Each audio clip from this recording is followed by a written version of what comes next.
Tantor Audio, a division of Recorded Books, presents The Donor by Brenda Rothert. Narrated by Amelie Griffin and Brandon Utah. Chapter 1. Shelby. It started with a kiss. Or, more accurately, with a screaming baby. An hour ago, I was immersed in the state's Supreme Court opinion on local ordinance enforcement, a Schubert vinyl record serving as the soundtrack from my home office. Soon, though, the only thing I heard was the racket coming through the wall of the apartment above mine. It wasn't just your average crying baby.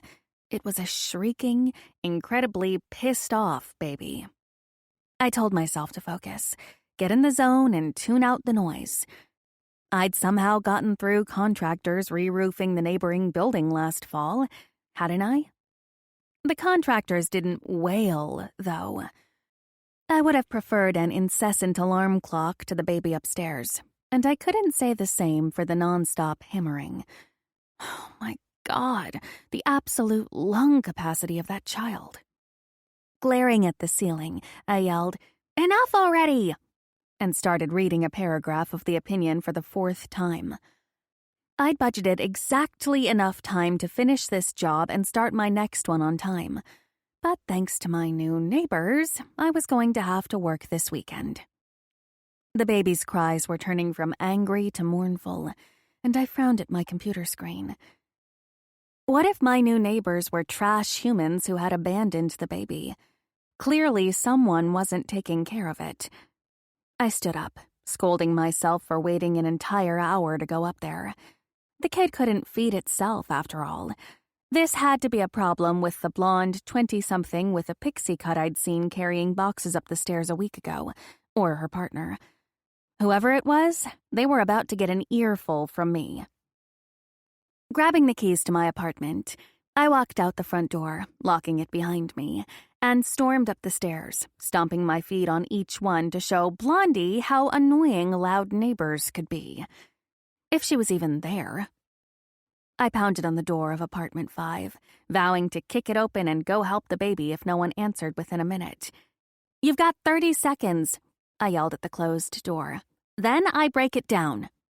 The door flew open, and Blondie gave me a wild-eyed look, cradling the baby in her arms while bouncing up and down gently. "Break it down?" She looked me up and down. "With what? Your hands?" "This bitch." I shook my head. "More importantly," I said sharply, "I work from home, and I can't focus with your kid screaming at the top of its lungs." I crossed my arms and held her gaze, waiting for her to go on the defensive. Instead, she surprised me, her shoulders sinking. "She's not my kid, and I don't know shit about babies. My friend had to rush to the hospital because her dad had a heart attack, and she couldn't find a sitter, so I'm sorry." An hour of built-up rage drained out of me in an instant.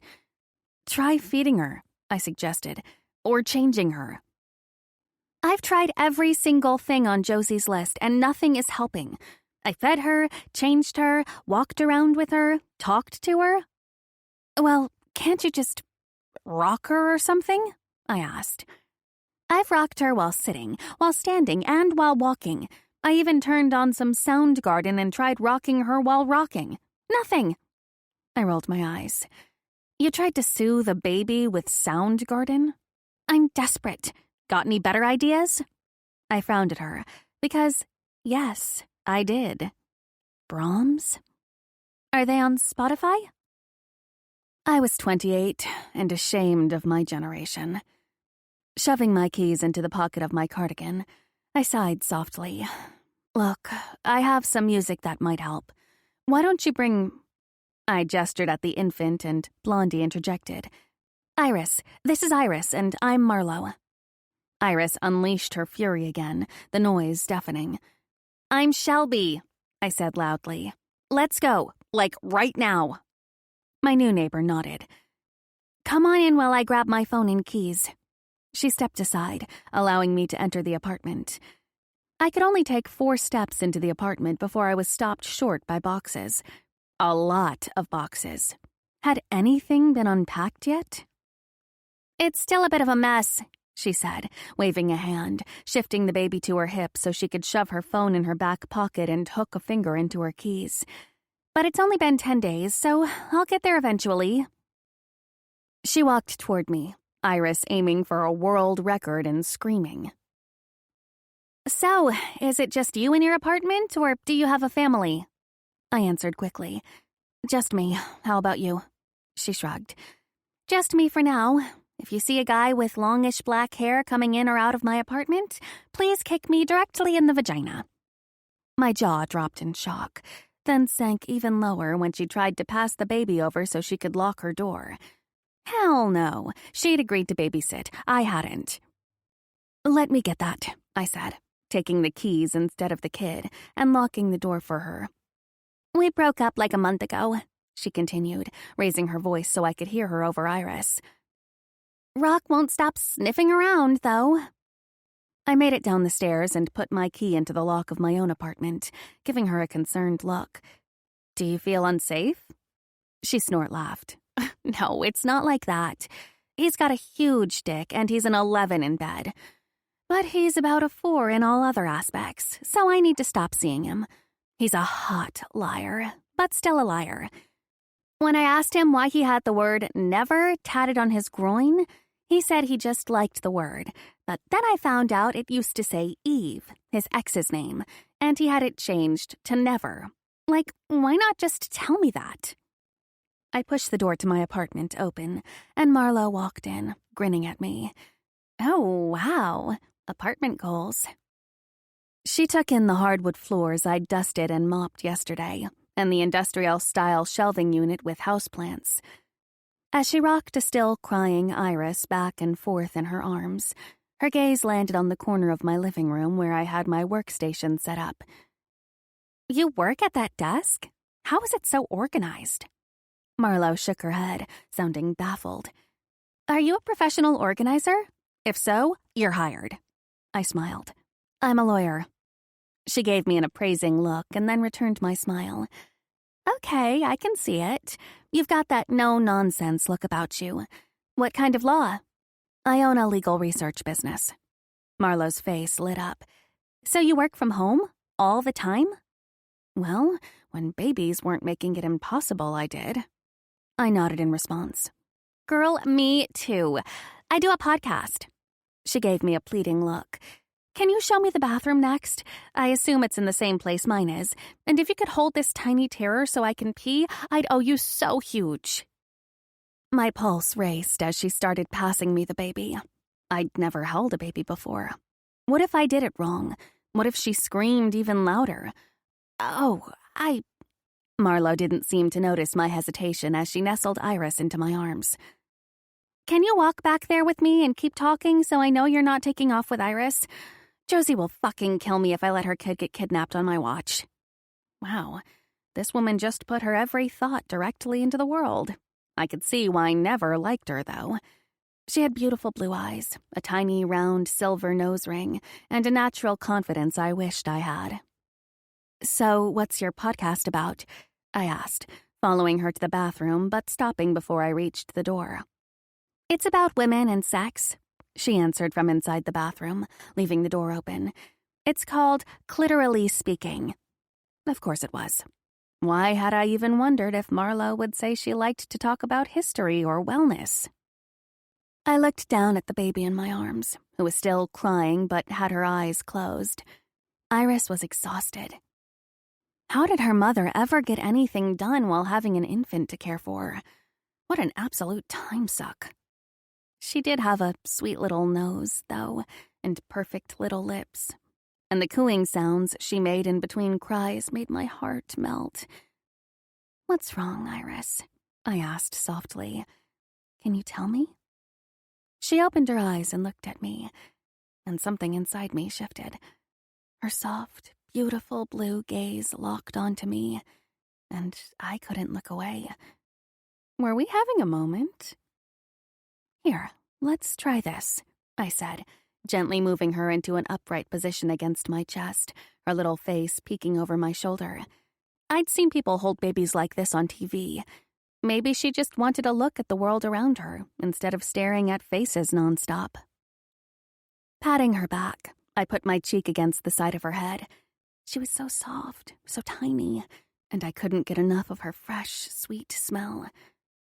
After several pats on her back, Iris let out a massive sound. It took me a second to register that it was a burp. She immediately relaxed and stopped crying. "What was that?" Marlo asked from inside the bathroom, flushing the toilet. "I think she burped," I said. "It smells like sour milk." "Oh my God, you're a genius. And I think you should decorate my bathroom when I get unpacked, because yours is gorgeous." By the sound of the running water, I knew she was washing her hands. I reached over to stroke Iris's tiny hand, and she wrapped her fist around my finger and cooed. A tug started inside my chest at knowing my time with little Iris was almost over. Swallowing hard, I pressed a kiss to the dark, downy hair on top of her head, closing my eyes. God, this felt amazing. Now that she'd burped, she was drifting off, and all I wanted was to sit down with her and watch her sleep, sneak in little caresses of her tiny fingers and round cheeks, kiss her little head over and over. I'd fixed her. I'd comforted this tiny, helpless human. Was there anything more fulfilling? "Thank you," Marlo said, emerging from the bathroom and reaching for the baby. I didn't want to give up Iris just yet, so I led the way back to the living room. "Do you want some coffee?" I asked. "I'd love some. I don't know which box my coffee maker is in, so I've been door-dashing it, but I didn't have time this morning because I had to do an early yoga class." Her phone dinged, and Marlo read the message on the screen. "Or not," she said. "Josie's going to be here in 10 minutes, and I have to pack up Iris's diaper bag." She reached for the baby again, and I reluctantly passed her over, missing the feel of her the moment she was gone. "Do you want to take my number?" Marlo asked. "I'm new to Denver, and I'd love a local friend to hit up coffee shops and restaurants with." Sure." I got my phone and entered her number as she recited it. "How about lunch Friday?" she asked. I never went out for lunch on work days. My 30-minute break was always spent eating a quick meal, stretching, and doing a 5-minute meditation. But, truth be told, I never went out for lunch because I never had an invite. "Okay," I said. "Friday." "Perf. I'll be doing some day drinking, but no judgment if you don't want to." She winked at me. "Thanks again for your help, Shelby." "No problem." "Say bye, Iris." Marlo gently took the sleeping infant's slack wrist and moved it in a waving motion. As soon as I closed the door, I pressed my back against it, reeling from the unexpected emotions welling within me. My annoyance over Iris's crying was nothing compared to how amazing it felt to have her in my arms. For a moment, it was like I had a family again. Since the deaths of my grandparents 5 years ago, I'd been alone in the world. And for the most part, I'd been okay with that. I'd told myself my work was my legacy. But when I'd held Iris, something had clicked. It was like this hole opened up inside me. Or maybe it was there all along and I never realized it. I wasn't just a lawyer. I was a woman. A woman who could soothe a crying baby. A woman who could be a mother. And that's when it hit me. I wanted a baby. More than anything. Chapter 2. 3 months later. Beau. Jesus! Does Sarah Lane want to have your babies or what? The derision in my teammate Colby's tone wasn't really about the sports reporter who threw me softball questions at the after-game press conference. He'd had a shit game and was blowing off steam, and I couldn't deny there was some accuracy in his question. Sarah had asked my teammates about their mistakes on the ice tonight, but she'd asked me how it felt to be named one of Denver's most eligible bachelors by a local magazine.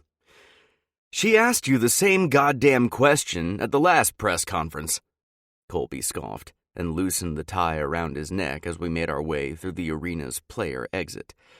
I thought her next question would be if you want her to spit or swallow.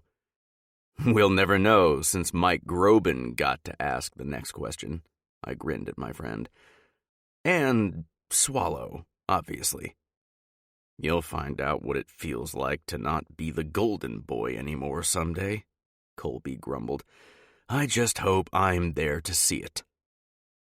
He'd had a really bad game tonight, and Coach had put his foot so far up Colby's ass it would be sore for days. Unlike me, Colby wasn't a player who could easily reset himself after a loss. Mountaintop?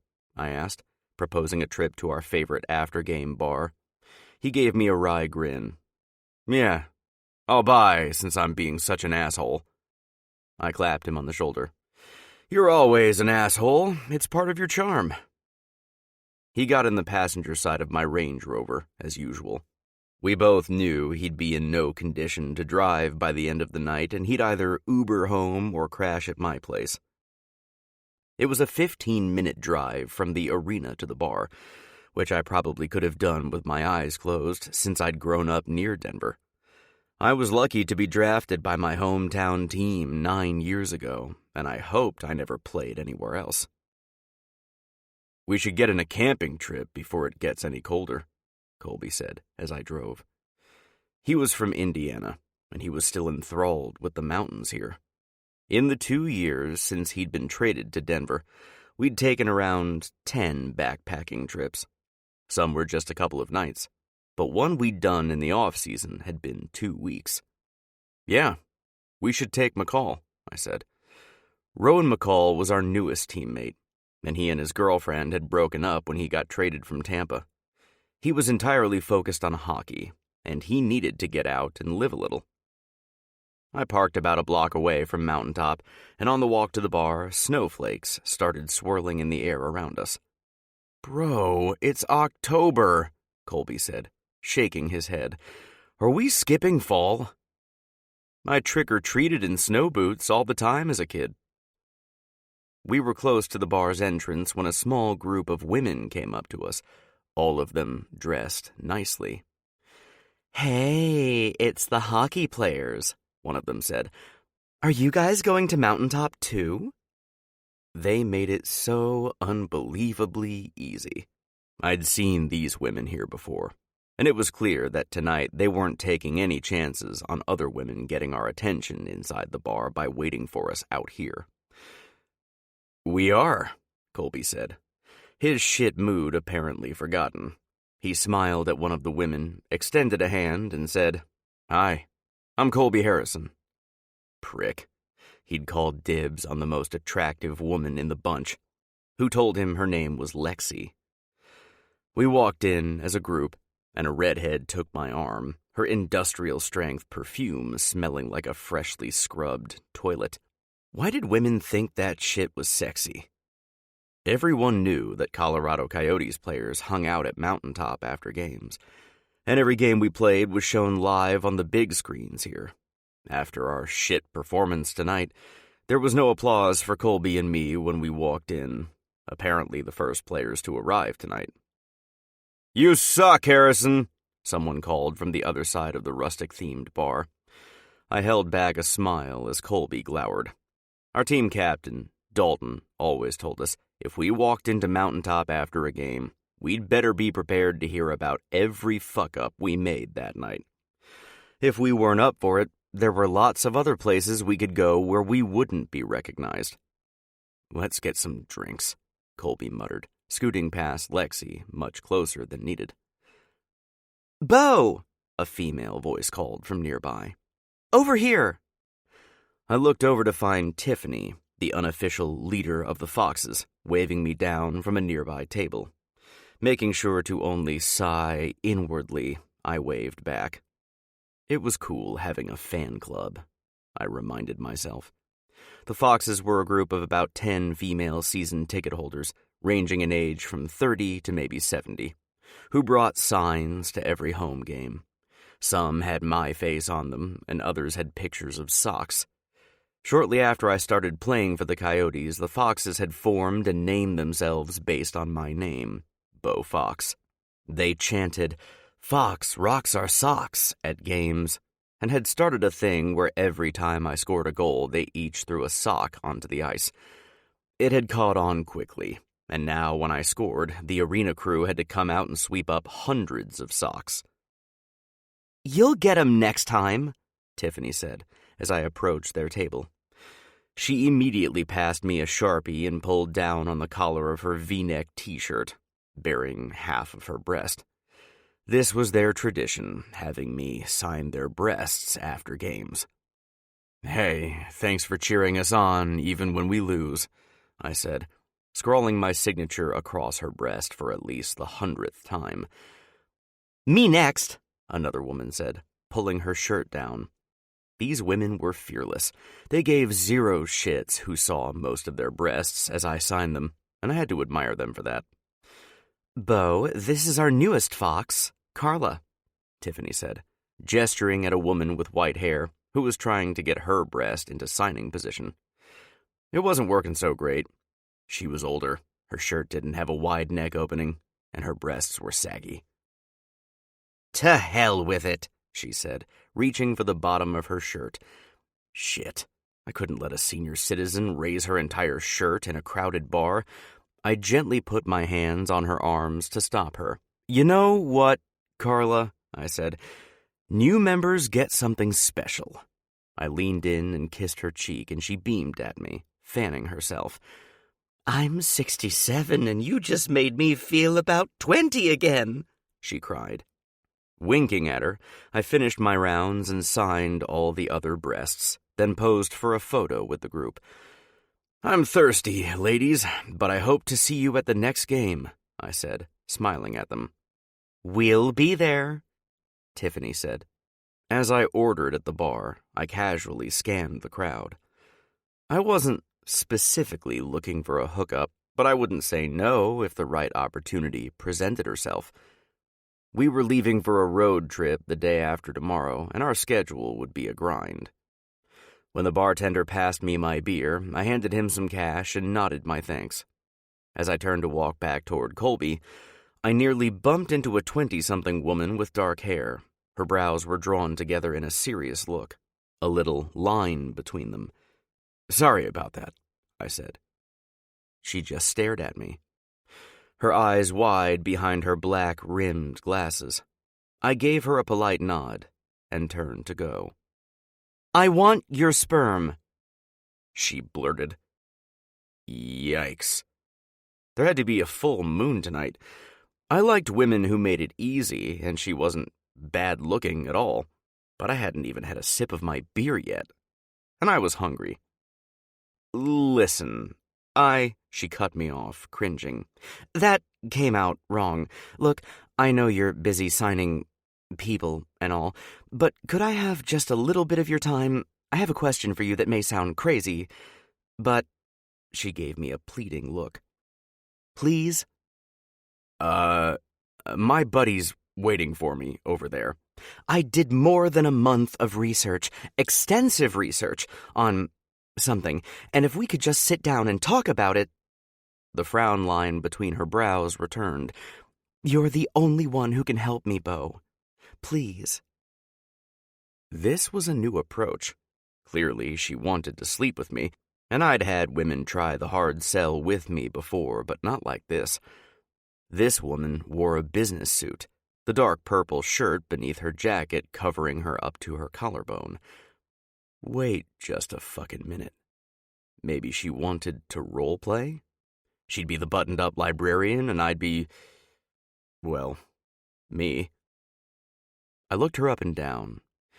She had a nice body beneath the suit. I could tell, and she played the good girl part to perfection. I grinned at her. Okay. Her shoulders sank with relief. "Thank you. I have a booth over in the corner we can sit at." I took a long drink from my beer as I followed her, eager to get this show on the road. My gaze locked onto her ass, hidden by a skirt that fell just below her knees.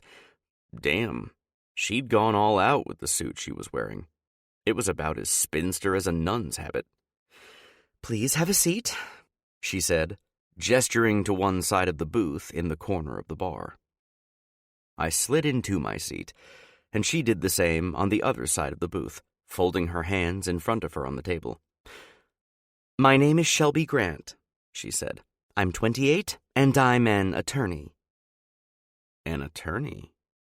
Librarian would have been hotter, but I could get into this, too. I see. A corner of my mouth quirked up in a smile. "And what will you be charging me with, Miss Grant?" "What?" I bit my lip, showing her I was here to play. "Arousal in the first degree? I plead guilty." She narrowed her eyes in confusion. "Okay, I'm not sure what you're talking about, and I'm not a prosecutor." "What do you want from me, then?" She cleared her throat. "I'll start at the end and then make my case. I just ask that you please give me 10 minutes to explain. Can you do that?" This wasn't feeling very sexy. I shrugged and nodded, just to move things along. "Okay. So, like I said, I want your sperm. Specifically, I want you to be my sperm donor." My brows shot up in surprise, but I didn't respond. So she did want sex, but she wanted me to get her pregnant? That wasn't just a no, it was a hell no. "I know your instinct is to say no and leave," she continued, passing me a black binder that was sitting on her side of the booth by her coat. "But please take a look at this. I've laid out all the relevant information, my financials, my parenting philosophy, the contract I had drawn up, and of course, you should have your own attorney look it over, at my expense, of course." I gaped at her, still confused and wondering what the hell was happening. "Why you?" she asked, straightening her glasses on her nose. "That's what you're thinking, right? Why didn't I just go to a sperm bank and search the available donors and use one of them?"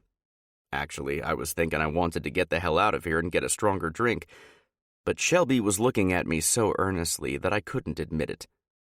"I guess, yeah," I said instead. Her expression brightened. "I did look into existing donors, but I also cross-referenced them with every most eligible bachelor list I could find for the past year. Obviously, I can't ask a married man to donate his sperm. I want someone who is athletic to counterbalance my complete lack of athleticism. I confined my parameters to men who still have 2 living parents for genetic reasons. And, Beau," her eyes implored me as she spoke, "in every article I read about you, your teammates and coaches said you're always in a good mood, a great friend, reliable. You're smiling in literally every picture of you online, and there are 2,190 of them, as of last week. Those are qualities I want in my child." I don't know whether I'm flattered or freaked out by the amount of research she did on me.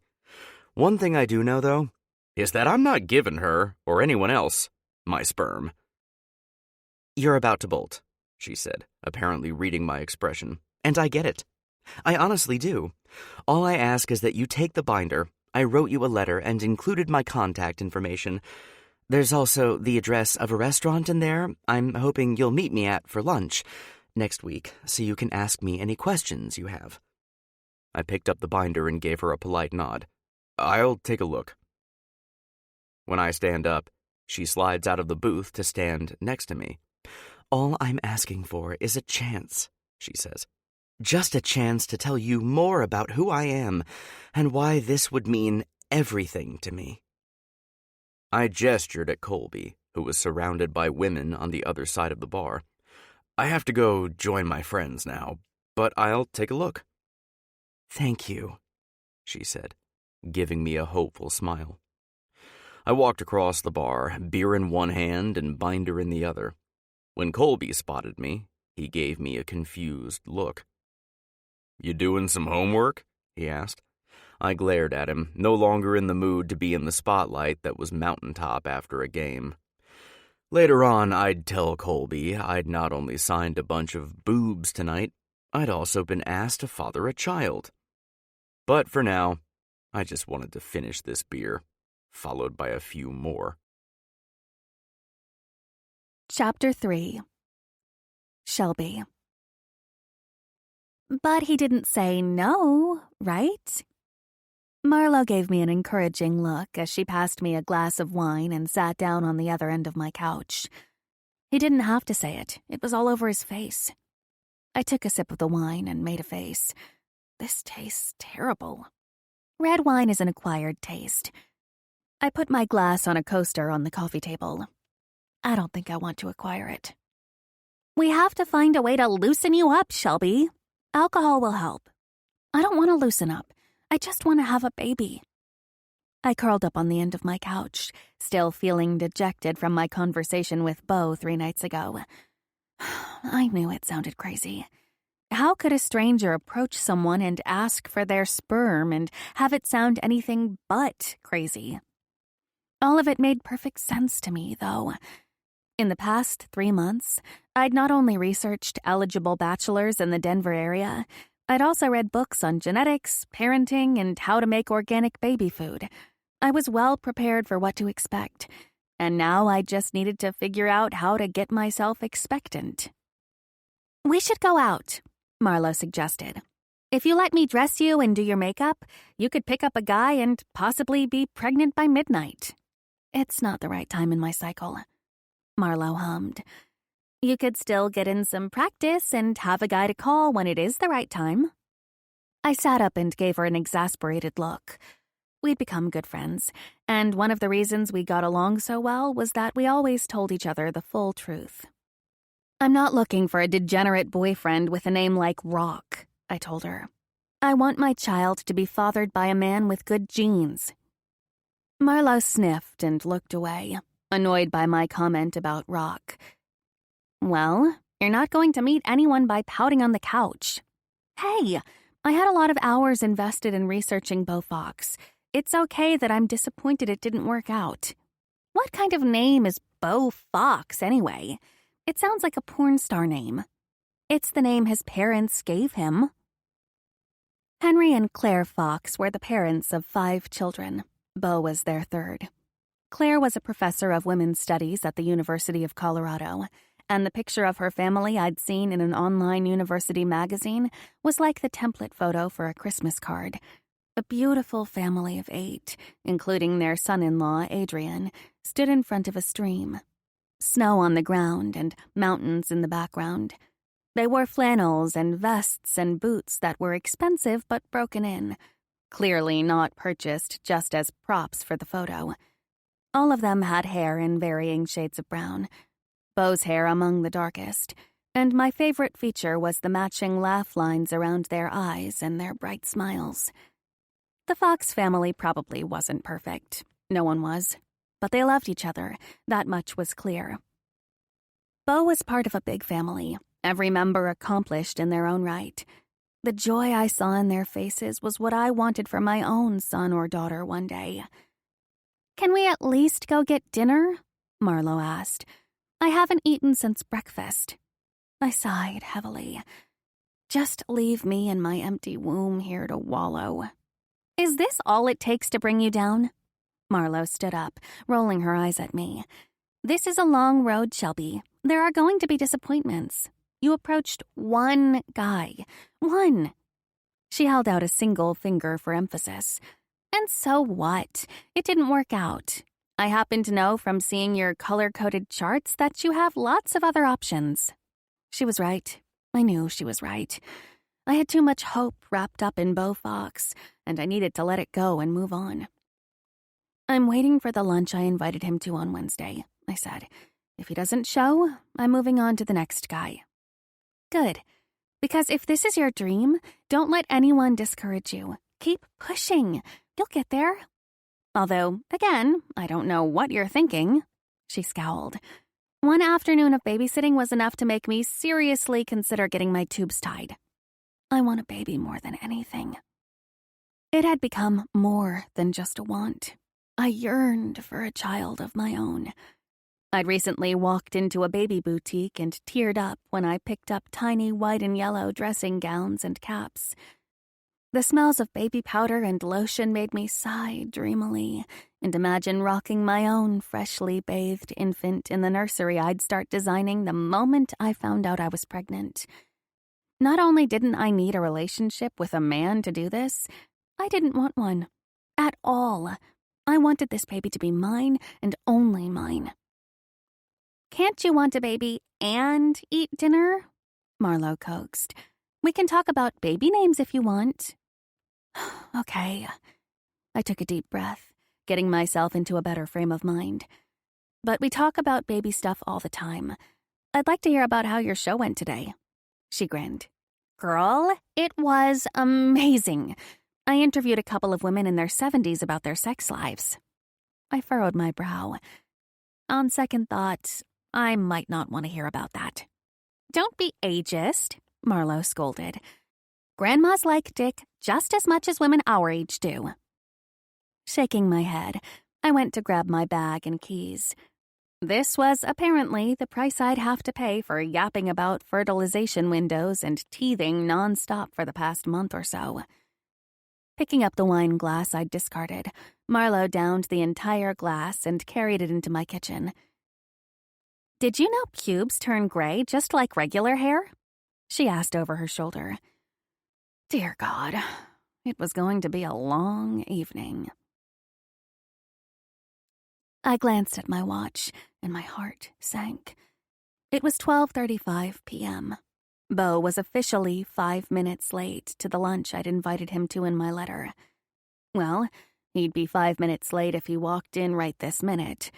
Otherwise, he'd be a no-show. Though I'd hardly slept last night, I wasn't tired. Adrenaline and too much coffee had me on edge, and my emotions weren't helping any. I wanted this so badly. In every article I'd read about Beau, I'd seen that he was my opposite, a counterbalance to my neurotic, risk-averse personality. I didn't want my child to inherit my numerous fears and insecurities, and Beau's genes could only help with that. He wasn't just easygoing, he was also generous. He visited patients at a local children's hospital and was known for doing random acts of kindness. Last year, he'd heard about a single mom who was struggling and bought her a new car, and he'd tried to keep it quiet, but one of her family members had leaked the news. I didn't care about his playboy reputation, because that part of his life would never touch mine or my child's. As long as he passed the health screening at my doctor's office, I just needed his sperm sample, and then he'd be out of my life forever.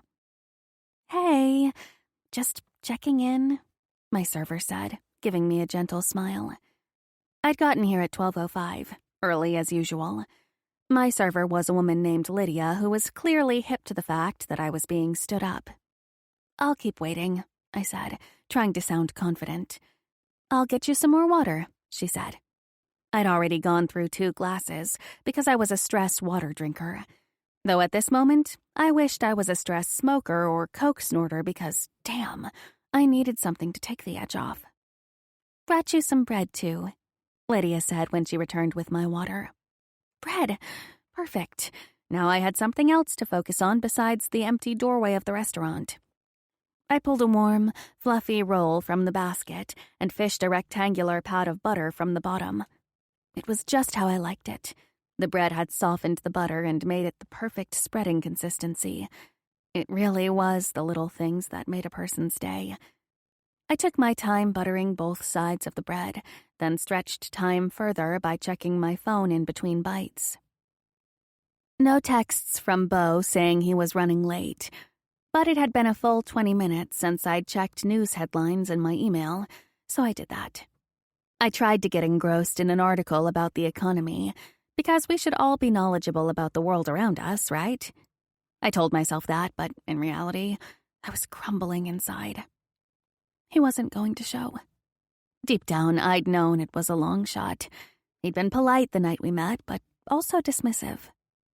This wasn't the end of the road, not even close. Now that I knew what I wanted, a family, I wouldn't give up until I had it. My baby wouldn't have Beau's easy smile or generous spirit. But there were other men out there who could help me have a baby. And no matter who fathered my child, I'd love him or her with everything in me. "Do you want to order?" Lydia asked me, her gaze loaded with pity. "No, I think I'll just go, but thanks." I pulled some cash from my wallet to tip her and set it on the table, then stood up. "Hey," she said softly. "Whoever he is, screw him. You can do better." She thought I was being stood up by a romantic partner. If only. That was so trivial compared to the lead ball I felt like I had in my chest right now. "Thanks," I said, surprised by the emotion welling in my throat. "Want some raspberry cheesecake to go?" she asked me. "It's on the house." There was something about her tone, and about picking up my bag and coat and preparing to leave the restaurant, that got to me. The tears in my eyes didn't even have a chance to well. They just spilled onto my cheeks without warning. "Thanks, but I'm okay," I said, wiping the corners of my eyes furiously. "It's going to be okay," Lydia said, wrapping her arms around me in a hug. "I just really wanted it to work out," I said, disappointment hitting me like a punch to the gut. I hoped." Lydia spoke softly. "Fuck men." "Yeah," I agreed, choking the word out. People were staring at us, but I didn't care. All my careful planning and preparing over the past 3 months had built a hope in me that had just been crushed. I wasn't giving up, but I was giving myself a little bit of time to wallow. In the dining room of Tony's Trattoria. "Hey." Lydia pulled back, her hands on my shoulders and her eyes on mine. "Go home and take a nice bubble bath and put on some fun music. DoorDash a gallon of your favorite ice cream and just read a book or something, okay?" I nodded and smiled at her. "I will, thank you." "You sure about the cheesecake?" She arched her brows. "It's really good, and you deserve it." I looked at the doorway of the restaurant, and then back at her. "You want the cheesecake, I can tell," she said. "It'll take me 2 minutes to grab it, and I'll be right back." I left the little Italian restaurant shortly after that, clutching the handle of a bag with my cheesecake in it, and still crying. Chapter 4. Beau.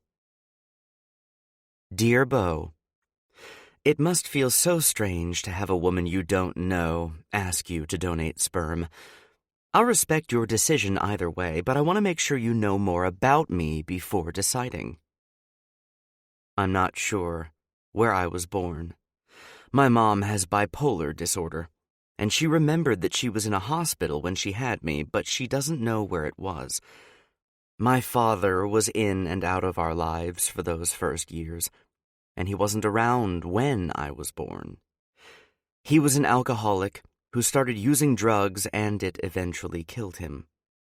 I don't tell you these things to make you feel sorry for me, but to show you who I am. My mom and I moved around a lot when I was a kid, because she could never hold down a job. Our entire lives could be packed into her car and driven to a new place on a whim. This meant I never got to stay in school for long, if I was even enrolled in a school. But wherever we moved, I always found a library and read everything I could get my hands on. Everything changed when I was 15. That's when my dad's parents were finally able to find me. They had been trying for years. When they found out how bad things were for me, they moved me into their home in Madison, Wisconsin. They hadn't had contact with my father for many years, and their hearts were broken by the path he went down. And they told me all the time that having me live with them was the greatest thing that ever happened to them. They were the best people I've ever known. Thanks to them, I was able to enroll in high school and catch up. I had a real home for the first time in my life, and I no longer had to wonder how or when I'd be able to eat next. I was in my first year of law school at the University of Chicago when my grandparents were killed in a car accident.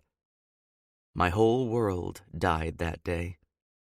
But they left me everything they had in their will, and they'd both written me letters in which they encouraged me to keep going, no matter what happened. That was 5 years ago. I moved to Denver after law school because I had a friend who was here, but she ended up moving for a new job, and then I was alone here. I started my own legal research business. As you can see from the financials I provided, I make a great living and have plenty to fall back on thanks to what my grandparents left me. Having a baby will mean I have a family again. My child will be my entire world. I want to be the mother I never had. I've read dozens of parenting books and gotten certified in infant CPR. If you help me have a child, you'll be changing my life forever. In case this seems like a backward attempt to start a relationship with you, I assure you it isn't. All I want is the donation, and then we'll never see each other again. I've had contracts drawn up that absolve you of all ties to my child, and I'd be happy to pay your attorney to review them on your behalf. One contract stipulates that neither of us ever disclose this arrangement if you're concerned about that. If anything I've said sparks your interest in helping me, I'd love to see you Wednesday for lunch at the restaurant I've attached a card for. I'm also including my phone number. Thank you for reading this and considering my request. Sincerely, Shelby Grant. I set the letter on my kitchen counter after reading it for the 5th time. Since I didn't even look at it until returning from my road trip, I'd missed the lunch. Shelby most likely assumed it was a no from me and would move on. It had to be a no, didn't it? I left Mountaintop that night sure I'd just met my craziest fan yet. If I'd seen a trash can on the walk back to my car, I would have dropped the binder into it and never looked back.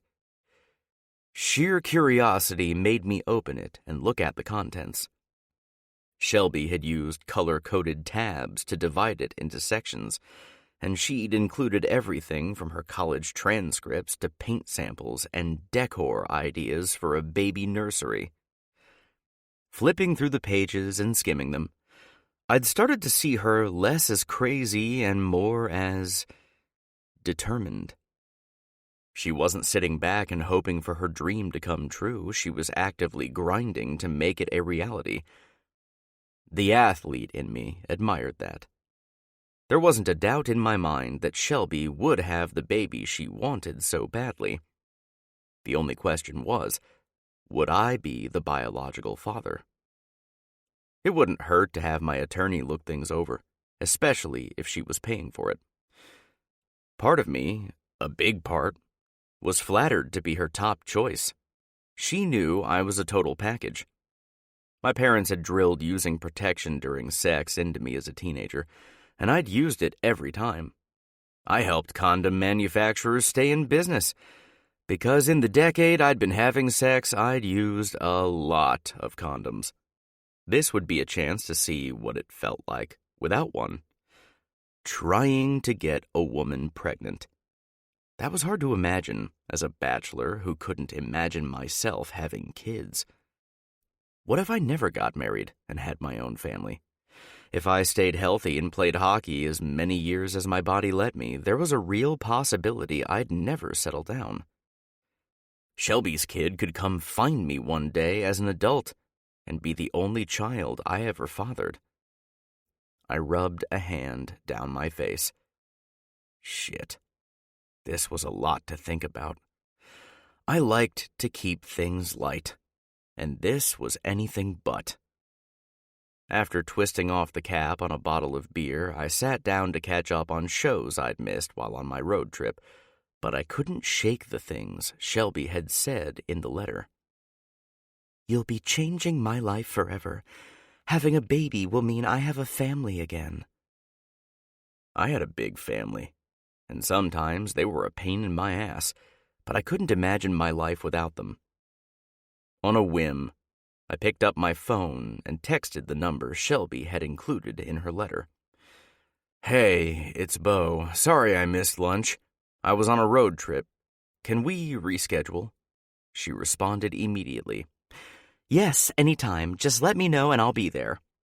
I couldn't believe I was seriously considering doing this, but I was. I wrote back, "I'll ask my attorney to look at what you sent, and then text you to meet for lunch at the same place you wanted to meet up before. That work for you?"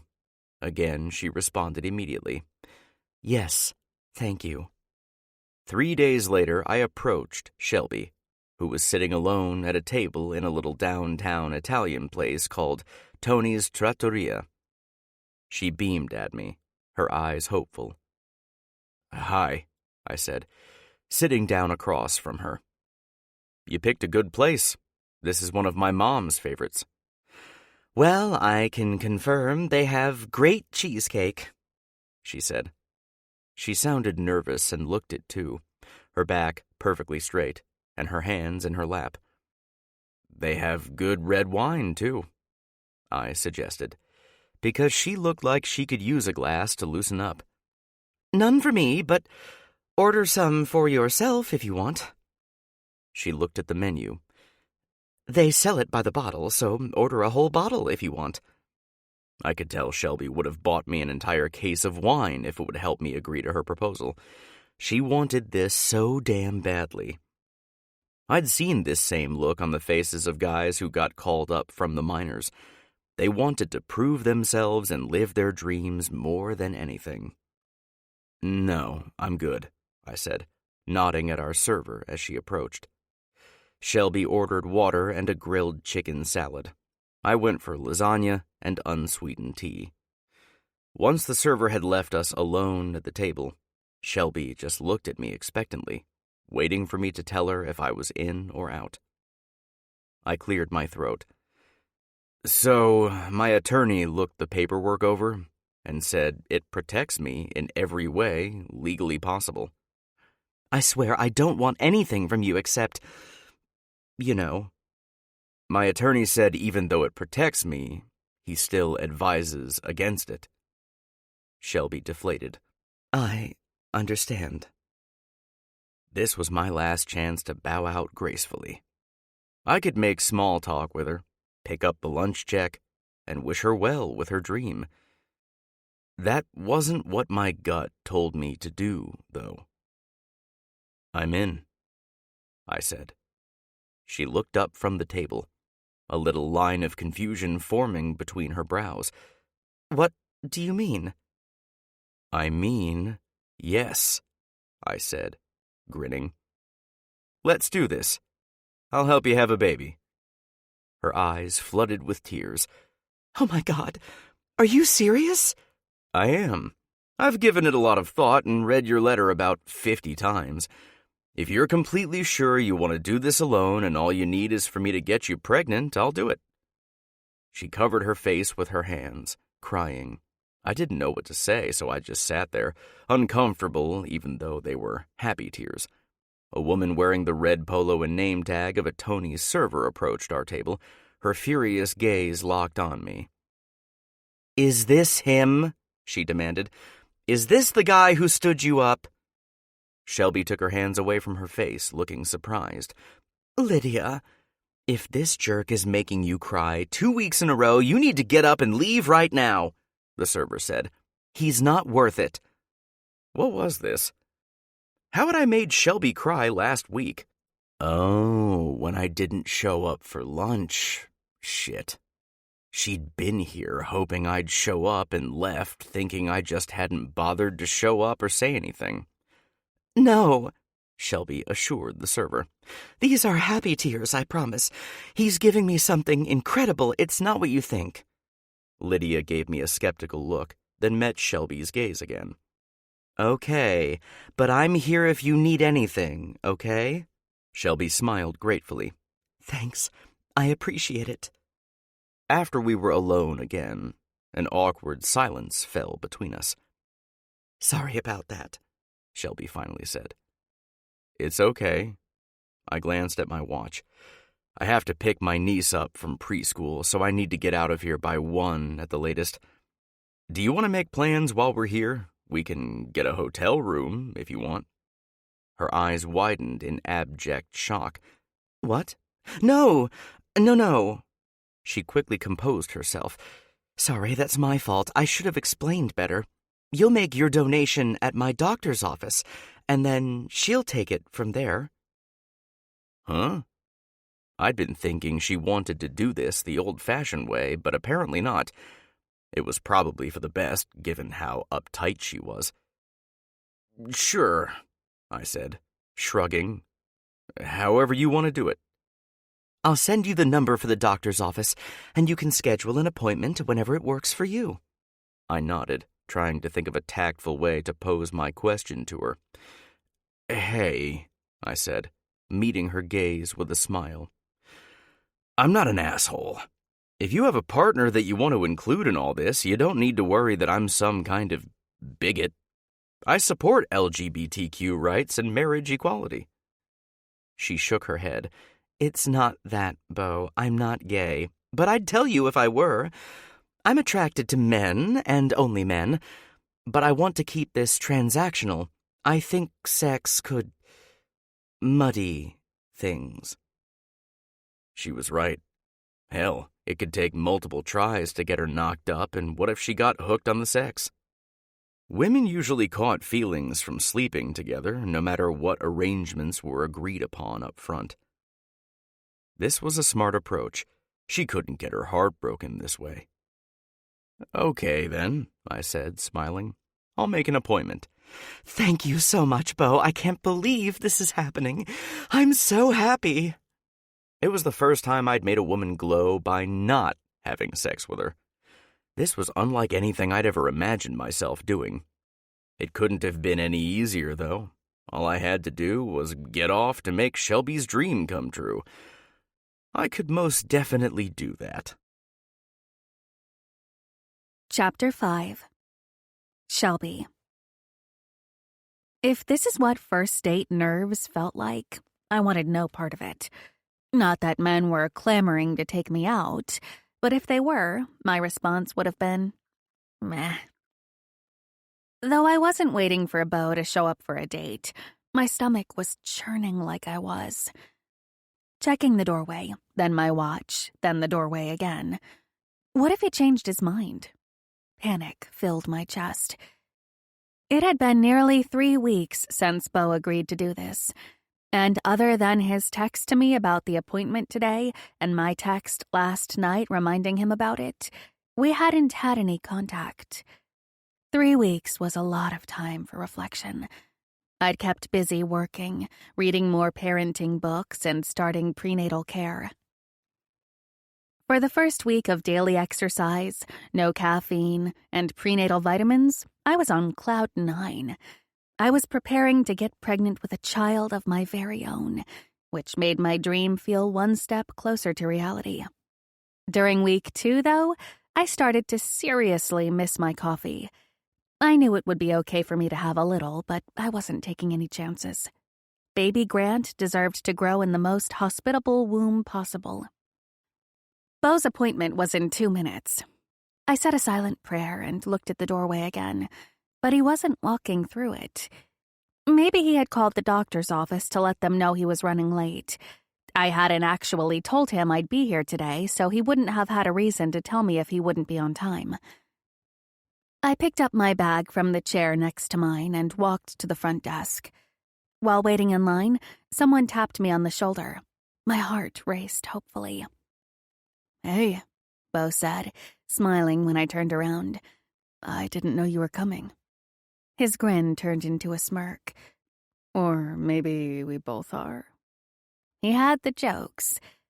Returning his smile, I met his gaze, my whole body relaxing with relief to see him here. I figured I'd just be here for moral support, didn't want to miss it. He furrowed his brow, looking concerned, and lowered his voice. Am I going to have to do this in front of a doctor? I'm not sure I'll be able to, Oh, he'd be ejaculating today. I didn't care what I had to do to make it happen. It was happening. I'd put up a privacy curtain or download porn onto my phone for him if needed. I cleared my throat.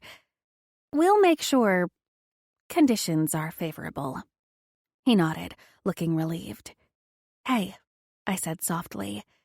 Have you abstained for at least 48 hours? He looked over each of his shoulders to make sure no one was within earshot. Yep, I did everything they told me to do when I made the appointment. Hope they have an extra large cup for my load. I'd wondered if a playboy like him would mind not coming for 48 to 72 hours before donation day. He was given a lot of medical testing by the Coyotes team doctor, and the records he'd provided had helped clear some of the preliminary testing required by my doctor's office. Beau had passed all the required health screenings, and I was beyond eager to get things moving. It already felt like I'd been waiting forever. We reached the front of the line, and Beau greeted the receptionist before I had a chance to. "Good morning, Danny," he said, apparently reading her name tag. "Beau Fox. I have an appointment at 1:15. Ugh, what a time to be flirting. But I had a feeling flirting was like breathing for him. He did it without even thinking about it. Danny looked back and forth between us, probably trying to figure out who I was to him. She was young and attractive. Beau could picture her while he jerked his gherkin if he wanted to. I didn't care. Hell, he could take her out tonight for all I cared, as long as he made his donation. "Do you want your partner in the room with you?" Danny asked Beau. "No," I answered for him. "I'll wait out here." "Okay, you can have a seat then," she said. Reluctantly, I walked away from the window, found a chair, and sat down. I didn't want to sit right next to anyone, and I had to go all the way to the other side of the waiting room where I couldn't hear a single thing that was happening at the window. I didn't like it. I wanted to be as involved as I could in the process, though I drew the line at watching Beau masturbate. To calm my racing pulse, I looked at photos of designer nurseries. Marlo was going to help me thrift and shop for everything I'd need for a nursery once I got past my first trimester. My doctor had prepared me for reality. I might not get pregnant on the first try, or the second. This could be a long road of Beau jerking off into cups and me praying the procedure worked. And once I did get pregnant, there was always a possibility of miscarriage. Having my hopes crushed would be hard, but I was prepared. I knew what disappointment felt like. I'd experienced a lot of it. I'd cry as many tears as it took to end up with a baby in my arms one day. "Shelby?" I looked up from the photos of a Harry Potter-themed nursery to see Beau standing in front of me, his expression what I expected it to be after finally getting to relieve his pent-up frustration. "Can you—" He nodded in the direction of the hallway that led to the bathrooms. "Yeah, of course." I put my phone in my bag and followed him, the nervous churning back in my stomach. For the 100th time, I worried he'd changed his mind. Would today be another disappointment to add to my list? Once we were alone in the hallway, he crossed his arms and looked away, his brow furrowed. "I can't do it," he said, his tone so low I could barely make out his words. I closed my eyes. This was what absolute disappointment felt like. I thought we were past the point of decision-making. "You changed your mind," I said, sighing. "No, it's not that. It's that I can't," he hissed out, trying to whisper. "They put me in this little room with all these magazines, but I'm not putting my hands on a magazine that countless other guys have jerked off to. It's just sterile, and even though it's soundproof, I feel like people are watching me and listening." "Oh."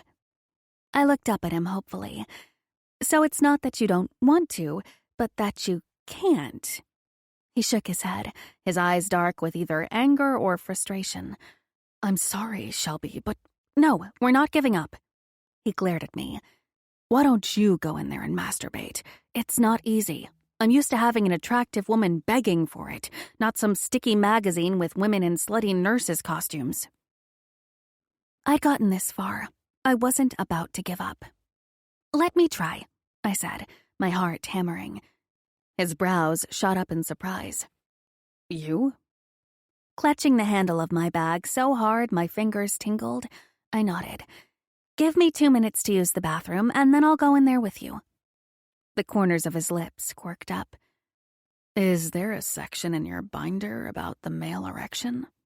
I scowled, unamused by his derision. "Will you just give me 2 minutes?" He put his hands up in surrender. "Yeah, fine."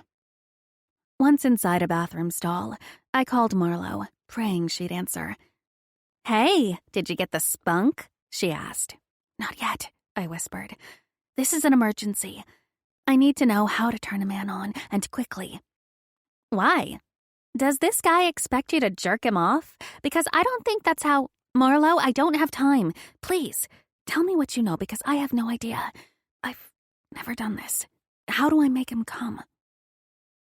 There was a pause on the other end of the line, and then, "Okay, so you can easily do this by just talking to him if you do it right. Make it all about him and his cock. If it's more than, I don't know, like 6 inches when he's hard, call it his big cock. Tell him you've been fantasizing about having his big cock in your wet pussy." Oh, Jesus. I cringed just thinking about saying it. "And be breathy. Moan if it feels right. Tell him he makes your nipples hard and you want to suck his big cock, ride his big cock, and take his big cock in all your holes." I groaned with disgust. No wonder I was a virgin. This sounded horrible. "Are you sure this will work?" I whispered, hearing someone else walk into the bathroom. "Yes, but you have to sell it. Make him believe you want his cock so bad you can't survive without it. Think about something you really do want and pretend you're talking about that." A baby. I wanted a baby that badly. "Okay, I have to go," I said. "Thanks." "Oh, and tell him you want him to come on your face. They love that." Ugh, goodbye. "Bye, babe. Good luck." I ran from the bathroom back out to the hallway, wondering if Beau would still be there. He was leaning against the wall and looking at his phone. "Let's do this," I said, sounding a lot more confident than I felt. He gave me a skeptical look, but then turned and led the way to a small, white room that did feel incredibly sterile. There was a wood rack on the wall filled with magazines with well-worn covers I wouldn't have wanted to touch either. A round plastic cup with a lid and a paper bag sat on a shelf. "Listen, Shelby, if you try to do this, you're going to think the problem is you, but it's not. I just can't relax here." "Try," I said, a note of pleading in my tone. "Just try, please." He looked reluctant, but nodded. "I'm shy about this stuff," I said, which was a drastic understatement. "So I want to talk to you, but I don't want us to look at each other while I do it." "Okay." He walked over to the shelf where the container was and opened it, then started to unfasten his jeans. My pulse skyrocketed. I raced over to stand next to him, closing my eyes and speaking as close as I could get to his ear. He was so much taller than me that I was talking to his shoulder, though. "Think about the baby, Shelby. Think about how much you want your baby." "I like your big cock," I managed, dying inside. "It's really nice, and I want it inside me." "Okay," Beau said softly. "I can work with that. Tell me more." I tried to remember exactly what Marlo had said, but I was so nervous that it all jumbled together. My dream of a family was dependent on my ability to be sexy, and that was laughable. "I want your big cock in all my holes," I said, already running short on material. "And I want you to come on my face." Beau sighed softly. "Look, I appreciate you trying, but I can't do this. Not here, not like this." My dreams of a child with his beautiful blue eyes were slipping away. I ignored Marlo's advice and turned to my gut instead. "Beau, I'm a virgin," I said, my voice hardly above a whisper. "I'm not sexy and experienced because I've never done anything before." He pulled back slightly and met my gaze. "Nothing?" I shook my head, my cheeks heating. It was time to put it all on the line, everything I had. But if I could lose my virginity to you...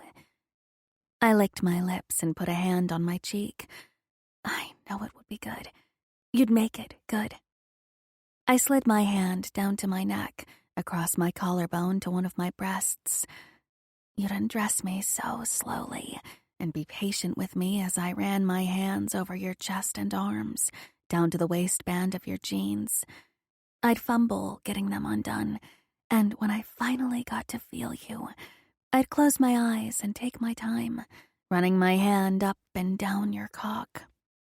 You'd groan with pleasure and kiss me, wanting more, but knowing you'd have to take your time with me. I was lightheaded, knowing I was completely out of my element.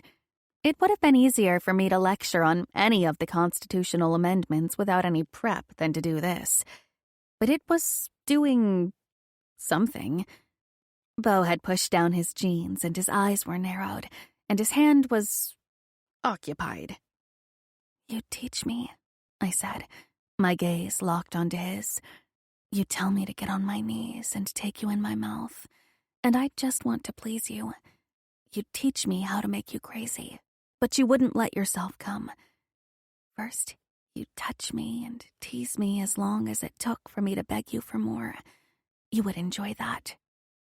"Yeah." His tone was low, and he was breathing harder. "You'd be going crazy, but making yourself go so slowly," I continued, "wanting to come so badly, but not wanting to hurt me.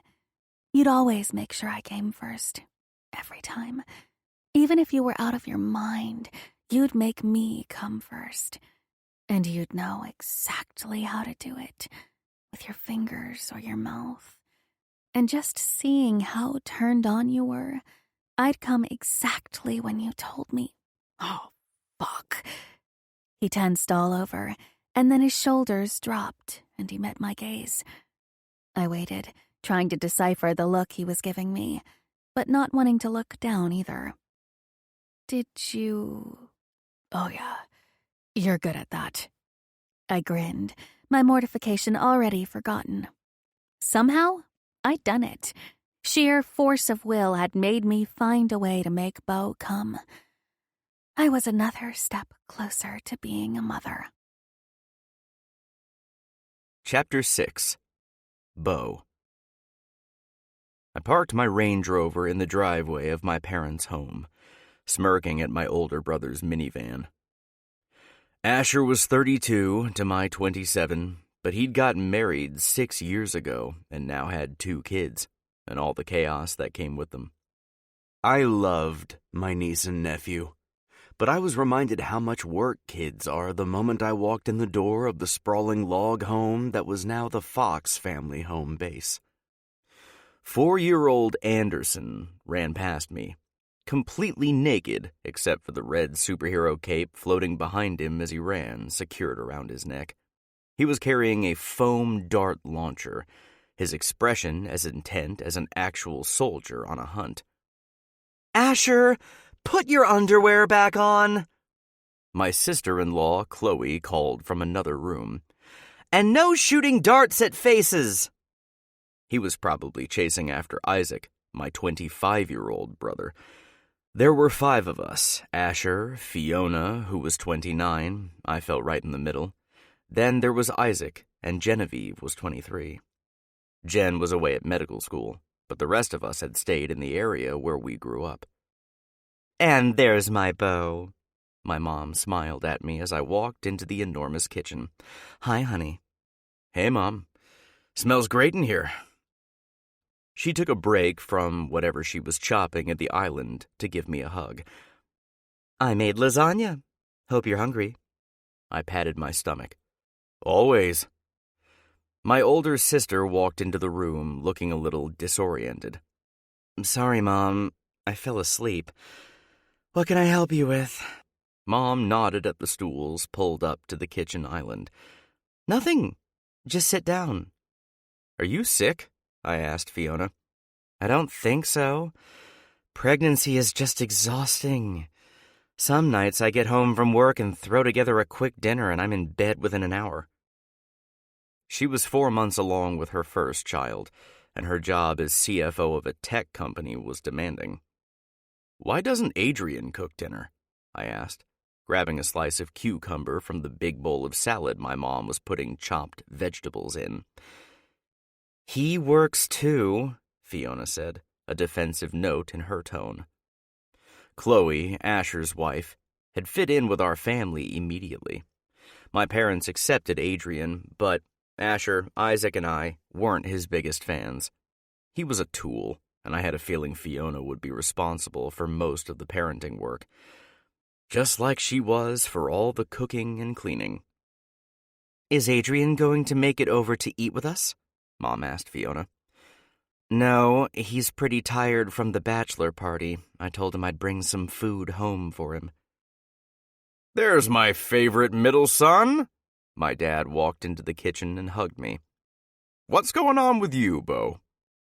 I shrugged. It had been 3 weeks since I'd met Shelby at the doctor's office for my sperm donation. I knew better than to tell my parents about it. My father was an attorney, and he'd definitely freak and start thinking of all the worst-case scenarios he could come up with. So even though Shelby and her potential pregnancy were on my mind, I couldn't tell anyone about it. "Just hockey and more hockey," I said. "What the hell was up with that hit by Klein the other night?" Asher asked as he walked into the family room, which was open to the kitchen. I furrowed my brow. "I don't remember it." "He slammed Harrison's head into the boards. No call." "Oh, yeah," I nodded, remembering watching that hit on highlight film our video coordinator put together for all of us. "Klein's the king of cheap shots. Where were the refs?" Asher was trying to be a dude talking sports with another dude, but he was holding his daughter, Amara, and she was trying to insert her pacifier into his mouth. "No, thanks, Mar," he said, turning his face away. "Daddy's a big boy. He doesn't need that." I exchanged a smile with Fiona. Fatherhood had turned our brother into a softie. This was the same guy who had thrown a massive weekend-long party for me in Vegas when I turned 21 and ended up in the hospital with alcohol poisoning. He refused to admit that's what happened, though. According to Asher, he had been admitted to the hospital for dehydration. But according to his wife, who had been with him for the entire hospital stay, it was alcohol poisoning. "Are you sure I can't help with anything, Claire?" Chloe asked my mom, walking into the kitchen. Mom shook her head. "Honey, you spend all week taking care of Asher and the kids. On Sundays, I want you to just relax and let me make you a nice meal." Asher frowned. "Hey, I help with the kids. As soon as I get home from work, I take over." Chloe walked over to him and hugged his side while giving him a kiss on the cheek. "Yes, you do, babe, and I appreciate you." "It's not a favor to you when he parents," my dad reminded Chloe. "Your kids are every bit as much his responsibility as yours." Mom was a women's studies professor, and she'd been drilling equality into us since we were in the womb. Even when she took a few years away from teaching to take care of us when we were young, my dad was either at work or helping with us. "You're right," Chloe said, looking up at Asher. "Which reminds me, will you go tell your son to put his underwear on? I think Isaac has him convinced that he pees on your mom's houseplants, and I don't want him trying it." Mom set her knife down on the cutting board, frowning. "Isaac, get in here." "Oh, Isaac's in trouble," Fiona said, smirking. My dad went over to the fridge and grabbed 3 beers, then nodded toward the family room, where he had the football pregame show on. Asher and I followed. It would be the perfect spot to not be in the middle of Isaac getting his ass chewed out, but still be able to hear it going down. "Are you shitting me?" Asher studied my face after asking the question, trying to figure out if I was bluffing or not. I glared at him. Why would I make it up? He ran a hand down his face. "I don't know, man. It's just..."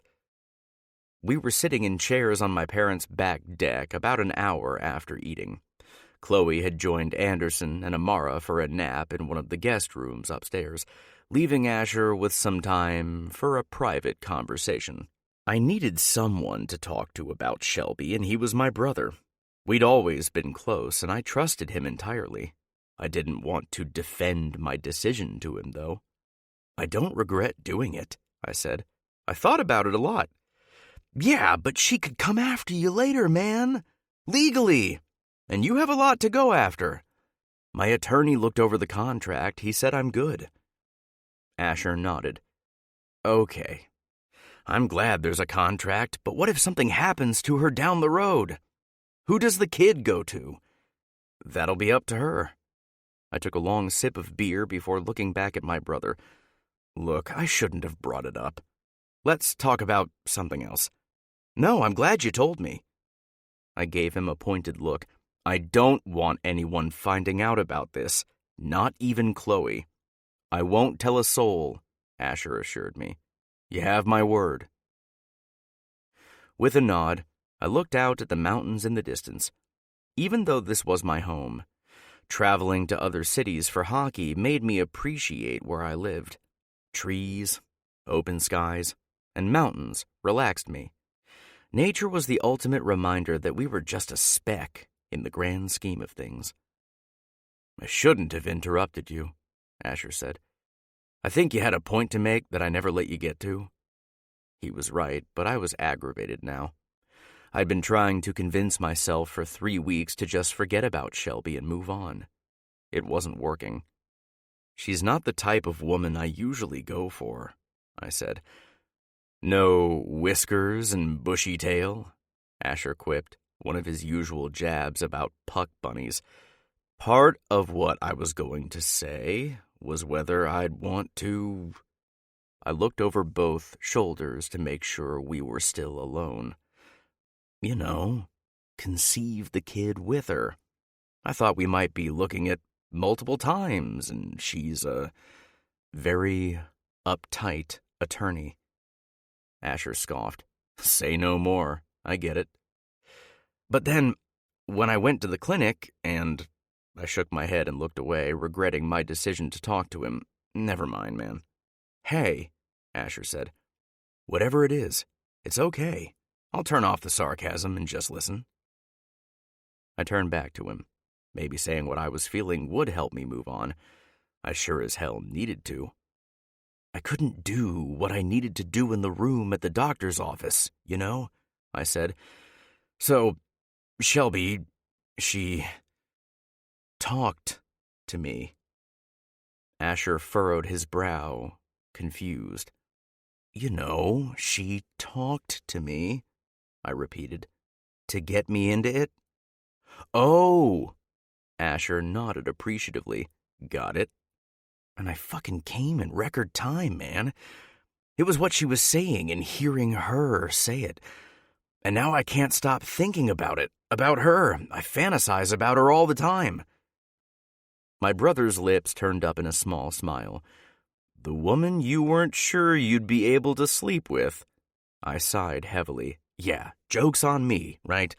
I tried to go home with a woman in Vancouver last week, and I couldn't even get hard. She was just so... not Shelby." "This sounds like a mental cockblock," Asher said. "Yeah, no shit. It's obviously not physical. But what do I do?" "I'm no psychiatrist," Asher said. "Wait! Yes, I am." He laughed, but I didn't, because he'd worn that joke out years ago. "I think your mind is preoccupied with your last encounter with her," he said. "You need to see her again. Talk about anything but sex. Try to drop in on her when she's not expecting you. She might be annoyed, which would be good, because then that will be what your mind recalls as your most recent encounter." I just looked at him for a few seconds. "Really? This is what 12 years of college and medical school taught you? You never said you wanted my professional advice. I thought this was just brothers shooting the shit." "Do you have any professional advice?" He shrugged. Honestly, I recommend therapy. You could benefit from talking to someone about what kind of woman you're attracted to and why. I'm not going to therapy. I still have to bill you for a full hour since you asked, he quipped. You're an asshole. You've got unresolved feelings, Beau, so resolve them. Maybe you should sleep with her. If it's not great, you'll have the closure you need. And if it is great? He chuckled. It won't be. You're a 27-year-old professional athlete. You're nowhere near ready to settle down. No, I'm not. The sound of a door opening made us both turn. Isaac stood in the open doorway, looking between us. You guys are missing a great game in here. I stood up. We'll come back in. My nuts are frozen anyway. You're a pussy, Isaac said. I love this weather. As a trail and fly fishing guide, Isaac spent more time outside than inside. The only way he'd ever settle down was if he found a woman who wanted to travel as much as he did and who wouldn't stick her nose up at sleeping in a tent. That's why you'll end up married to a squatch, I said, patting him on the shoulder. Mother Nature is my bride. I scoffed.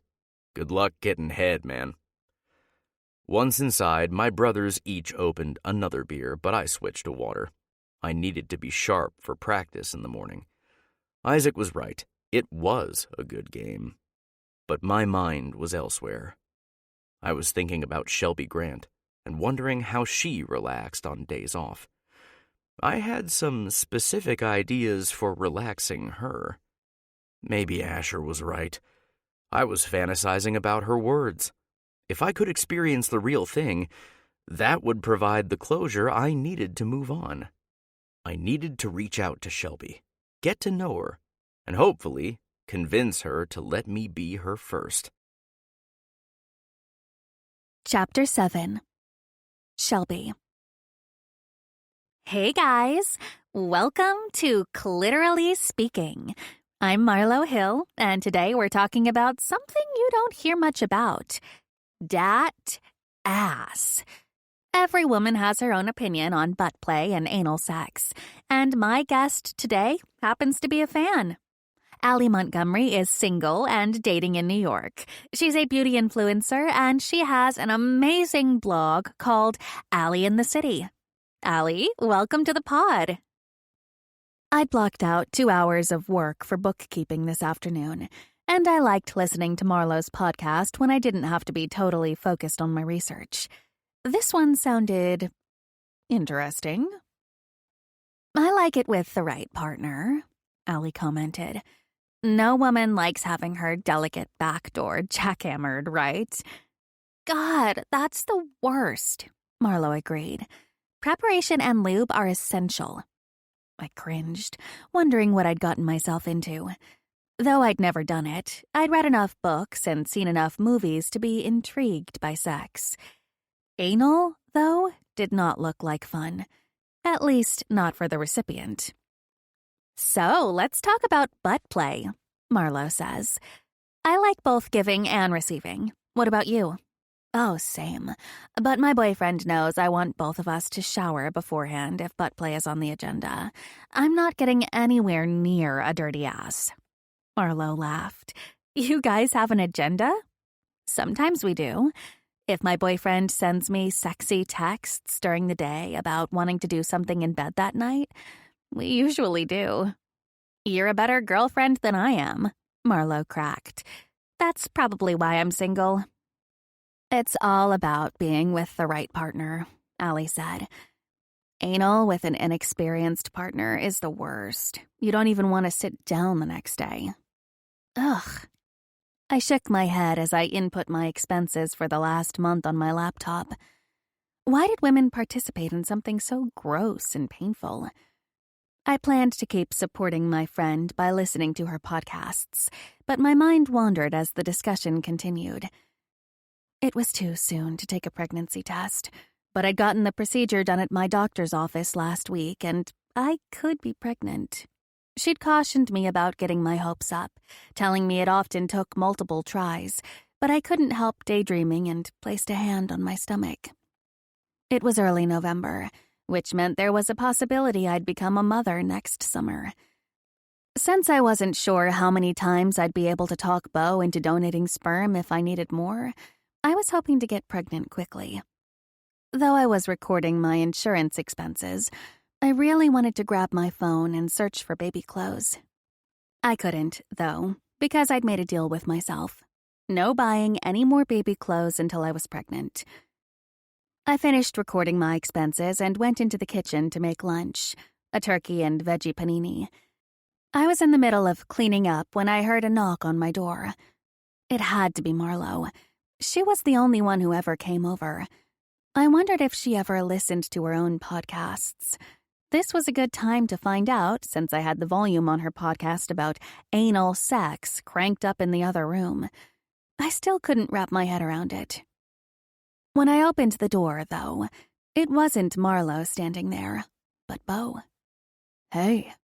He gave me the confident grin I'd seen in so many of his photos online when researching him. How I hoped for a little boy with that smile. Or a girl. The gender didn't matter, as long as my child got his bright blue eyes and easy smile. "Hi." What was he doing here? I didn't want to be rude by asking, but I was also dying to know. If he wanted his sperm back, it was too late. "Your address was on the contract," he said. "I just wanted to stop by and see how you're doing." Yep, he wanted the sperm back but didn't know how to say it. I needed to handle this carefully because I wanted to be able to approach him for another sample if I needed to. Maybe several more. "Oh." I stepped back and opened the door wider. "Do you want to come in?" "Sure." He stepped inside and I closed the door behind him, locking the deadbolt as I did every time. Somehow, though, I knew I was safe around Beau. There were so many times since we'd met that he could have laughed at me or rejected me, but he hadn't. Men who were careful not to hurt feelings usually respected people in other ways, too. "You have to be careful, though." Marlo's voice blasted out of my computer, where I had the podcast playing. "I once got caught up in the moment and came super close to sucking a shitty dick. Thank Jesus the smell of the shit stopped me. Once the dick goes in your ass, it can't go anywhere else." "Holla," Allie said. "Shitty dicks go straight to the shower." Oh my God.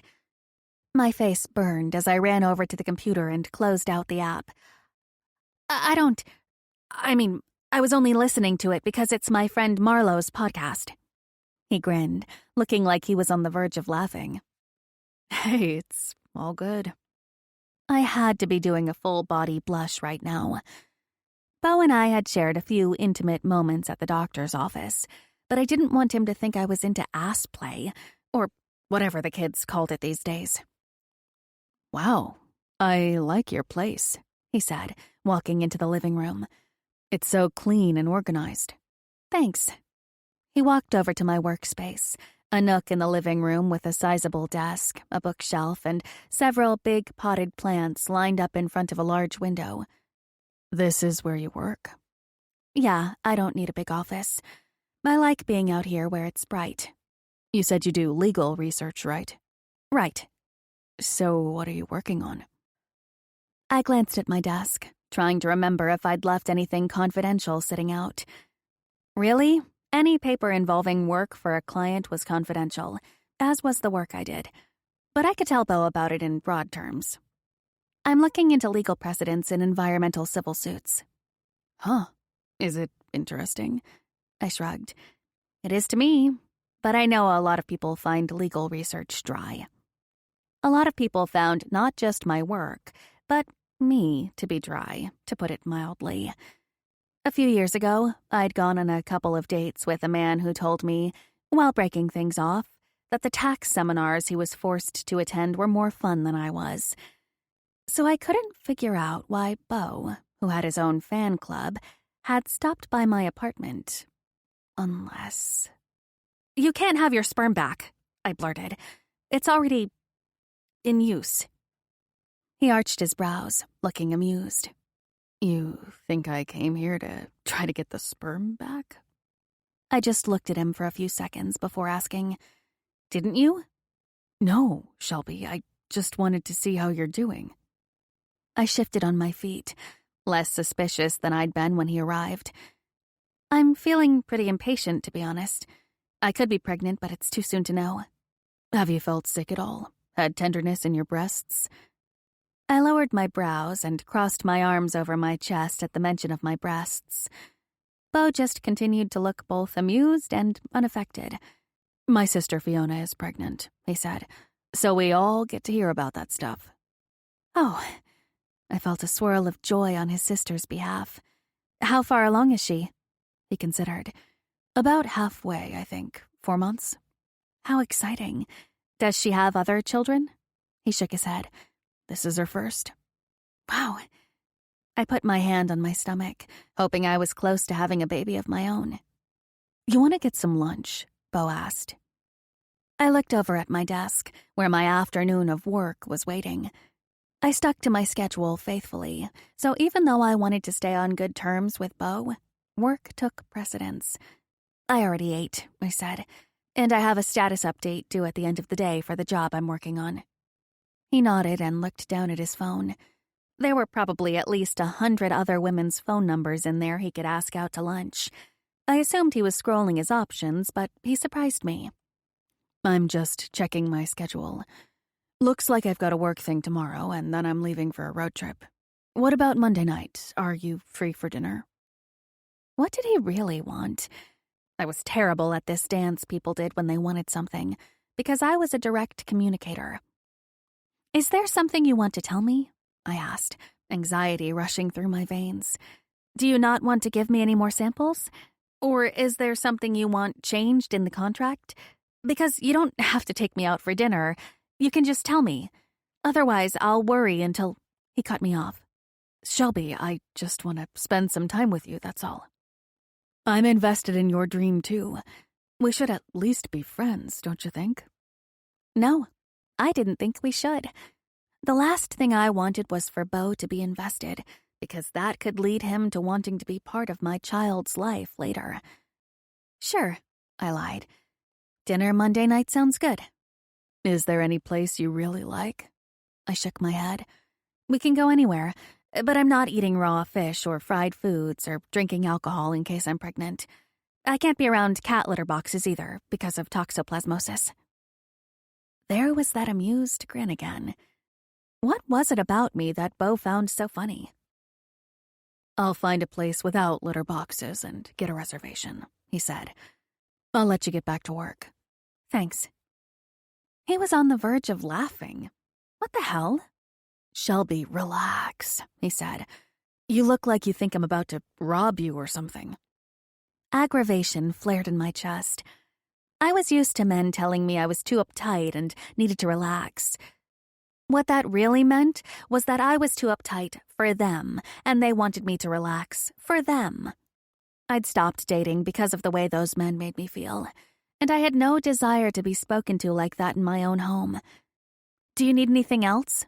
I asked Beau, "because I have work to do." The grin slid away. "No, I'll take off now. Good luck with the work, and I'll see you Monday night." "Thanks," I said, walking over to the door to let him out and locking the deadbolt behind him. I was 10 minutes behind schedule now, but I'd work a little late to make up for it. As I sat down in my desk chair and looked out at the view of distant mountains, I took a breath and centered myself once more. My grandparents had been the only ones to love me exactly as I was. I missed having safe people I could be myself with. One day, I'd have that again. And not only would my child be loved and cared for in all the ways my mother failed at, but they would also know that they, too, could be exactly who they were around me, with no fear of judgment. Chapter 8. Beau. "Hey, the principal wants to see you in her office," my teammate Seth said to me as he walked into the weight room. I finished my set of deadlifts before responding to him. "Do you know what she wants?" He shrugged. "No, but she's on the warpath." "Great." Mila Pavlova was both owner and general manager of the Coyotes. She was only 30, but she'd inherited the team from her hockey-loving father, a Russian businessman, and she knew the sport well. And while you'd think she'd earned her nickname of Ice Queen because she owned an ice hockey team, it had a lot more to do with her personality than anything. "Beau," she said when I walked into her office about 15 minutes later. "Sit down. I'm going to skip the formalities because I was expecting you about 10 minutes ago." I'd taken a quick shower before coming here because Mila had once yelled at one of my teammates for sweating all over one of the fancy chairs in her office. She was known for being impatient and having a short fuse. It wasn't just her temper that was hot either. So was the rest of her. But every player who had ever hit on her had been shot down. Hard. Personally, I wasn't into her. But she was my team owner and GM, so I had to keep her happy. Or at least less than furious. "I'm going to be making some moves," she said from behind her desk, tapping her bright red nails on the computer keyboard in front of her. Shit. My luck had run out. I was going to be traded. The thought of ending up someplace like Pittsburgh made me feel sick. I needed to live near mountains and lakes, not locked up in a city. "Relax, you're not getting traded," Mila said, finishing what she was typing and turning to face me. "But if you want to remain part of this team, I'm going to need you to step up." "What's happening with Sergei?" I asked. Our star defender had injured his leg in our last game, and our coaches and trainers had been tight-lipped about the extent of it. This morning, he'd had an appointment with a specialist, and we'd all been hoping to get some news during practice, but we hadn't. "Out for the season," Mila said. I hung my head. That was a blow to our entire team. Sergei was a veteran and a leader. "Don't repeat that," she said. "Not to anyone. We're working on an announcement now. I had a feeling it was bad, which is why I'd already put some wheels in motion." She had the same dark features as her father, long, smooth hair and big eyes. They were a dark mahogany shade that was the only warm thing about her. It was rumored that she slept at the office, probably coiled up under her desk. "If I'm not being traded, what do you need from me?" "I'll be blunt, Beau." Like she was ever anything else. "You've started to look like a cardboard cutout of a hockey player." I cleared my throat, bracing for the verbal lashing ahead. "Our ticket sales are down, and I get why. People don't want to pay good money to come watch you guys skate up and down the ice." "Is that all we do?" I asked with an edge. She had a lot of control over me, but I wasn't going to sit here and listen to her bitch that my teammates and I did nothing but ice skate. Mila folded her hands in front of her. "It's literally all you guys do. We have the lowest average penalty minutes in the league." "Do you want us to win? We can't score from the penalty box." "I know that, smartass. But it's a hockey game, not a poetry reading. You guys have gotten too slick. You just execute your game and you've forgotten about the show people come here to see. They want fighting, aggression, heart." She was absolutely right that we've cut down on the bullshit. Coach Maddox has drilled into us that we're here to win, not have dick-measuring contests with our opponents. "You'd better talk to Coach about this," I said, shaking my head. "I have. He knows about this new direction. The thing is, you don't have to choose between winning and playing harder." I met her gaze, well on my way to pissed. "Playing harder? Do you have any idea how hard we train to get up and down that ice as fast as we do? The game has evolved from the days you grew up watching it." "It's not about the hockey you want to play, Beau," she said icily. "It's also about the hockey our fans pay to see. Season ticket holders who didn't renew were polled about why, and they overwhelmingly said the games have gotten stale and boring.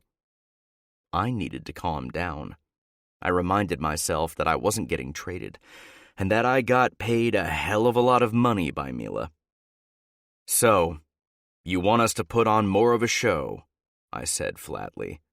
"More fighting." She smiled for the first time since this meeting started. "Exactly. Chirp at your opponents, tell them you wore out their mom's punch card for blowjobs."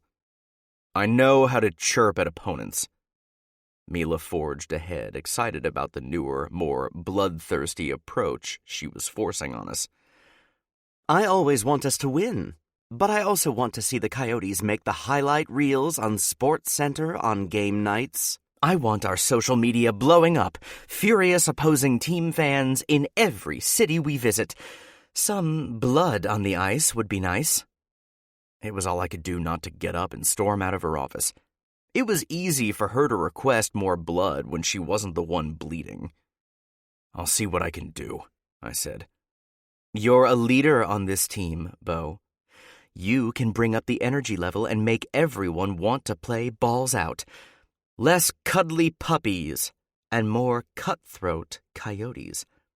"Got it, boss." "Okay, that's all," she said, going back to her computer. I replayed our conversation as I walked back to the locker room, thinking about how I was going to tell the guys about it.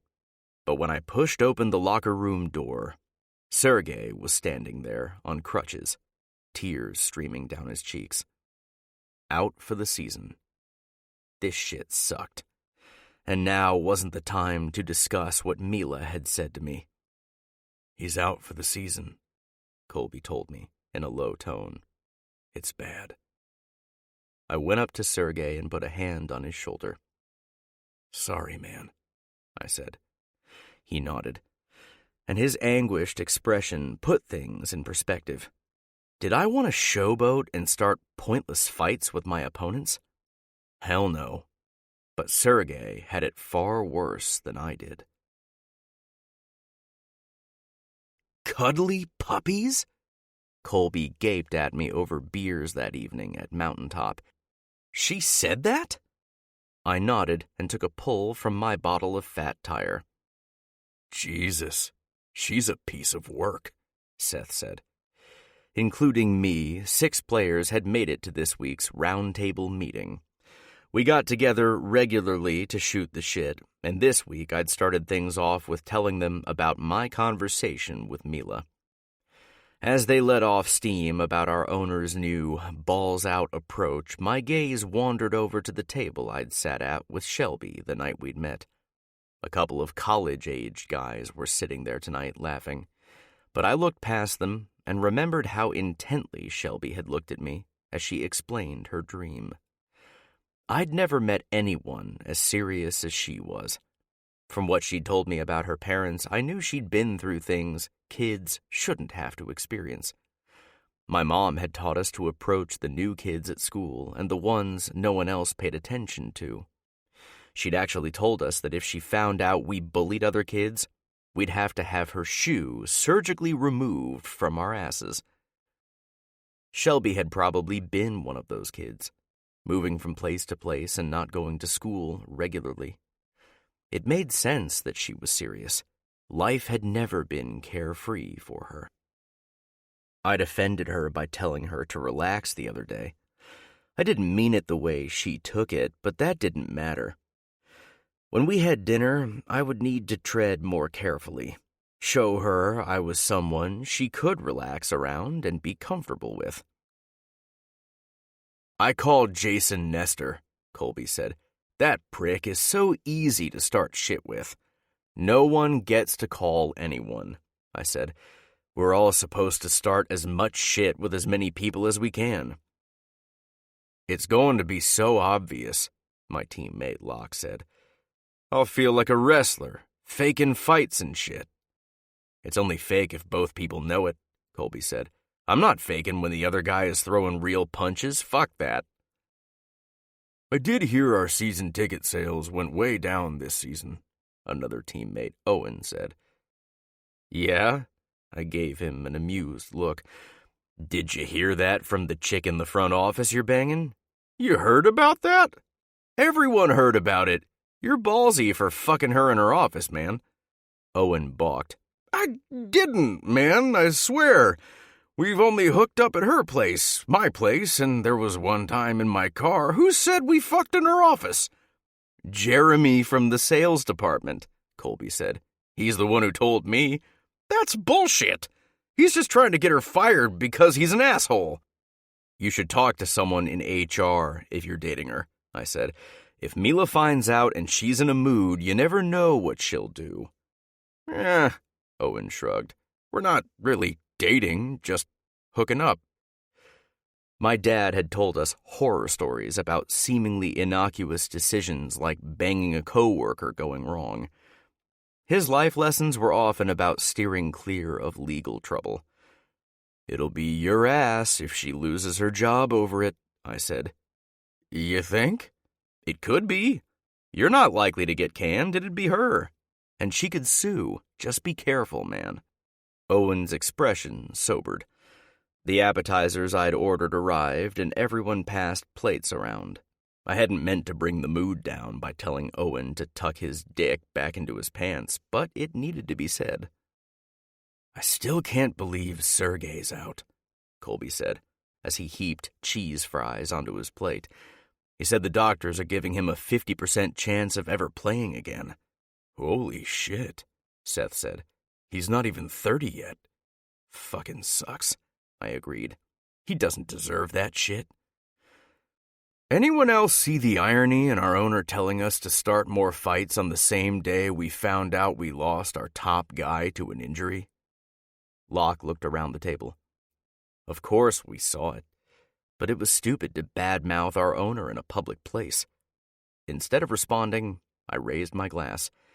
To Sergey, if anyone's badass enough to come back from that injury, it's him. My teammates nodded, and we toasted to our teammate. We were all quiet after that, eating and lost in our own thoughts. Mila was right to shake things up, even if I wasn't sure she was doing it in the right way.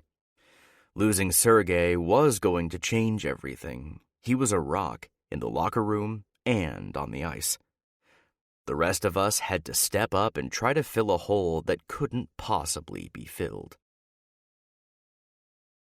Chapter 9. Shelby. Did I mention it's just dinner and I won't actually be working a pole tonight? I asked Marlo as I looked at my reflection while wearing the shirt she'd passed me from her closet. She laughed. Stop being so Victorian. It hardly even shows any cleavage. It's tight, though. I pulled at the side of the shirt, missing the baggy sweatshirt I'd been wearing when I arrived at her apartment. It's not tight. It fits you perfectly. And this is a classic. All black, 3/4 sleeves. You can do dark jeans and heels, flats or booties. Flats. What colors do you have? Red would be fun. I turned from the mirror and met her gaze. I have black and dark gray. Of course you do. She rolled her eyes. What's your shoe size? 8. Damn, I'm a 6 or I'd loan you shoes too. I gave her a pointed look. You're smaller than me, which is why the shirt doesn't fit either. Cut the shit, it looks perfect. That top is too big for me anyways. Just keep it after you peel it off Beau's bedroom floor in the morning. I laughed hard at that. This is just a friendly dinner. Oh, young Padawan, there are no friendly dinners. He wants to pet the kitty. I gave my friend a skeptical look. Beau Fox has a wide variety of kitties to choose from, and he knows I want to keep our arrangement all business. Uh-huh. She walked into the bathroom, still talking. Why are you fighting it, Shelby? There are worse men to have a fling with. He's hot, and you know he's experienced in bed. I wrinkled my nose at the thought, because I wasn't someone who could have casual sex. Or at least, I couldn't enjoy it. And who wanted to be a man's 113th partner? Definitely not me. Get in here so I can do your hair, Marlo yelled from the bathroom. I took a final look at the shirt, which I was apparently wearing to dinner, and walked into the bathroom. "It's still wet," I said. "That's why I'm going to dry it." She arched a brow. "Don't be so salty. I'm not into hairstyling." Marlo smiled. "Just sit down and let me work my magic." "Okay, but don't make it fancy. I don't want it to look like I'm trying to make it into a date." I sat down and Marlo, standing behind me, met my gaze in the mirror. "Anything other than sweats and a ponytail is fancy to you." "I like being comfortable, okay? I'm not used to wearing shirts that make me look like I painted my chest black." "You're pretty, Shelby. Why do you try so hard to make yourself look average when you're so pretty?" My gaze instinctively shot to my lap as a long-forgotten childhood memory came rushing back. My mother held my upper arm, squeezing it as she practically dragged me out the front door of the restaurant we'd met her latest boyfriend at for dinner. Our coats were still inside, and the winter air stung my cheeks. She finally let go of my arm, glaring at me. "You are not ruining this for me, Shelby. Tony is my boyfriend. I expect you to smile at him and look interested in what he's saying." I was 11, and I didn't like Tony. He talked nonstop about what a big deal he was and how scared his employees were of him firing them. I was embarrassed for my mom, who was heavily made up and wearing a tight, low-cut leopard print shirt. "I want to go home," I said. My mom bent down, her eyes narrowed. "Smile and laugh when I do. If you fuck up one more time, I'm throwing away your library books and you can forget about getting a ride to school anymore. Are we clear?" Throwing away my library books would mean I could never check out more. She meant it, too. The only thing my mom took seriously was flirting with men. They were her only source of income, after all. "Yes," I said, tears welling in my eyes.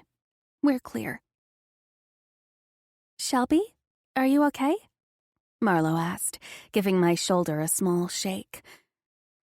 "It's because of my mom," I said, answering her earlier question. "When I was a kid, she dressed up and went out to bars trying to land men. It's actually a lot more screwed up than that, but I probably try too hard to not be like her." "Well, shit." Marlo bent her knees and threw her arms around my neck, hugging me from behind. "I'm an asshole. I'm sorry, Shelby." "I wasn't trying to make you feel sorry for me. I was just being honest." "I know." She stood up and reached for her blow-dryer. "And you're nothing like her, I promise. I just want you to look and feel like the beautiful woman you are." I scoffed. "I'm average on a good day, but you're a true friend for saying that. Wait and see when I'm done." An hour later, I marveled at the transformation she'd managed. My makeup was natural, but it brought out my features in ways I never imagined. Marlo had styled my hair in loose waves I couldn't help running my fingers through. "Wow, I can't believe this is me," I said, turning from side to side to admire my reflection. "If Beau doesn't immediately tell you you're beautiful, walk right back out of that restaurant," she said. "I don't have plans tonight, so we can watch a movie and order pizza." "Oh, don't tempt me. I'm going into an uncomfortable situation, so you know I'll be looking for any excuse to bail." "Shelby, wow. Wow." It was less than an hour after my conversation with Marlo, and Beau was standing outside my apartment door getting his first look at the maid over me. "My friend likes doing hair and makeup," I explained, sifting through my bag for the lipstick I already knew was there. "Well, you look amazing." I looked up from my bag, smiling at him. How could I not? He was easy on the eyes, he'd paid me a nice compliment, and I'd just realized that as of yesterday morning, my period was late. How had I forgotten? Getting pregnant consumed my thoughts, but I hadn't looked at my period tracker for several days. It was too early to share my hopes out loud with anyone, but I was still giddy. "Thank you," I said, excitement swirling in my stomach. "Ready to go?" "I am."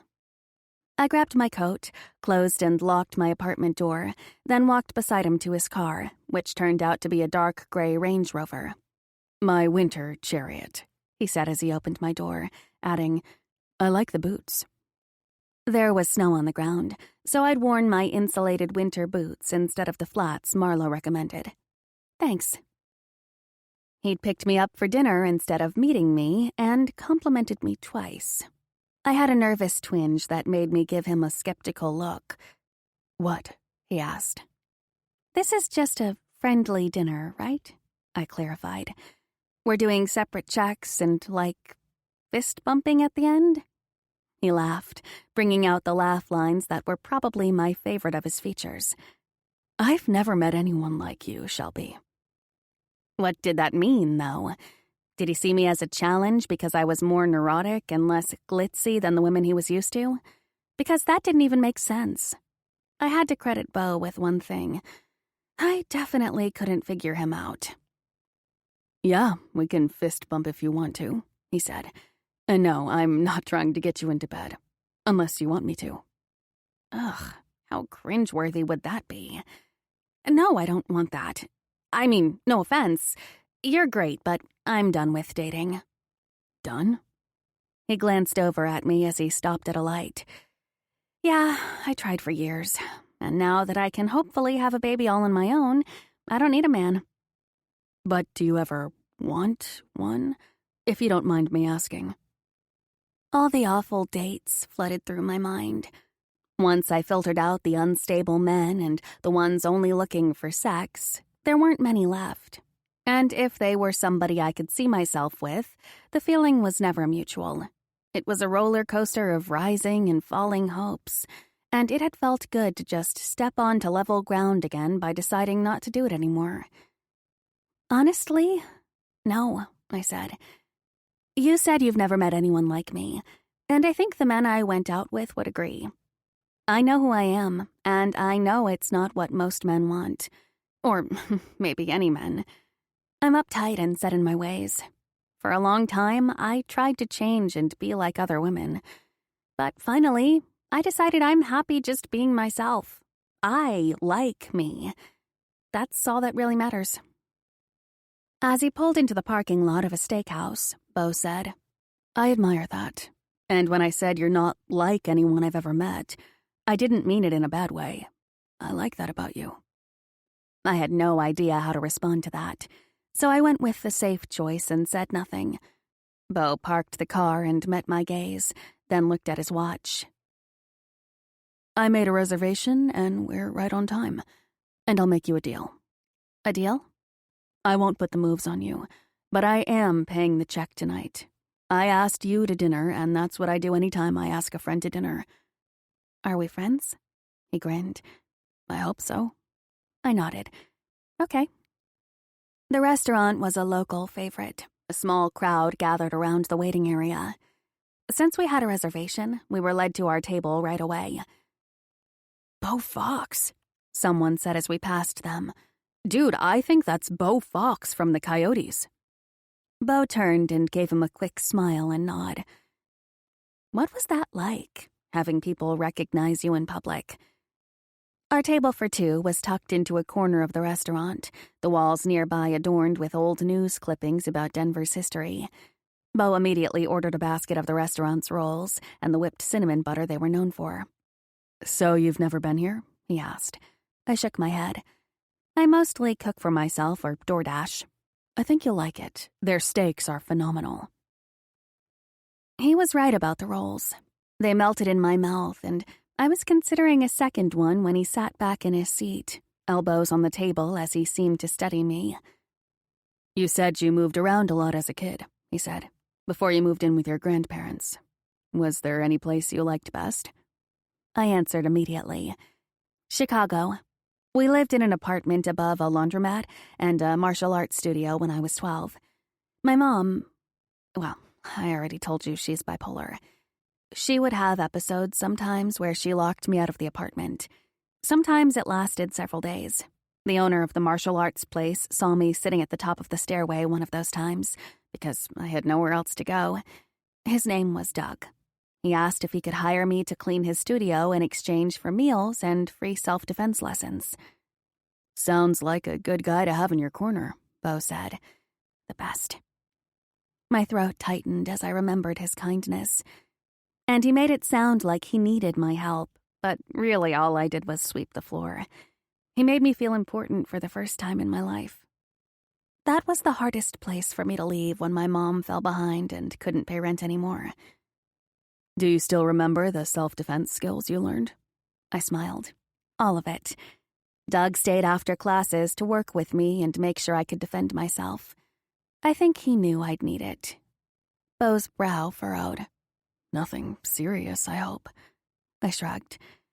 We lived in some rough neighborhoods, and my mom brought home some questionable characters. Damn. "When was your first fight?"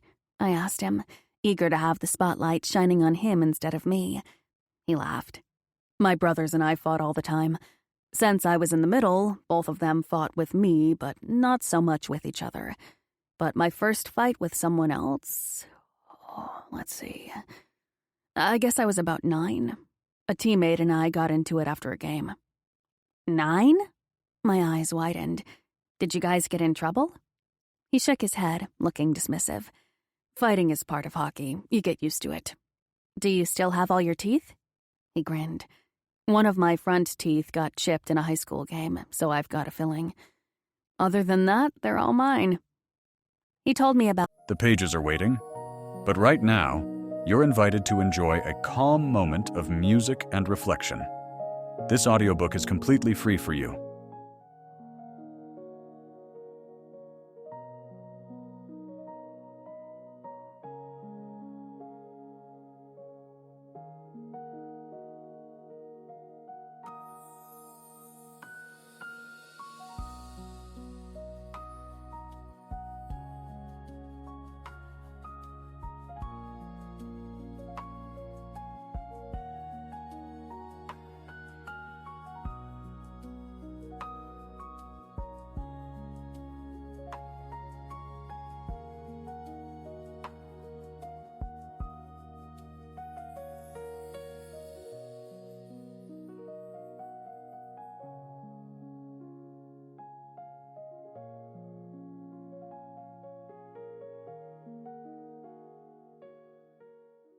life as a pro hockey player, and I told him about working my way through law school as a waitress, tutor, and library clerk.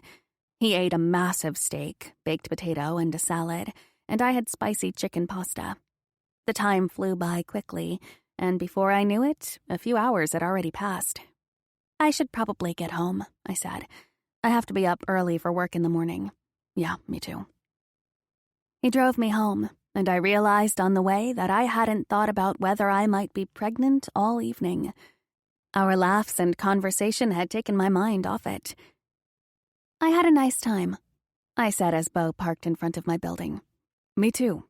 We should hang out again soon." "Sure." He got out of his car and walked up to my door with me, where he waited for me to unlock it, and then smiled and held out a closed fist. I laughed and gave him the fist bump I'd mentioned earlier. "Night, Shelby," he said as I walked inside. "Good night." Chapter 10. Bo. Shelby. "Can you stop by sometime? I have something for you." I'd already read the text many times today, and I'd responded to it as soon as I stepped off the plane in Calgary this morning, where I'd played a game tonight. Still, it intrigued me. What could she have for me? Part of me hoped she'd warmed to me after our dinner earlier this week, but part of me didn't.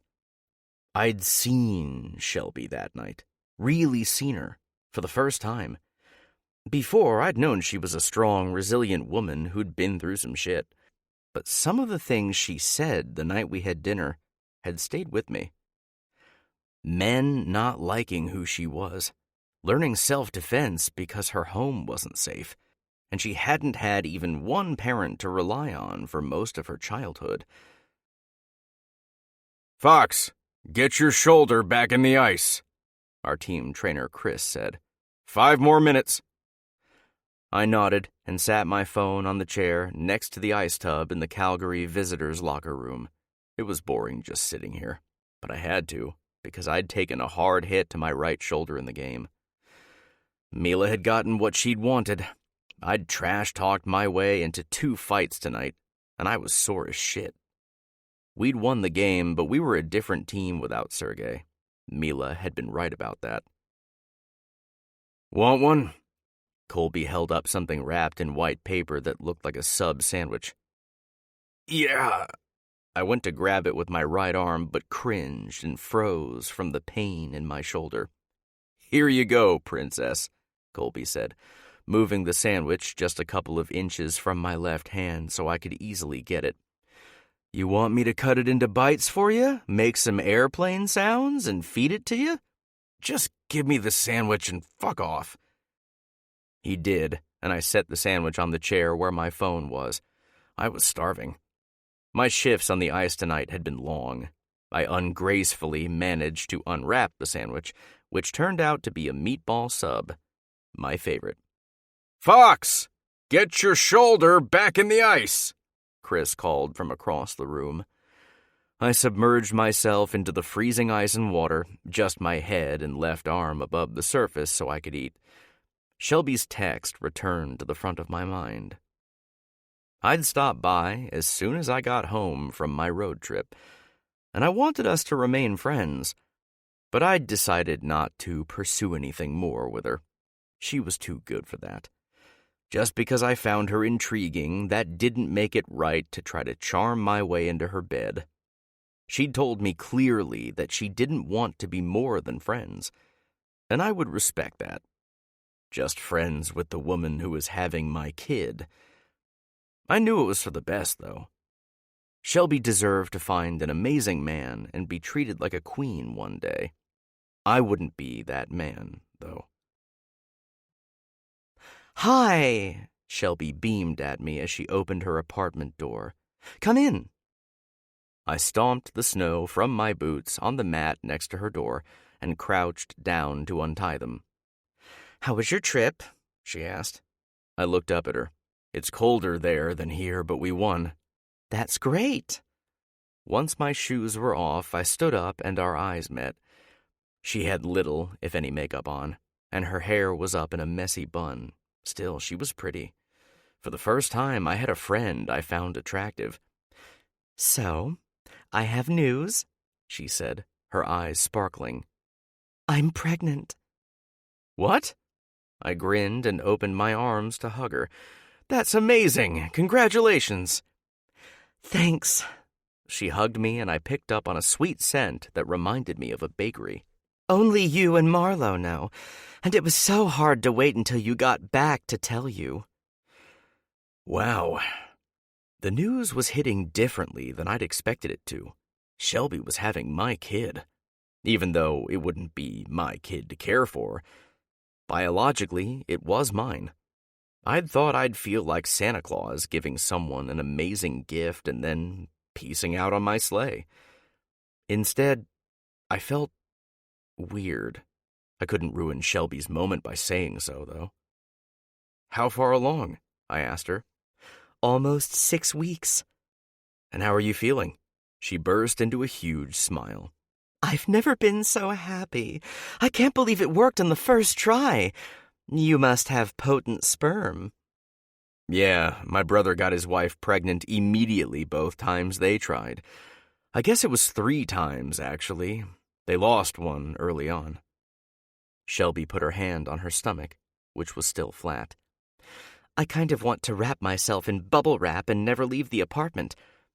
I know miscarriages happen, and it's not because of anything the mother did wrong, but it's hard not to worry.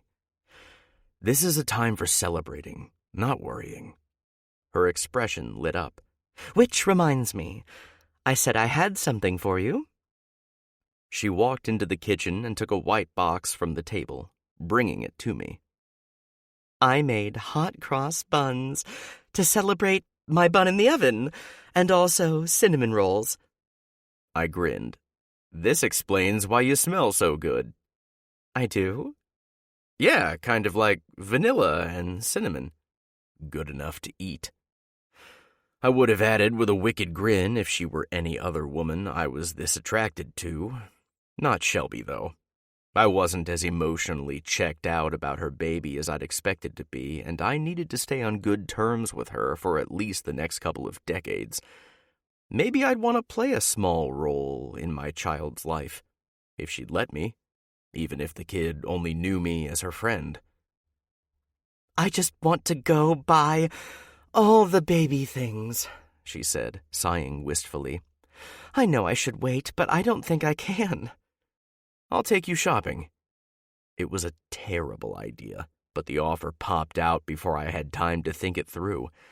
There was a back and forth in my head between what I wanted and what was best. I'd take you up on that, but Marlo and I are going shopping on Tuesday. She's flying out Wednesday for the long weekend. That's right, Thanksgiving. Do you have plans? There was a flash of something in her eyes, but she covered it quickly with a smile. I'm taking the day off and reorganizing my closets. I'll make soup or something. I'm not big on turkey. My parents hosted a huge Fox family Thanksgiving every year, with aunts, uncles, and cousins. We usually had at least 25 people, sometimes more. There was always way too much food, and alcohol, football, and board games. Why don't you come to my parents' house with me for Thanksgiving? I asked. My mom puts on a big spread. It's always a good time. Oh, no. I'm good. I'm used to spending holidays on my own. I don't mind it at all. I couldn't stand the thought of her cleaning out closets by herself on Thanksgiving. My family was used to me bringing teammates to holiday gatherings because they didn't have family close by. One year, I'd brought 5 teammates who had put away 4 entire pies. I'll pick you up at 10 that morning if that works, I told Shelby. She lowered her brows. No, I'm eating soup in my kitchen. No, you're coming with me. She scoffed. Don't be that guy, Bo. I don't want to go to a big family thing with people I don't know. I'd be super uncomfortable. Remember what I said? I know I'm not like other people, but I like me. I had to tread carefully, because I could tell from her tone she was getting pissed. But I wasn't backing down. I like you too, and so will my family. I wouldn't take you to something you'd be uncomfortable at. Look, I appreciate the offer, but no, now I need to get back to work, so enjoy the baked goods and I'll see you Thursday morning. We're casual people. I'll be wearing jeans and a flannel. Bo? She glared at me, the swirling greens and browns in her eyes reminding me of a forest, though they were anything but peaceful at this moment. Shelby? She shrugged. Fine. I just won't open the door. Fine. I'll sit outside until you open the door and miss Thanksgiving. Hope you'll at least share your soup with me. She sighed dramatically. Why are you being like this? Why are you being like this? I don't want to be exposed to germs during flu season. But thanks for thinking of me. I shook my head.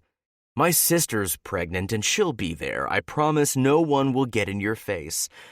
I just don't want to go, she said, exasperated. And I just don't want you to be here by yourself on Thanksgiving. She narrowed her eyes. I'm not your charity case, Bo Fox. If you show up at Thanksgiving lunch or dinner or whatever with a woman, your family will think we're together. I considered. Maybe, but who cares? Just don't mention that you're pregnant. That's a minefield we don't want to walk onto. You're right. It could be uncomfortable. So I'm not going. I'll be here at 10. You don't need to bring anything. My mom cooks most of the food, but has some of it catered. You're eating for 2 now, so it'd be best for the baby if you came and had a good meal. I can eat a good meal here. She gave me a death glare. I'll see you Thursday. Bo. She shook her head and looked away. Hey, I said, sensing her rising anxiety. Trust me, okay? She said nothing. which was better than biting back with another argument. "Thanks for these," I said, nodding at the box. "And congratulations again." "Go away," she said, but there was a lot less fire in her tone now. "Bye, Shelby," I said with a grin. "Bye, you stubborn asshole." Chapter 11. Shelby. "You grew up here?" I asked Beau, stunned as his parents' home came into view at the end of a long, private driveway. It was a sprawling log home on a lake with stone pillars and huge windows, and no other homes in sight. I'd seen homes like this one in architecture magazines. This notched the intimidation factor up even further. While I'd known his parents likely had a beautiful home, I hadn't expected this. "No, they built this about 10 years ago. I grew up in a house in a subdivision in the city." "This is incredible," I said, as he parked on one side of a large portico. "They've got about 50 acres. In the summer, we fish and ride four-wheelers, and in the winter, we ice skate on the lake when it freezes over." I shuddered. "I could never ice skate on a lake." He grinned. "Sure you could. Worrying about falling through the ice would ruin it." He gave me an amused look. "Ready to meet the den?" "I see what you did there, because you guys are the Foxes." He winked, and I said a last-minute prayer that the rest of the family was as easy to be around as he was. "Let's come up with a signal," I said as we approached the wooden front doors. "If I say anything about peppermint tea, it means I want to leave immediately." He gave me a look. "Can we at least eat first?" "Depends on how uncomfortable I am. Remember whose idea this was?" "Oh, nice," he muttered. "They're a subtle bunch." I followed his gaze to a window, where several faces were crowded around each other looking at us. "Why are they staring at me?" I gave him a panicked look. "I hate this already." "It's fine. They're just a little excited because I've never brought a woman to a family thing." I turned to him, my heart racing as his words sank in. "But this isn't—" The front door opened then, and we were greeted by a woman I assumed was his mother. "You must be Shelby." She was a pretty woman with a choppy silver bob. She reached out to hug me as she introduced herself. "I'm Claire. We're so thrilled you're here. Come in, come in. Can I take your coat?" As I took off my coat, I took in my surroundings. The inside of the house was just as beautiful as the outside. It was 2 stories of wide open space, bright with natural light from the many windows and decorated in a modern rustic style. My gaze stopped on a cluster of people standing about 15 feet away, some with faces I recognized from the window. A pretty woman with long, dark hair lunged toward me first. "Hi, I'm Fiona. Should I take you directly to Beau's embarrassing childhood photos, or do you want to grab a drink first?" She reminded me of Marlowe. I liked her immediately. "Hey," Beau said, waving. "Anyone planning to acknowledge me?" A tall, handsome man who looked a lot like Beau scoffed as he approached me. "We've been acknowledging you your entire life, you diva. We want to talk to Shelby. I'm Asher, by the way. Beau's wiser, older brother." It was a whirlwind of introductions. I met his younger siblings, Isaac and Genevieve, Fiona's husband, Adrian, Asher's wife, Claire, and their children, Anderson and Amara, his paternal grandma, Sophia, his aunt Gabrielle and Uncle Steve, and finally, his dad, Henry. "Do you work, Shelby?" Claire asked as I stood in the kitchen between her and her husband. "Or are you still in school?" "I'm an attorney." Henry grinned, an older version of his son, and put a hand on my shoulder. "Finally, someone I can talk shop with. What sort of law do you practice?" "I own my own legal research business." He nodded, looking impressed.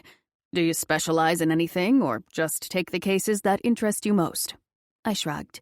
"A little of both, actually. I took a break from corporate bankruptcy because I like being able to stay awake until the end of the workday." He chuckled, his eyes sparkling as he looked at his wife. "I like her."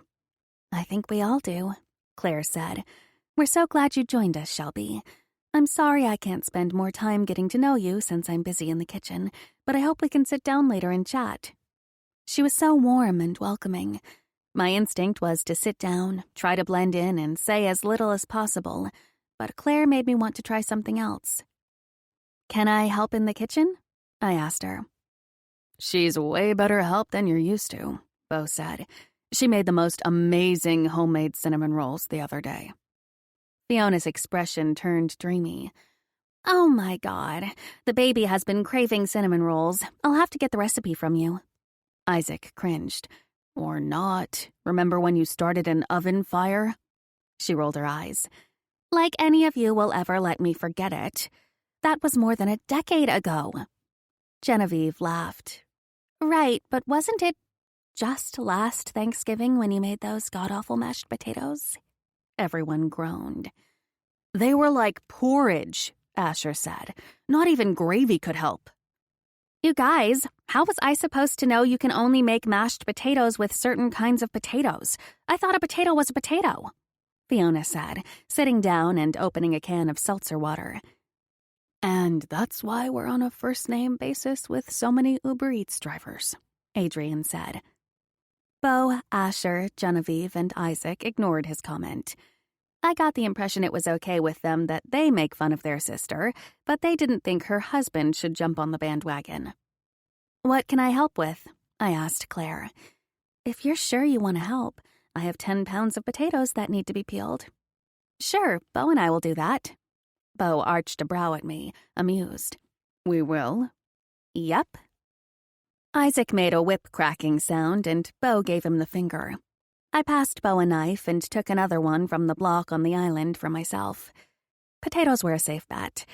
I'd noticed that smelling and looking at certain foods made me feel sick, sometimes to the point I didn't even want to eat anymore. So, Shelby, how did you and Bo meet? Claire asked as she stirred something on the stove. I met Bo's gaze, wide-eyed. We should have gotten our story straight before this.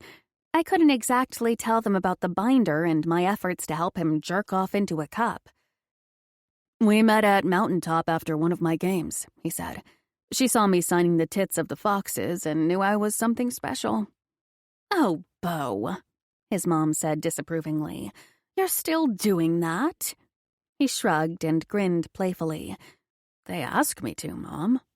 I recall teaching you the word no.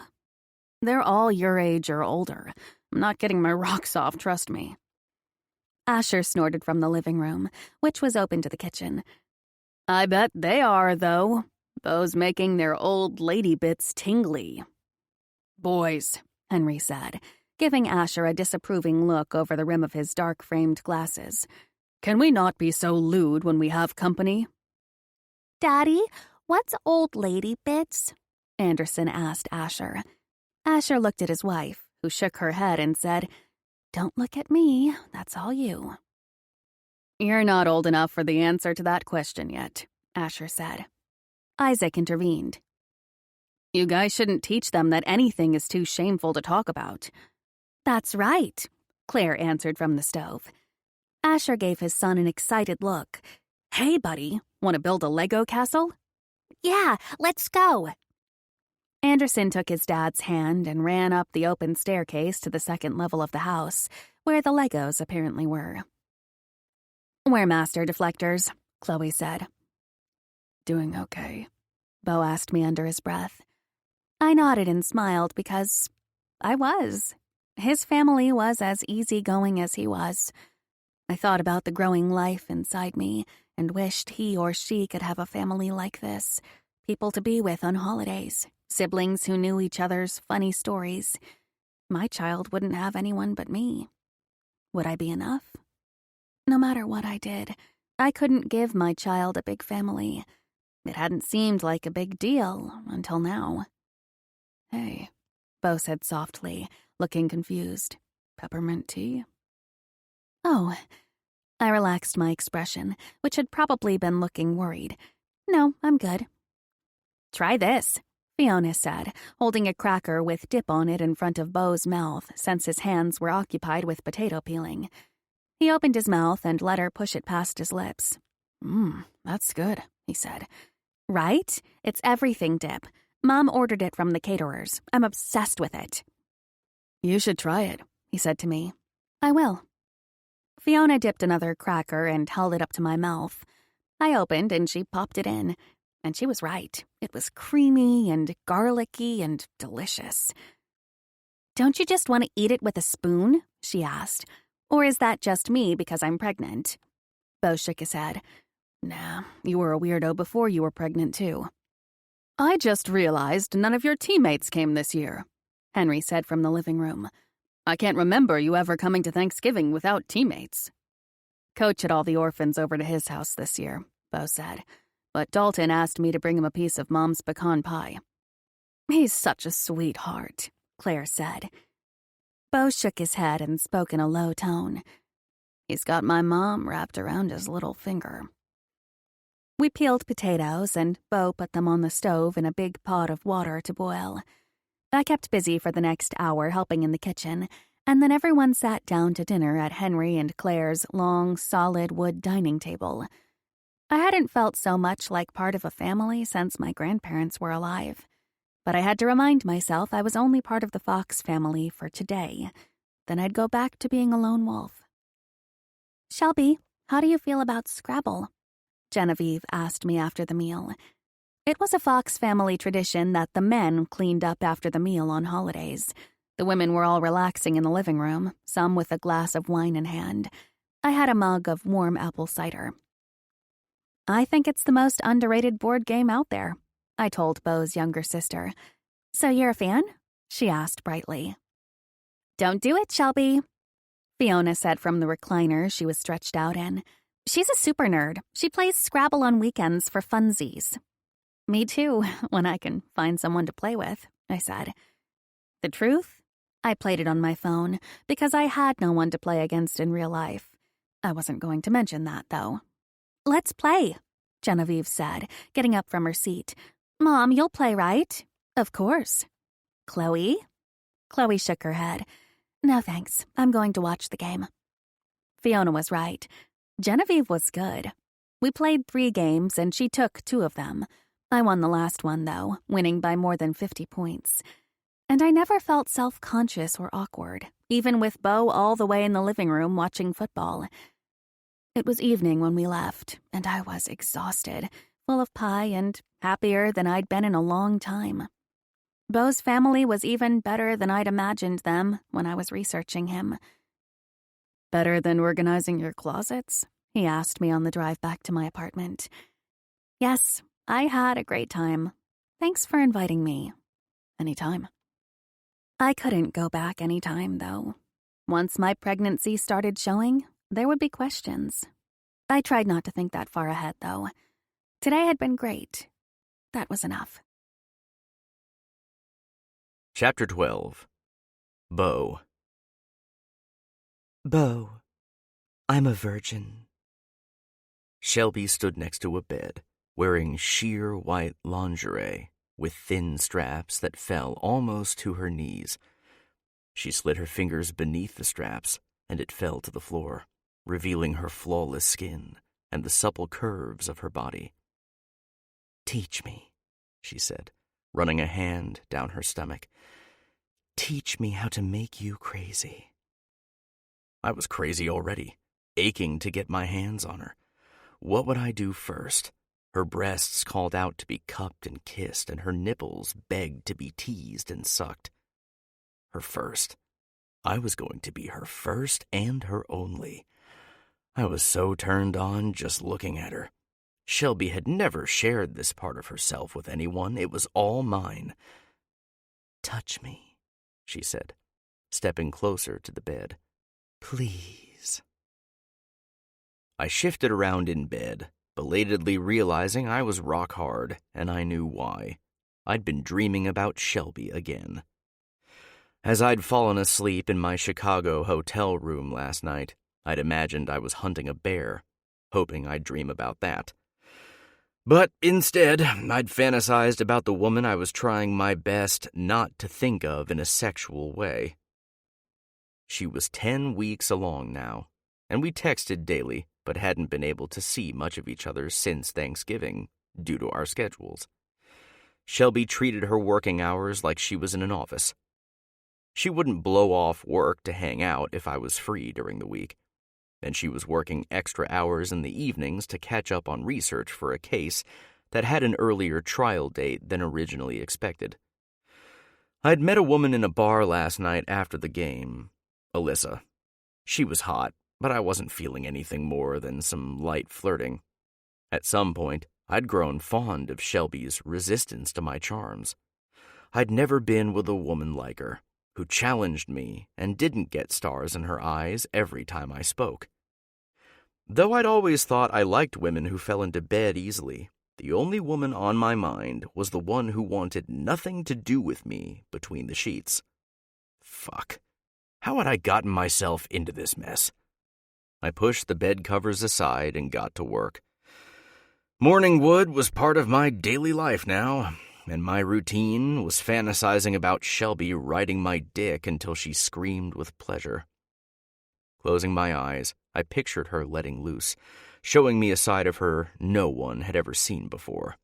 It didn't take long for me to finish and grab a tissue from the bedside table to clean up with. I showered, dressed, and packed my bag. The team had a flight to Las Vegas in a couple of hours, so I had enough time to drop my bag off at the front desk, get breakfast at the hotel restaurant, and board the bus we'd take to the airport on time. When I sat down across from Dalton in the restaurant, he looked up at me and nodded. "Sup?" He had a black eye I didn't remember seeing in the locker room after the game. I lowered my brows, trying to figure out if I'd missed something. "Got into it with some drunk guys at a bar last night," he said. "Chicago fans." "Shit, man, you okay?" He scoffed. "Yeah, I'm fine. Those assholes called the cops, but the cops asked to see the surveillance video from the bar, and they ended up arresting the douchebag fans who called them. Colby and I got a little banged up, but it was worth it. Chicago fans are fucking nuts." He nodded in the direction of the breakfast bar. "Go get some of that sausage while they still have some. It's really good." I considered a joke about him liking sausage, but nah, he'd had a rough night. When I got back to the table, Colby was there too, and he was giving me a funny look. "What?" I asked. "You got some pop-up on your phone about your baby being the size of an apricot. Didn't know you had a uterus, bro." Shit. I'd subscribed to some shit about fetal development, and since I'd input Shelby's due date, they kept sending me updates about what was going on that week during her pregnancy. "My sister's pregnant," I said, glad for the out. "I like to keep up with the development of the baby." Fiona was 5 months along, but my teammates didn't know that. "An apricot?" Dalton shook his head. "That's a weird thing to compare it to." "Yeah, people eat apricots," Colby said. "They should be more sensitive. Compare it to, like, an egg or something." "People eat eggs too, dumbass," I said. "Oh, yeah. Sorry, long night." I looked closer at his face. He had a fat lip and a cut on his cheek. "Heard you got your ass kicked last night," I said. With a single note of laughter, he touched his cheek near the cut. "Yeah, like I didn't get enough on the ice." The increase in fighting during games was why I'd gone back to the hotel instead of out with my teammates last night. These days, I was beat after every game, literally. My shoulder still hadn't healed all the way, and I was sore all over. "I mean, we kind of deserved it," Colby said, grinning. "We were assholes to Petrov last night."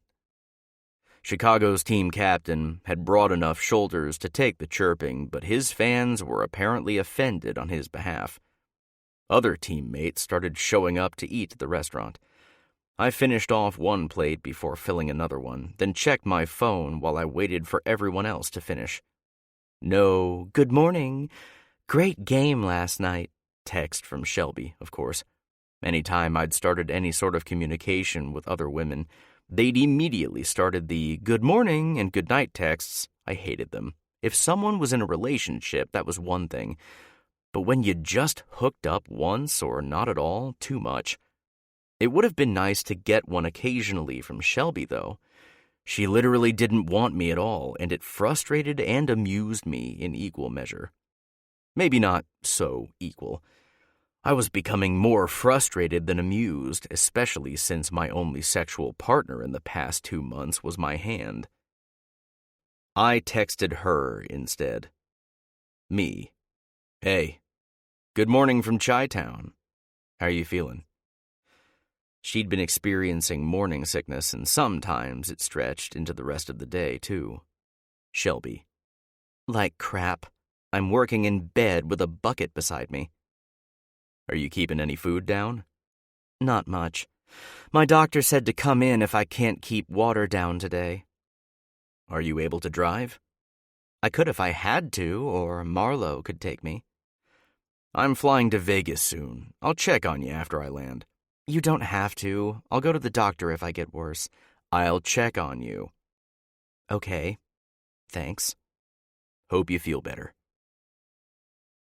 I Googled ideas to help with morning sickness and saw that ginger was high on a couple of lists. Surely even Shelby, who was paranoid about everything that went into her body while she was pregnant, would eat ginger. There was a great local bakery in Denver that my mom ordered from all the time. I left my table in the restaurant and found an empty hallway where I could get some privacy and dialed the number I'd found online. Judy's, how can I help you? The voice on the other end of the line said, Hey, this is Beau Fox. My mom, Claire Fox, is a regular customer. Oh, of course. We just took her order for Christmas. What can I do for you? I need to order some ginger cookies to be delivered to someone in Denver. There was a pause on the other end of the line. Ginger cookies? Right. We could do gingerbread men. How about that? As long as they have ginger. They do. I gave her Shelby's address and my credit card number. Hopefully the cookies would help. They were the least I could do from several states away. Hey, are you feeling better? I asked Shelby several hours later. We'd gone from the airport to the Las Vegas arena for our pre-game skate, and I was calling her from the visitors' locker room. Maybe a tiny bit, she said, but I'm so tired I could fall asleep right this second. Are you keeping water down? Yes, she said, sounding amused. I've got you, Marlo, and a nurse from my doctor's office asking me how often I'm throwing up. Try Gatorade, I suggested. I've got one on my nightstand now. Marlo brought over a bunch earlier this afternoon. Okay, good. How's Vegas? Decent weather, I said. Other than that, it's same old, same old. But more strippers, right? More than Denver, at least. I guess so. Not really my thing, though. She sighed softly. Sorry I'm grouchy. You're entitled. I suddenly remembered why I'd called instead of texting. Hey, I want you to come to my parents' house for Christmas with me. There was a pause on the other end of the line before she said, I don't think I can, Beau. Of course you can. I don't think I'm even invited unless you're with me. Just about every member of my family has called or texted in the last week telling me to bring you, especially my dad. He can't wait to talk shop again. There was a smile in her tone. That's so nice of them. But I'm so sick, and I'd either look like a jerk who came to a gathering while I'm sick, or a pregnant woman, and I don't like either option. Shit, I'd forgotten how sick she was. She had a point, but it didn't feel right for her to be alone on Christmas.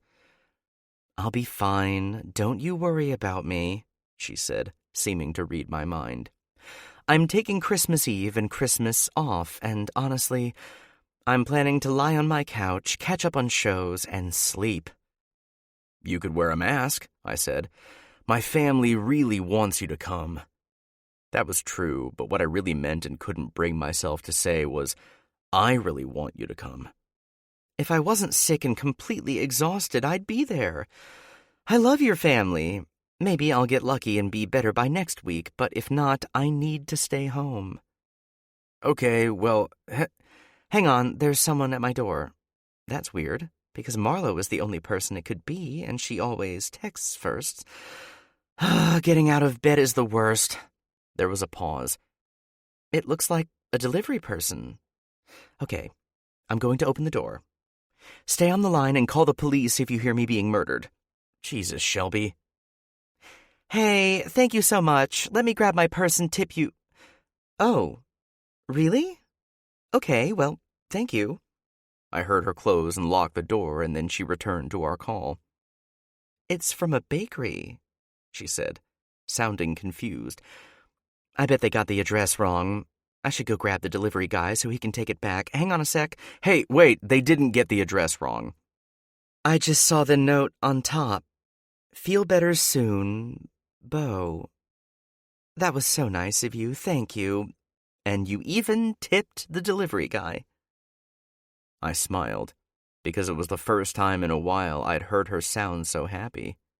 They're ginger cookies. Ginger helps with morning sickness, she finished for me. Thank you.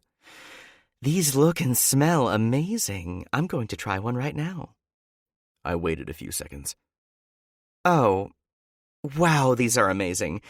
They're gingerbread men, but they're soft and they have actual frosting instead of just little lines of decoration icing. I'm glad you like them. Everyone in the locker room was gathering by the whiteboard for a meeting with our coaches. Hey, I have to go, I said. I'll talk to you later. Eat the cookies and drink the Gatorade, and fuck work. It can wait. You need to rest. She gave a wistful little moan. Maybe I will. I can always work later. Text me later, okay? I will. Chapter 13. Shelby. I ran my fingers over the worn album cover of the most treasured record in my collection. When I'd lived with my grandparents, my grandpa always played this collection of classic Christmas music as we decorated the tree he cut down from a local tree farm.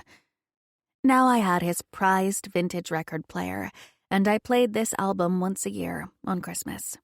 Memories of holidays with my grandparents brought a hollow feeling to my chest every time I thought of them, so I could only listen to it one time in their memory, and then I always tucked it back into its sleeve until next year. I'd been honest with Bo. I was too sick to go with him to his parents' house for Christmas. What I hadn't told him was that, even if I were well, I wouldn't have been able to go. Christmas was an incredibly hard day for me. I dreaded it every year. Bing Crosby's soothing voice and the fat snowflakes falling peacefully outside my windows grounded me slightly. This year, tears quietly slid down my cheeks, which was better than sobbing until I had a headache, as I usually did. Why couldn't I just remember the beautiful Christmases with my grandparents?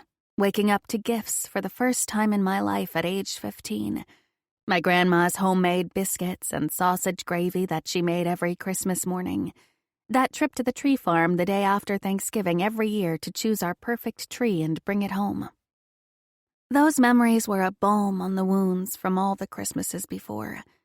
My father had died from a drug overdose on Christmas, so my grandparents easily could have chosen to feel the pain of losing their son that day, rather than celebrating.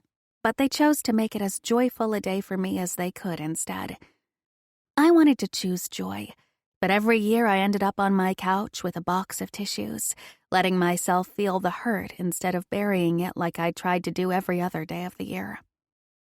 As a kid, I'd been mesmerized by holiday lights. When I saw other kids go into homes with windows trimmed with multicolored lights, I thought they must be the luckiest kids in the world.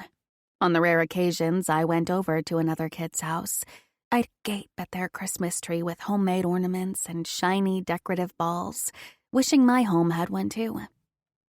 It hurt to go to school after Christmas break and see the other kids wearing new clothes, talking about the games or bikes they'd been gifted. On the rare occasion someone asked me what I'd gotten for Christmas, I lied and said I got the gifts I heard everyone else saying they got. In our house, Christmas Eve and Christmas were just regular days when my mom was either out or in bed recovering from being out. For years, I'd been telling myself it shouldn't hurt this much. I was an adult now, and I could buy myself clothes and shoes and makeup if I wanted to. But there was something about the memory of the lovingly wrapped gifts from my grandparents, complete with glittering bows, that I couldn't replicate. This was the last one, though, the final Christmas I'd spend all alone. Starting next year, I'd have a beautiful son or daughter to make my own memories with. I'd already started cross-stitching a stocking with an elaborate winter scene that I'd add my baby's name to when I chose one and hang up every year in our home. I'd seen stockings like this one in a magazine once as a kid and thought they were magical.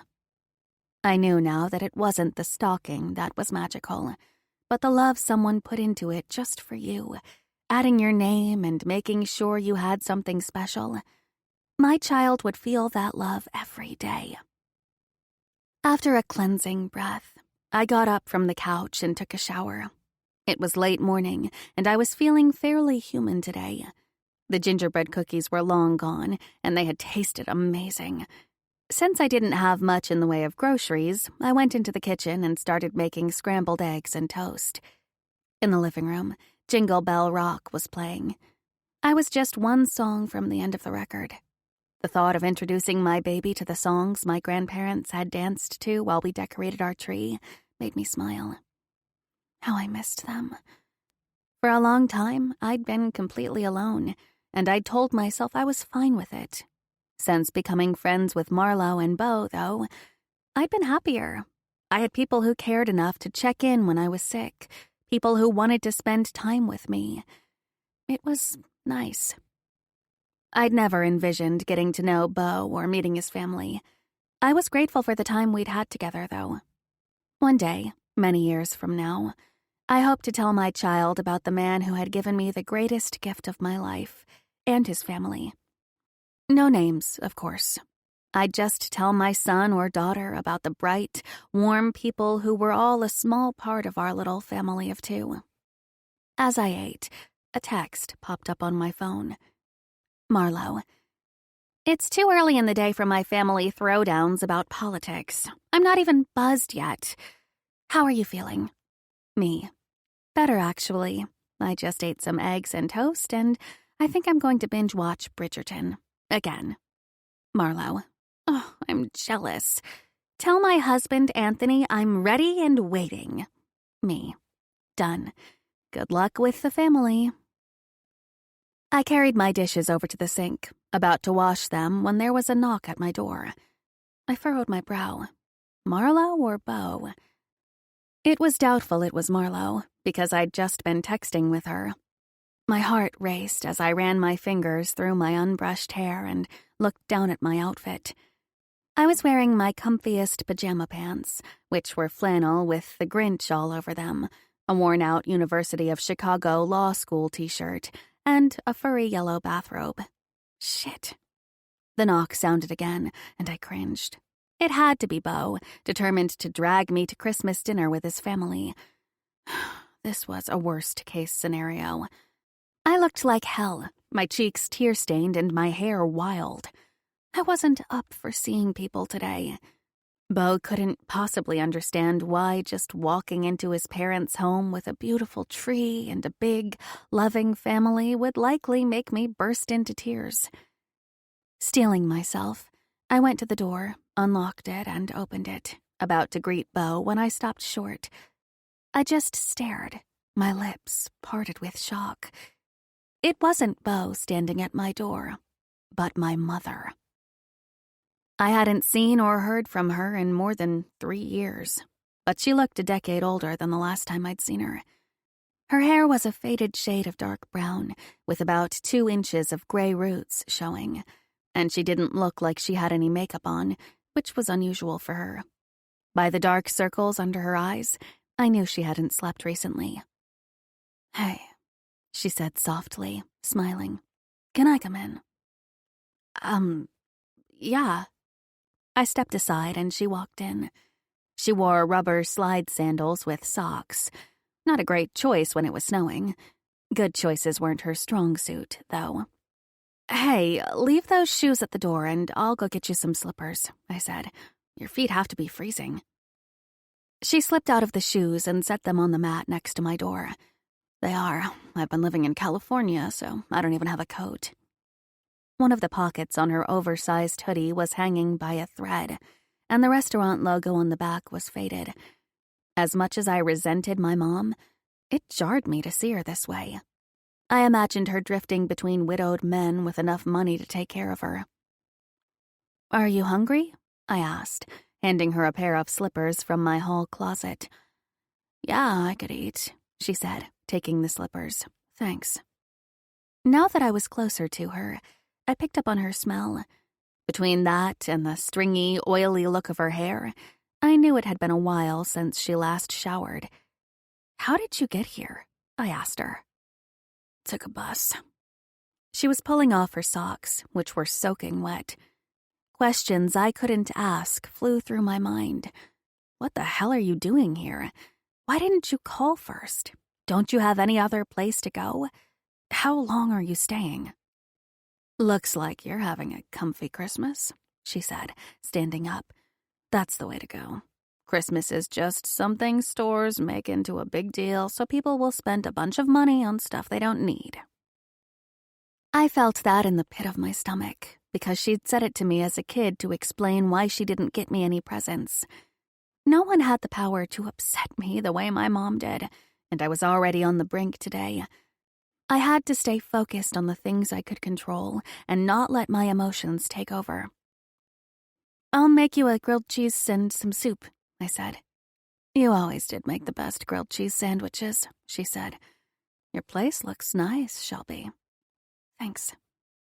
I'd learned to make a grilled cheese by the time I was 5, because I knew I could stretch a loaf of bread and a package of cheese into several meals. Once I moved in with my grandparents, though, I hadn't ever eaten a grilled cheese again. It reminded me of times I wanted to forget. Part of me hated myself for not slamming the door in her face the moment I recognized her. She'd been a terrible mother. Bipolar disorder was part of it, but she was also a selfish person who made bad choices and didn't care how they'd affected me. "So, what have you been up to?" she asked, sitting down at my kitchen table. For the past 3 years, she only reached out to me when she needed something. Last time she'd been here, she wanted my help because she was being sued for unpaid rent and damages to an apartment she'd ditched. Somehow, the landlord had managed to track her down and have her served, which was an accomplishment in itself. She hadn't shown up for the hearings, and he'd been granted a judgment against her. Not surprisingly, she didn't care until her tax return was garnished to pay what she owed. "You've always been smart, and you're a lawyer now," she had said. "I need you to help me get my tax refund back." I'd told her that not only was it too late, but that I didn't practice law in New Mexico, where the judgment had been entered. She'd left pissed off, and I hadn't seen her since.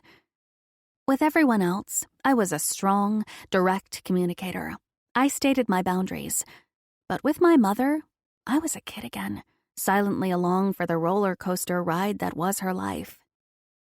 "Just work," I said in answer to her question. "What about you?" "Oh, you know me, never a dull moment."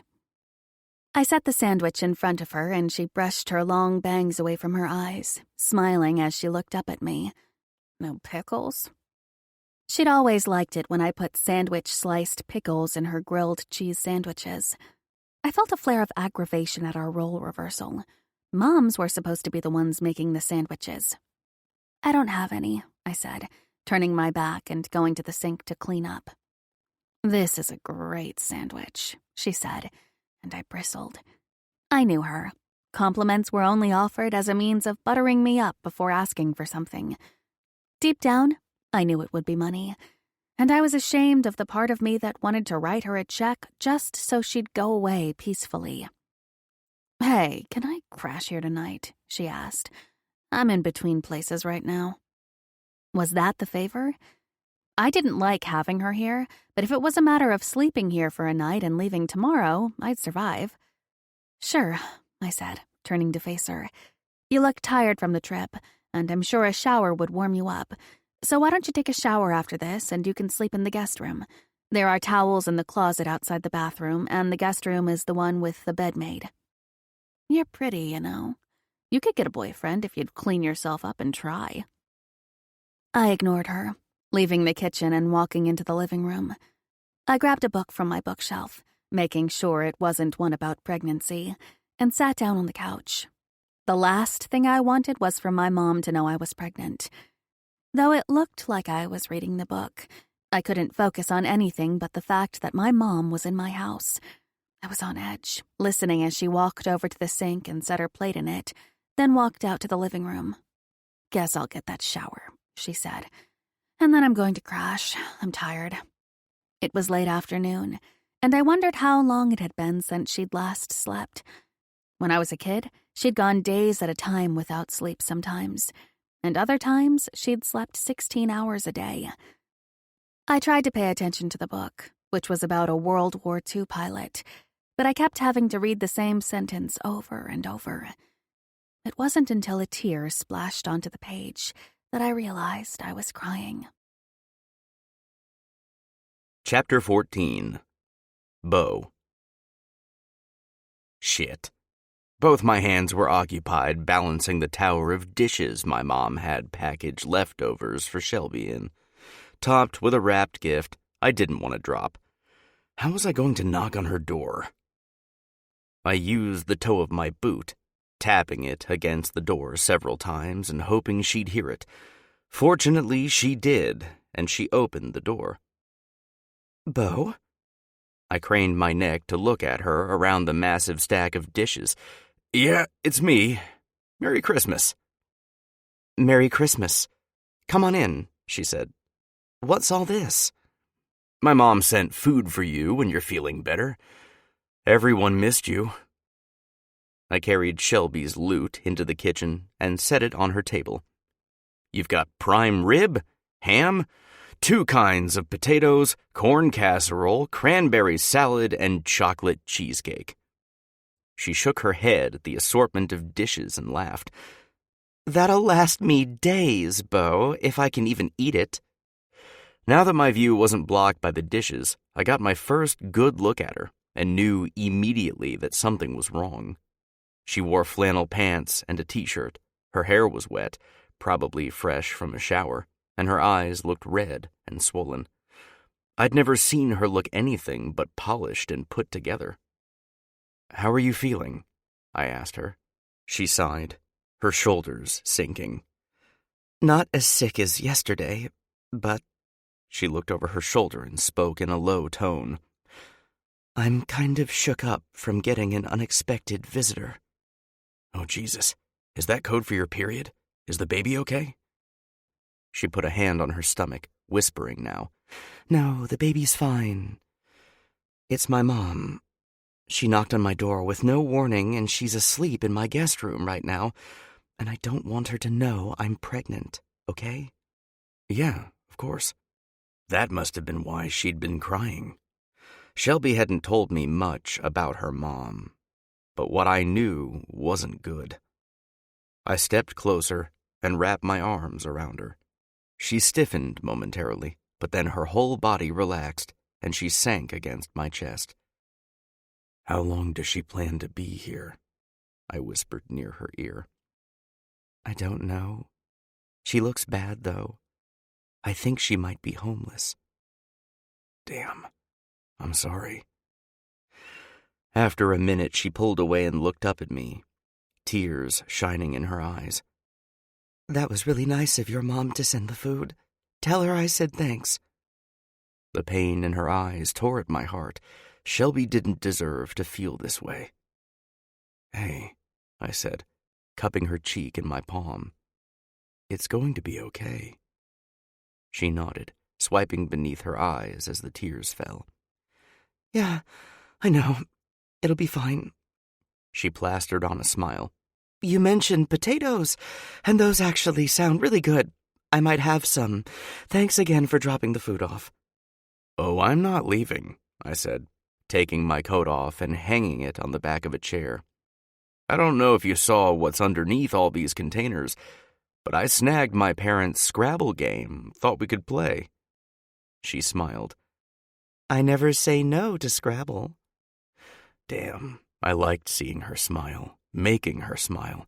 and I liked being close enough to smell the light, sweet fragrance of her body wash or shampoo. Whatever it was, I liked it. I moved the containers of food into one pile on the table, sorting out the Scrabble game and 2 wrapped presents. "This one's from my parents," I said, passing her one of the presents. "And this one is from me." She cringed. "Bo, you guys shouldn't have done that. I don't have anything for you." I grinned. "I've got everything I need, plus a bunch of stuff in my car my family got me." I looked down at the box I'd passed her, which my mom had wrapped in paper with snowflakes all over it. She unwrapped the present and pulled out a gray cashmere cardigan, just like the ones my mom had given my sisters and Chloe for Christmas. "Oh my God, it's beautiful. It's so soft." And she ran her hands over it. I saw that she was still crying. I figured I wouldn't mention it this time. She was having a hell of a time between being sick and her mom coming by, and pregnancy hormones probably weren't helping. "Okay, open this one now," I said, passing her the small box I'd had gift-wrapped in shiny silver paper with a red ribbon wrapped around it. My heart pounded in my chest as she tore off the wrapping paper. I'd seen this in the store and known immediately that she'd love it, but still, I couldn't wait to see her reaction. She flipped open the little blue box and looked at the necklace inside, a flat silver heart with Mom engraved on it. Her expression crumbled as she burst into tears. Shit. Good or bad? Had I given her this gift at the worst possible time with her mom here? "Sorry," she said, looking embarrassed. "No, I'm the one who's sorry. I didn't mean to upset you." She smiled.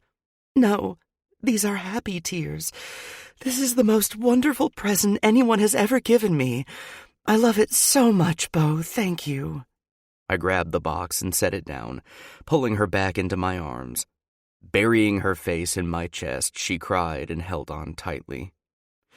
From someone who usually didn't show much emotion, her breakdown caught me by surprise. Asher had once told me he learned the hard way that women didn't want to be grilled when they were crying. They wanted to be comforted. So I just held Shelby, wishing I had the words to make her feel better, but knowing I probably didn't. "Sorry," she said, pulling away after a minute and avoiding my gaze. "Christmas is always a hard day for me. I should have mentioned that." She walked over to the kitchen sink and took a paper towel from the holder on the counter, wiping her cheeks. "Want to talk about it?" I asked. She exhaled heavily as she threw away the paper towel. "My dad died on Christmas.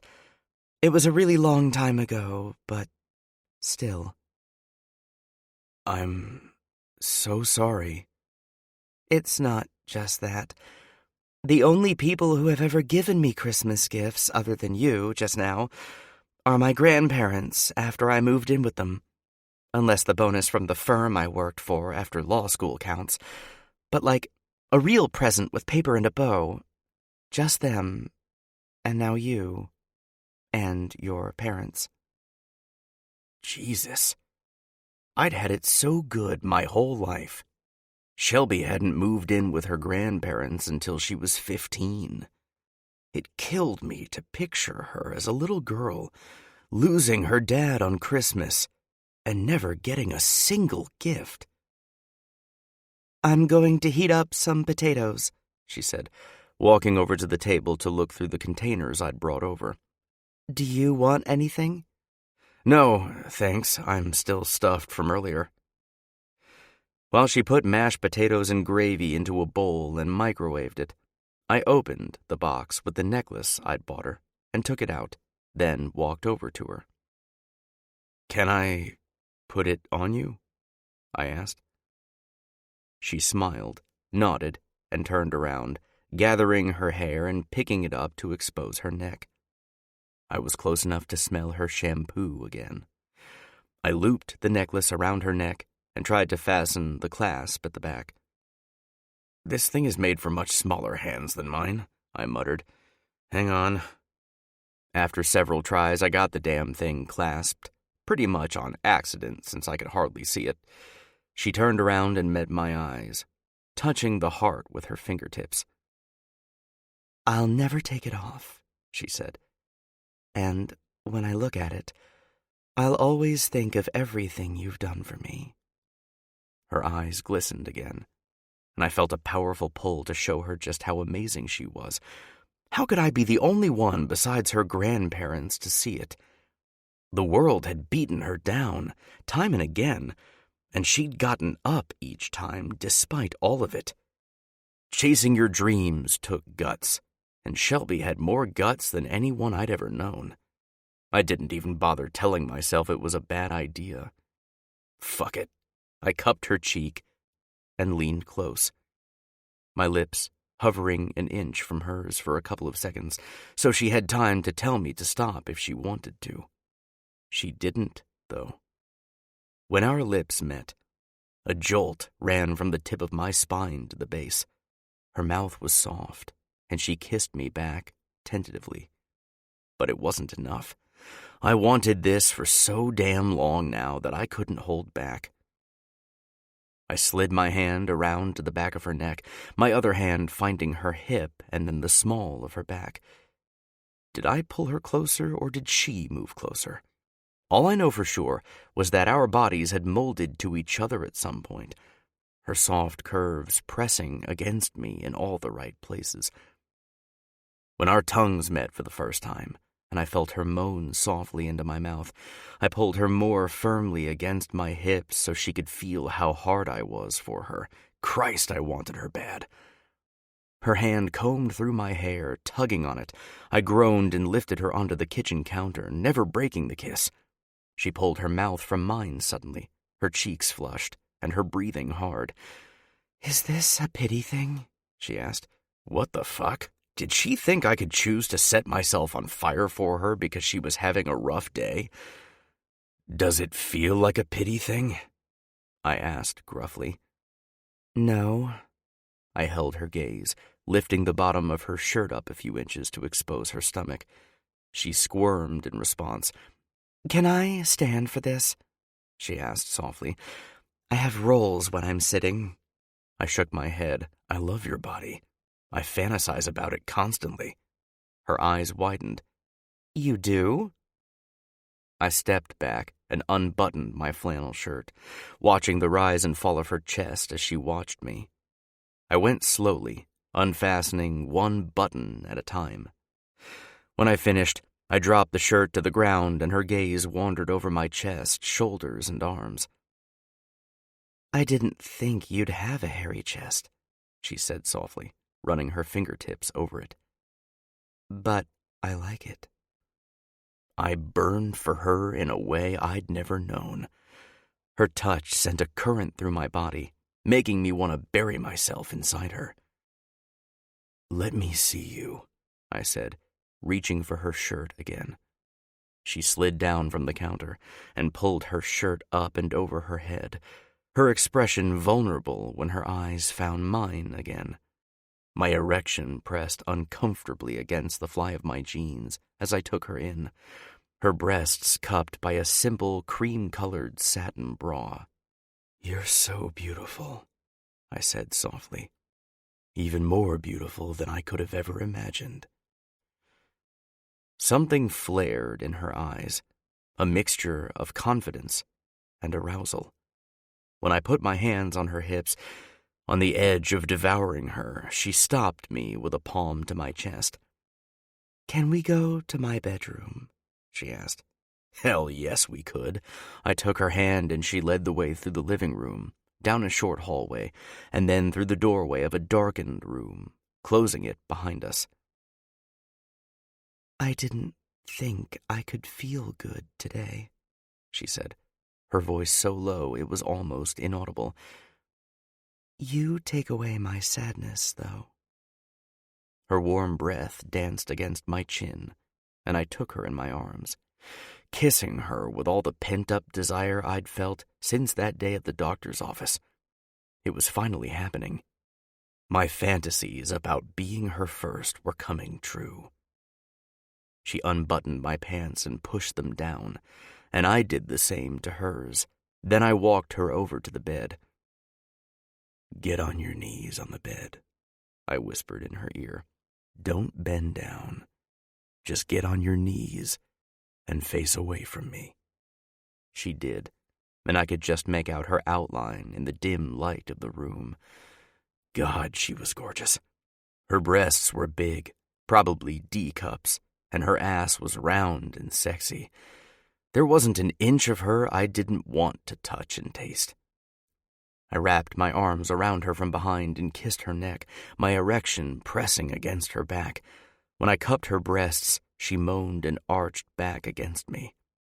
She was so fucking responsive. I was on the edge of losing my already limited self-control. When I slid my hand down her stomach and cupped her pussy through her panties, she inhaled sharply. It was all I could do not to push her panties down and fuck her from behind. Not yet, anyway.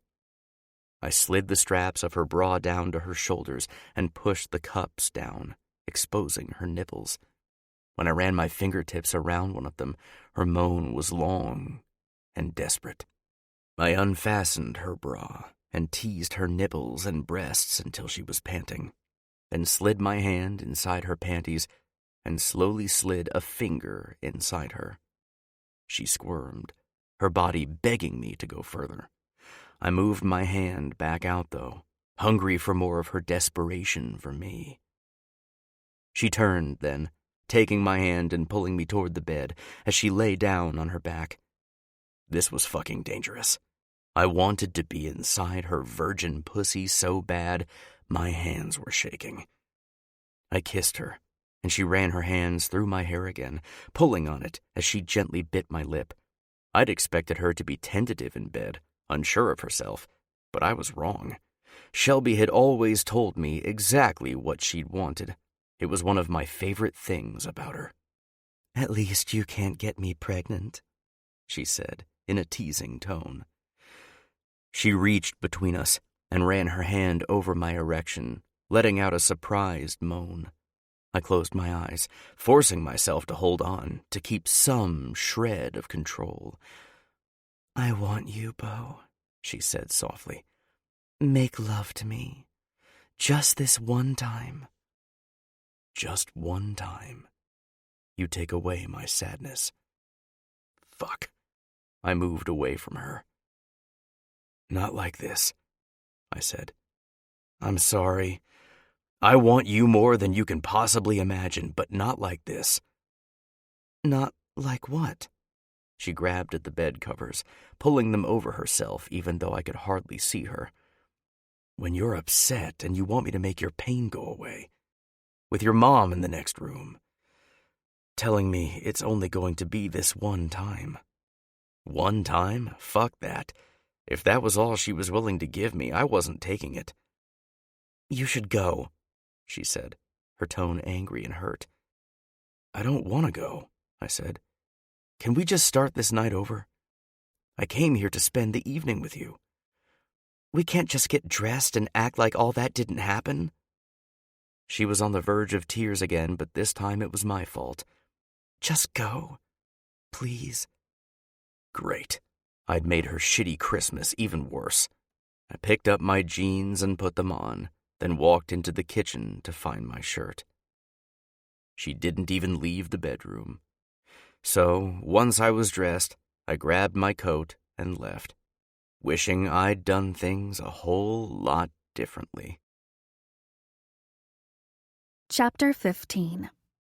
Shelby. "Hey, I need your opinion on my outfit," Marlo said when I opened my apartment door. "Sure, come on in." I kept the disappointment from my tone. It wasn't that I was bummed Marlo was here, but that my heart had been pounding when I heard the knock in hopes it was Beau. It was New Year's Eve, 6 days since he'd left my apartment. He texted the next day apologizing, which made it even worse. It hurt knowing he was sorry for something that had made me feel more alive than I had in years. "Hi, Tracy," Marlo said when she saw my mom sitting on the couch. She'd stayed Christmas night and never said anything about leaving.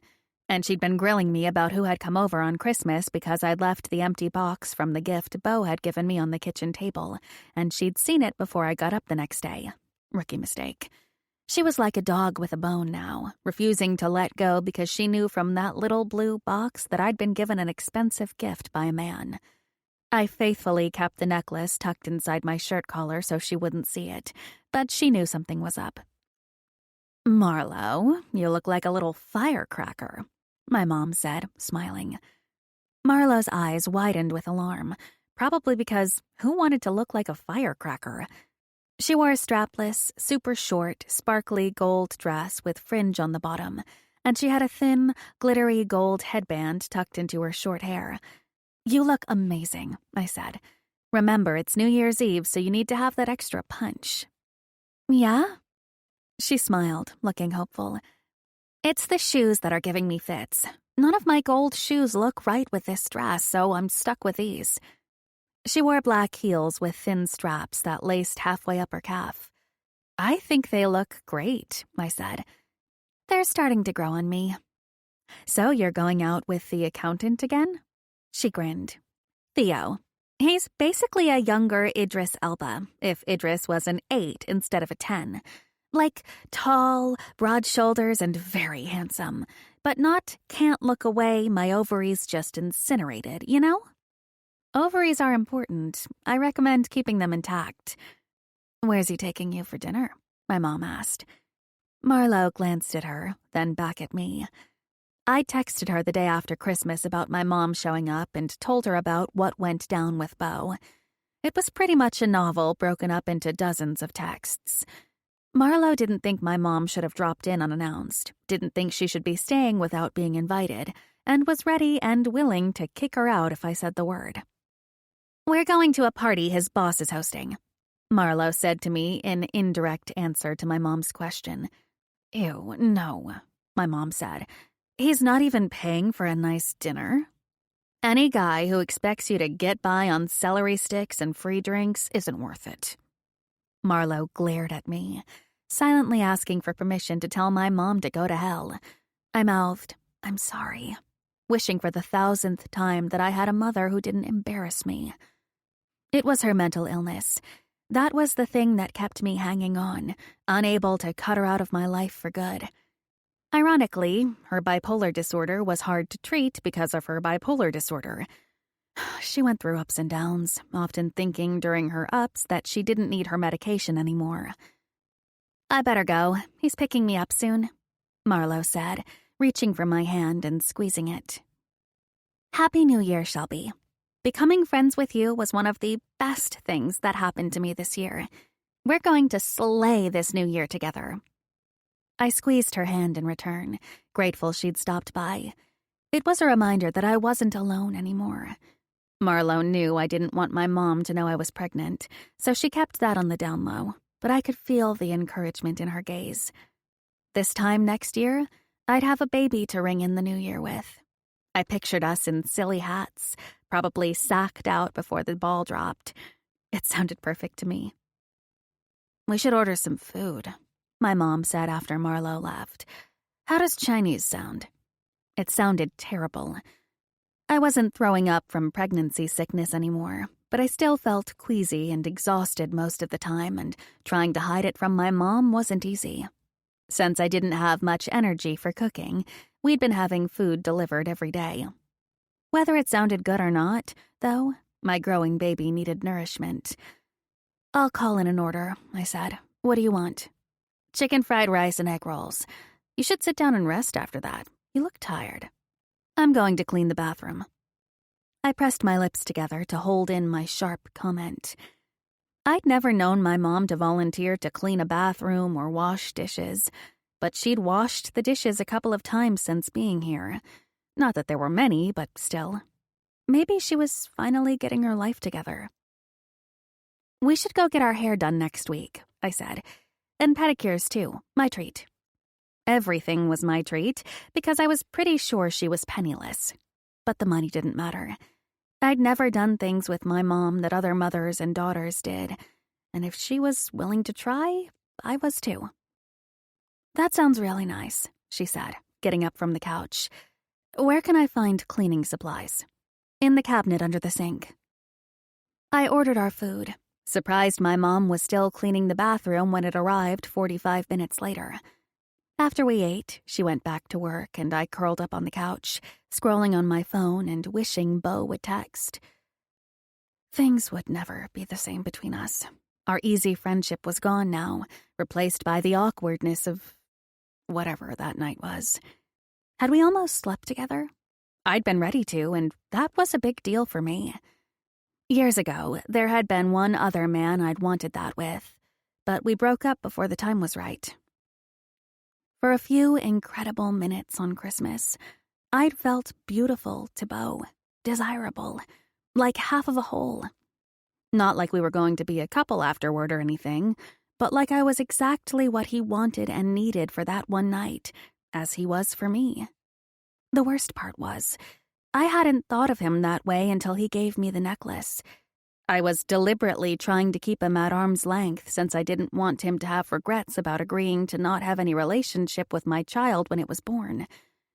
Being friendly was nice because it would help me tell my son or daughter what kind of a man their father was one day. When he'd walked into my apartment with leftovers and that gift, though, I'd let my guard down, all the way down. I'd imagined what it would be like to be with Beau, and then he kissed me, and it wasn't so imaginary anymore. I knew what it felt like to be touched and kissed by him, held and cared for by him. I'd given up on hoping for those things, and he'd brought back the hope and then pulled the rug out from under me. Damn him. I vowed to start the new year looking forward instead of backward. Between work, pregnancy, and my mom, I had enough on my plate already. I woke up in the evening after falling asleep on the couch and saw my mom asleep in a nearby recliner. The TV was on, and when I focused on the screen, Beau was there, playing a game at the Shapiro Center, the Coyotes' home ice. Though I should have grabbed the remote and turned the channel, I couldn't. The game was tied 1-1, and I felt a small thrill every time Beau had control of the puck. He moved up and down the ice as easily as if he were running, executing plays with his teammates without even needing to look at them. "Beau Fox is on a hot streak," one of the announcers said. "He scored at least 1 goal in the past 3 games. Let's see if he keeps that streak going tonight." "He and Harrison and Grazer play in lockstep," the other announcer said. "If the Coyotes' defense shows up to a game, that first line is pretty much unstoppable." During a timeout, the cameras showed the cheering crowd, which included Beau's fan club, the Foxes. It blew my mind that those women showed up to every home game to hold up signs saying, "Fox rocks my socks." One of them wore a t-shirt with a picture of his smiling face on it. Reality hit me hard and fast.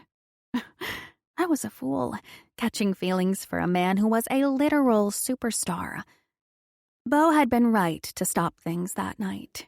I'd be better off dying a virgin than giving myself away to a man with triple-digit notches on his bedpost. My mom woke up, her face scrunched in confusion. How long was I out? I don't know. It's almost 7. Wow. She got up from the chair and picked up the remote. "You're not watching this, are you?" "No."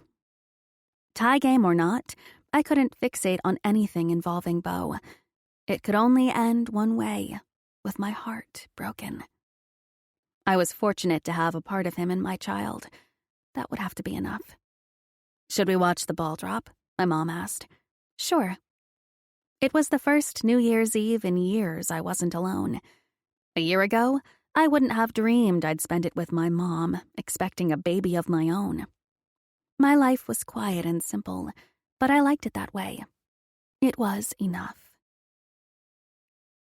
The next morning, I woke up more rested than I had in a long time.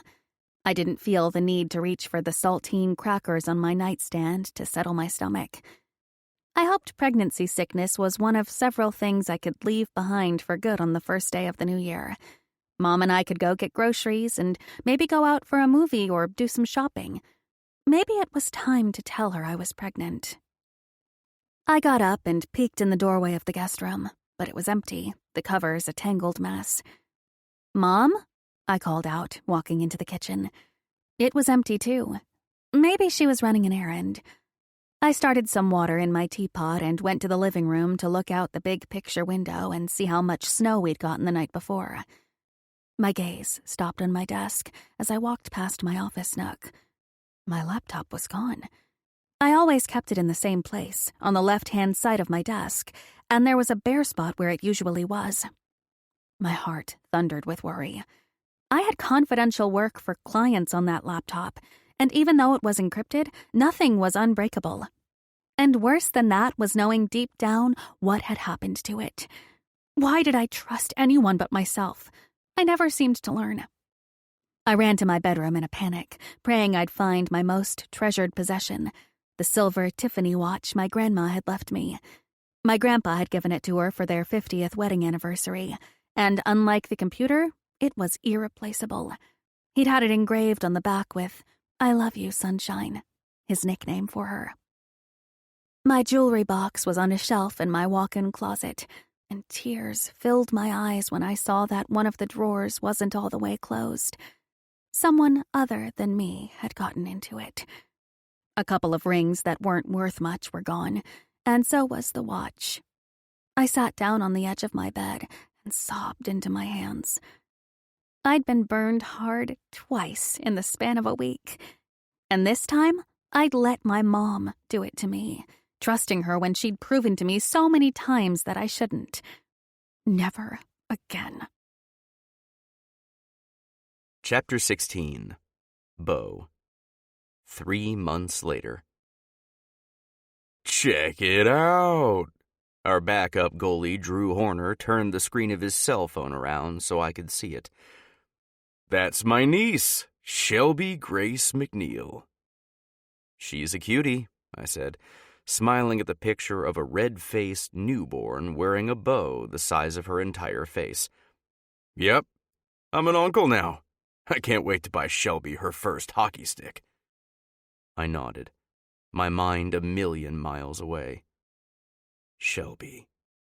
Hearing her name reminded me of the woman I'd been trying my best to forget about for 3 months now. I'd texted and called several times after Christmas, but she'd made it clear she wanted nothing to do with me. I was at war with myself for the first month, torn between wanting to respect her wishes and knowing she was wrong. There was something between us, and it had caught me entirely by surprise that night. I knew I was intrigued by her and I felt an attraction, but I'd been able to stop myself from acting on it before then because I knew it wasn't a good idea. Seeing her vulnerable side had changed everything, though. When she'd opened herself up to me like she did on Christmas, I couldn't have stopped myself from kissing her if I'd wanted to. And I didn't. I was pulled to her in a way so magnetic, I was powerless to stop it. When we'd kissed, it lit me up from the inside out. I'd never felt anything like it. Stopping things with her that night was one of the hardest things I'd ever done. She didn't believe me when I'd said I wanted her, but not like that. Not when she just wanted me to make the pain go away. Her wounded pride told her lies, and she wouldn't listen to the truth. I got it. She'd been hurt and lied to a lot in life. Not by me, though. I was being punished for other people's mistakes. You planning on playing tonight? Dalton asked me. Huh? I looked up at him from the locker room bench where I'd been lost in thought. Yeah, just thinking about something. Something or someone? I shrugged.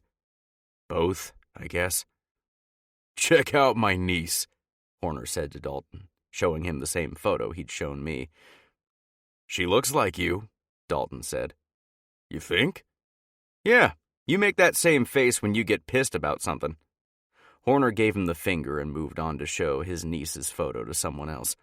Dalton seemed to sense that I wasn't in a mood to talk, and he moved on, too. I didn't just think of Shelby often, but also the baby she was carrying. It was the size of a big leak now, according to the weekly notifications I got. He or she could smile. Was Shelby still getting sick all the time? Had her mom ever left? I had lots of questions, but no answers. My family had stopped asking about her a while ago, probably assuming we'd been a thing and weren't anymore. It fucking grated on me, the way things had gone down between us. Shelby hadn't given us a fair chance. I knew it was a bad idea for us to get involved, but something had clicked into place that night and I couldn't undo it. She was on my mind all the time, still the object of every sexual fantasy I had, and she wanted nothing to do with me. "Gentlemen," Mila said, storming into the locker room like she owned the place, which she kind of did, the team at least. And when she had something to say, she didn't ask Coach when would be a good time. She just showed up and said what was on her mind. This time, she stood near the center of the locker room, just to the side of the team logo on the carpet that she knew better than to step on. Everyone quieted to listen. "We have a 23-man roster," she said, looking from face to face. "That's 46 balls, if my math is correct. And yet," she raised her voice, "I'm not seeing any balls out on the ice, guys. Where are the balls? The guts, the heart." We'd dropped our last 2 games, both on the road, and I couldn't deny she was right. We'd played like a team phoning it in, me included. If we wanted to make the playoffs, we were going to have to turn things around fast. "I care whether we win or lose," she said sharply. "Does anyone else?" Coach stood to the side, his arms crossed, and his expression grim. None of us liked Mila in here busting our balls, even if she was right. It wasn't her job. "Show me something out there tonight, guys," she said. "I don't even care what it is, just something. Something that makes the game feel more like hockey and less like a piano recital. This is your home ice. Give our fans something to get excited about. Balls out, for fuck's sake." No one responded, but she never waited for a response. As soon as the last word was out of her mouth, she stormed back out of the locker room, her gaze on the door until she was gone. "She's a sweetheart," Colby muttered from nearby. It was almost time to leave the locker room for the game. Though it had been almost 3 months since Shelby and I had talked, something made me grab my phone from my locker and send her a text. "Me, I'm thinking about you. I miss you." I had more to say, but for now that would have to do. If she didn't respond, I'd stop by her apartment. I knew in my gut that things weren't over between us. She might never give me another shot, but I wasn't giving up without a fight. Chapter 17. Shelby. So there I am, finally about to get the D, when that motherfucker says, "Guide me in, baby." Marlowe's podcast guest said, "Like, what the hell, bro? You've got one job here. I'm not grabbing your dick and sticking it in for you." Marlowe hummed in sympathy. "Buzzkill. I was once with a guy who could not get it in. Not to save his life. He tried and tried while I lay there staring at the ceiling. He eventually deflated and wanted me to suck it." "Glenn," Marlowe said from my couch, where she was lying while we listened to her most recent podcast. "Never date a guy named Glenn." She looked over to make sure I was paying attention. "Listen to this part. It's my worst sexual encounter ever. Waited like several months to have sex because I really liked him," podcast Marlowe said. "He was funny and cute, and we had the best conversations. But when we finally had sex, oh my God, girl." Her guest laughed. "Been there, my friend. With every thrust, he made this noise, like, ugh. And that was bad enough. But then he started talking, and it was like How Not to Dirty Talk 101. He was like, "You feel that? You feel my penis in your vagina?" I laughed along with Marlowe's guest, whose voice was coming from the speaker on Marlowe's phone. "No, that's not even the worst part," Podcast Marlowe said. "I was trying to disassociate myself from what he was saying so I'd have a chance of at least getting an orgasm out of all this. But then he starts saying, 'I can feel your uterus. You like the way my penis pokes your uterus?'" Her guest howled with laughter. "He did not." "He did," Marlowe said, turning from her position on my couch to face me. "That happened. Every single word was true. I seriously thought I might be on some hidden camera show where he was trying to make it the most terrible, comical sex imaginable. But sadly, it was real." "Did you stop seeing him after that?" I asked. "He was so great in every other area that I tried to train him. I told him silence was my kink, but he said he couldn't get into it without making it a whole production. So I broke it off." I thought about Christmas night with Beau. The things he said to me made my entire body hum with arousal. It was the first time I'd kissed a man and felt no awkwardness. With Beau, I just knew what to say and do.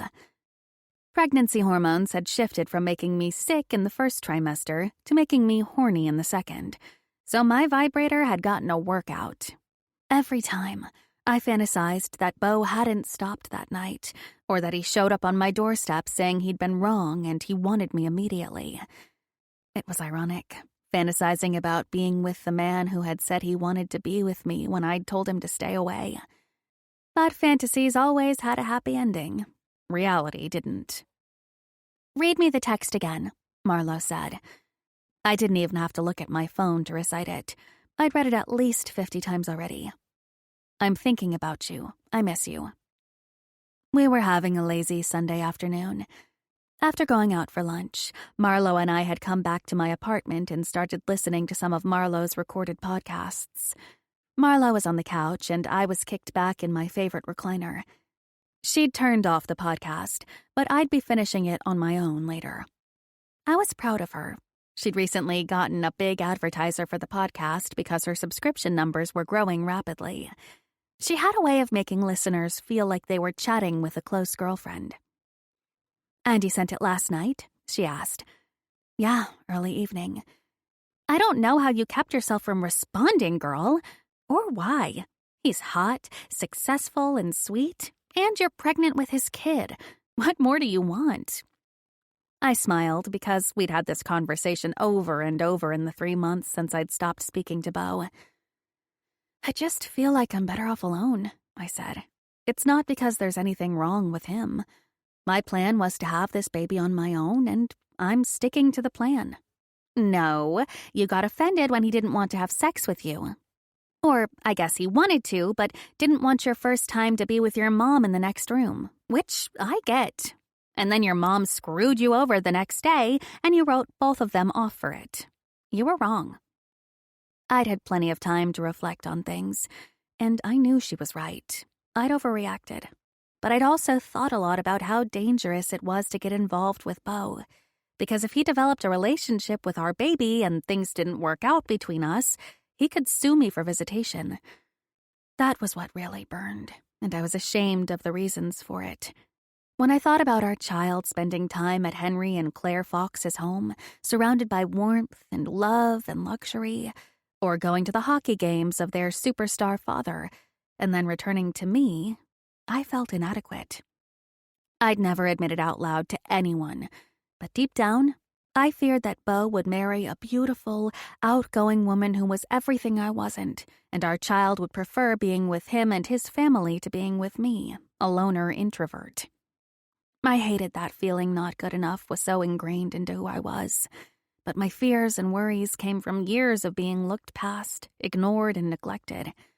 While I could put on a brave, confident face, deep down I felt inadequate. "Text him back, Shelby," Marlowe implored. "Tell him the truth, whatever it is. I know you miss him. Don't even bother denying it. I do miss him, I admitted. She moved into a sitting position, her eyes sparkling. Text him back right now. Be brave. I know you have it in you to tell him something real. I'm always real, I countered defensively. No, you're not. Not when it comes to him. If you ignore him, that's a response. It says you don't care enough to respond. And you do care. I see it all over your face right now. I rubbed my hand over my baby bump, not bothering with a passive-aggressive response. We both knew she was right. Okay, I said, trying to sound nonchalant. I'll respond. All I ask is that you respond bravely, she said. Vulnerability is brave. Are you starting a new podcast where you psychoanalyze people? She laughed. Better than psychoanalyzing myself. I'm a hot mess, but at least I can admit it. I glared at her as I picked up my phone. Marlo was younger than me, but she was wiser. Things had gotten messy between me and Beau. We'd gone off script, and I didn't want things between us to end with his awkward Christmas departure from my apartment. If nothing else, we needed to clear the air. Ask him a question, Marlo said. That's how you tell him you want him to text back. My fingers were poised to type out a text when I paused. Did I really want to open myself up to Beau again? I'd spent New Year's Day calling pawn shops in the area to see if I could track down my laptop and my grandma's watch. And I'd succeeded. I'd given myself that one day to feel sorry for myself over both Beau and my mom, and then I'd closed the door behind me and moved forward.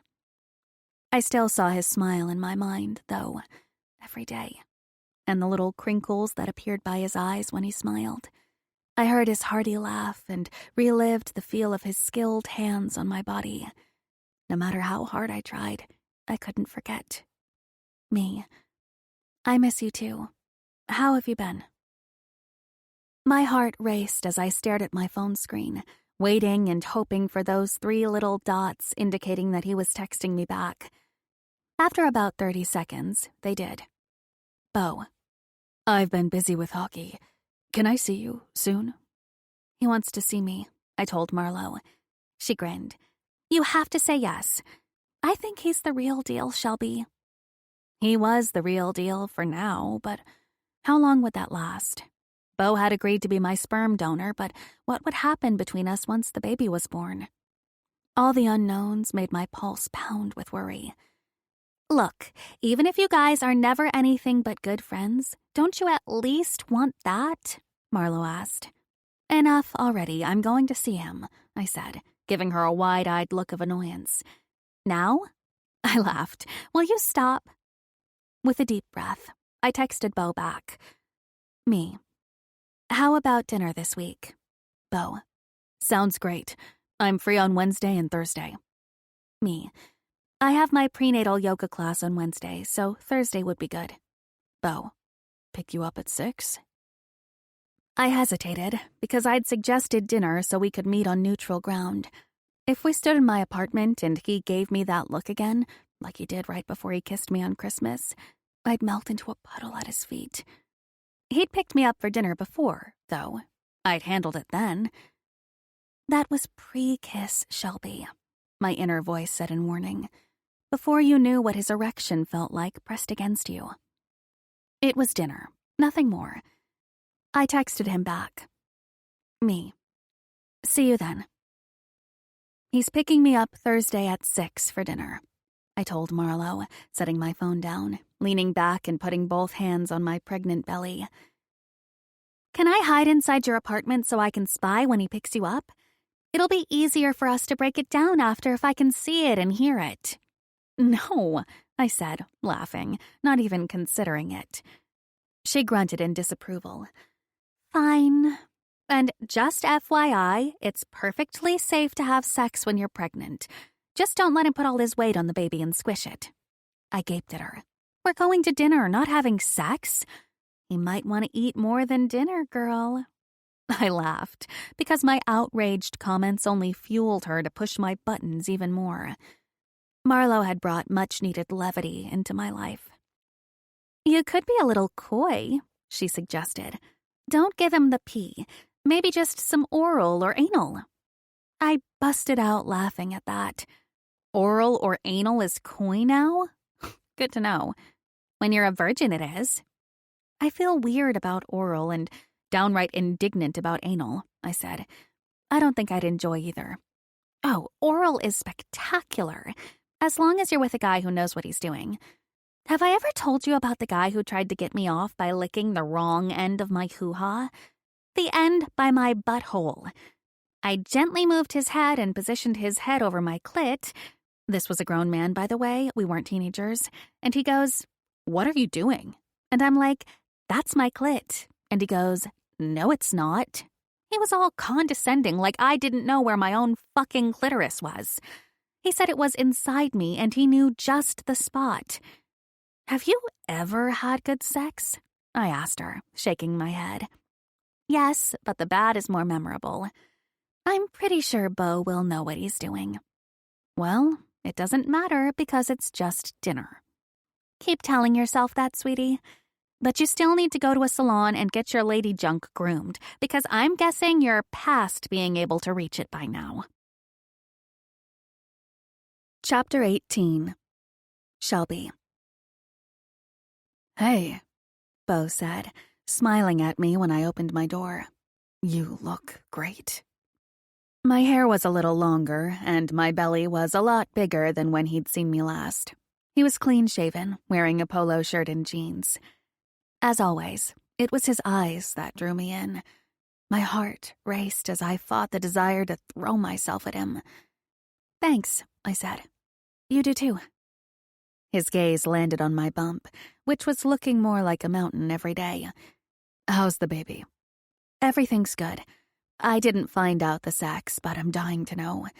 It's a healthy baby so far, though, so that's the most important thing. Good.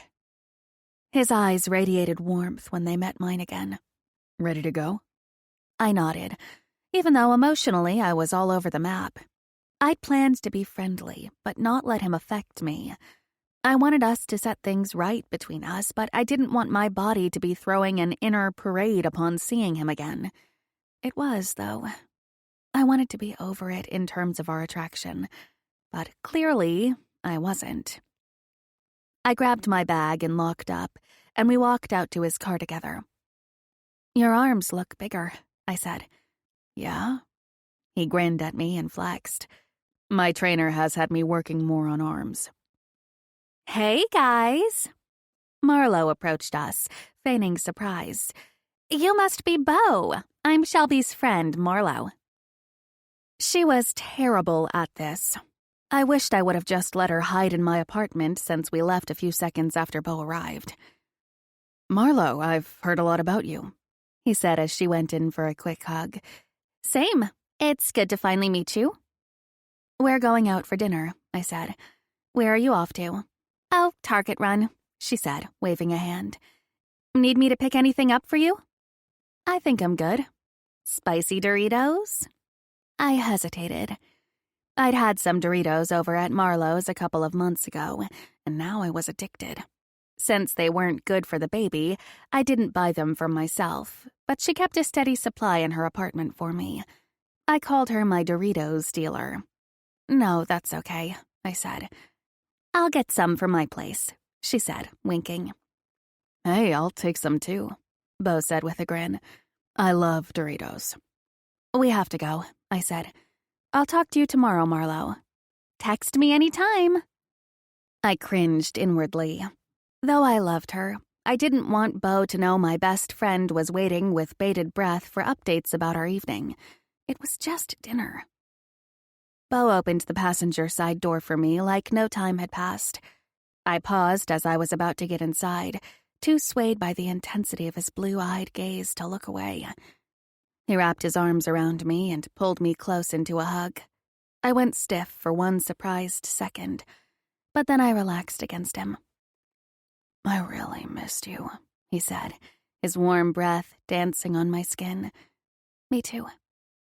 He pulled back and looked into my eyes, a small smile playing on his lips.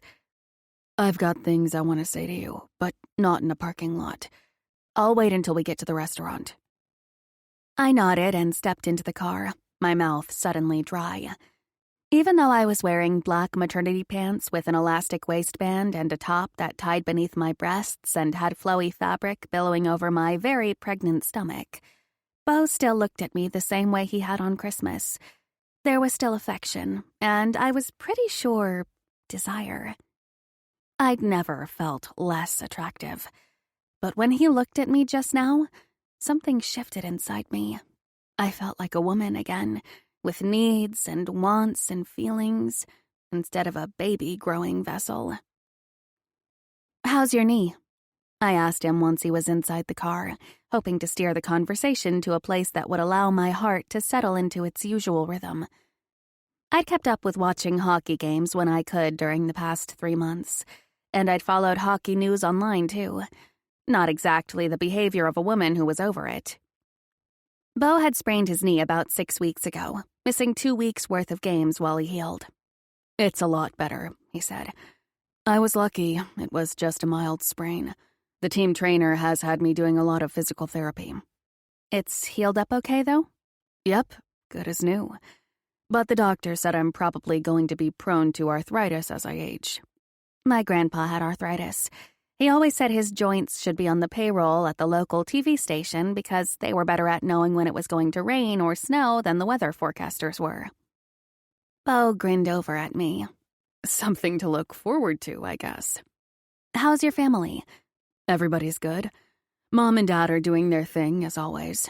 Same with Asher and Chloe and the kids. And Fiona will be having her baby any day now. It's a girl." "Aw, good for her." I put my hand on my bump, eager for the day when I was close to delivering. "Isaac and I put together her nursery furniture a couple of weeks ago because Adrian is a douchebag who said he didn't have time to do it." Yikes. And this is the guy she's going to be relying on for help with their baby? Beau shrugged. "Adrian can't be relied on for anything unless it's something he wants to do. Asher, Isaac, me, and Genevieve have all told Fiona about how we feel about him, but our parents aren't so blunt." "That's a shame. Fiona deserves better." Beau exhaled hard and glanced over at me. "Yeah, I can't wait until we get to the restaurant. I've already waited 3 months to say this stuff to you. I'm sorry for every stupid thing I said or did that drove you away. That was the last thing I wanted." "I know, and me too. I'm sorry for the way things went down." "You just cut me off," he said, looking straight ahead as he drove. "You wouldn't even respond to my texts. I was worried about you." "It wasn't just about you. Something else happened, too, and I just needed to retreat for a little while, be alone with myself." He pulled the car into a random parking lot and then angled the car into a parking spot before turning to look over at me. "What else happened?" I didn't want to say the words out loud. I told Marlo about it over text, and that had been hard enough. Beau had amazing parents. I was ashamed of mine. He already knew about my mom, though, and I hadn't lied to him before. I didn't want to start now.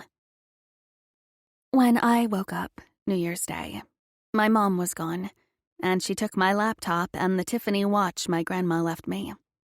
"Holy shit, she stole from you?"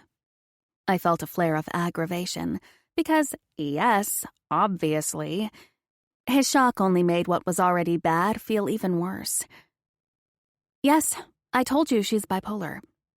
"That doesn't mean she's incapable of knowing right from wrong." I closed my eyes, trying not to lash out at him. "Well, I've known her my whole life, and you've never met her. She's used people for money her entire life.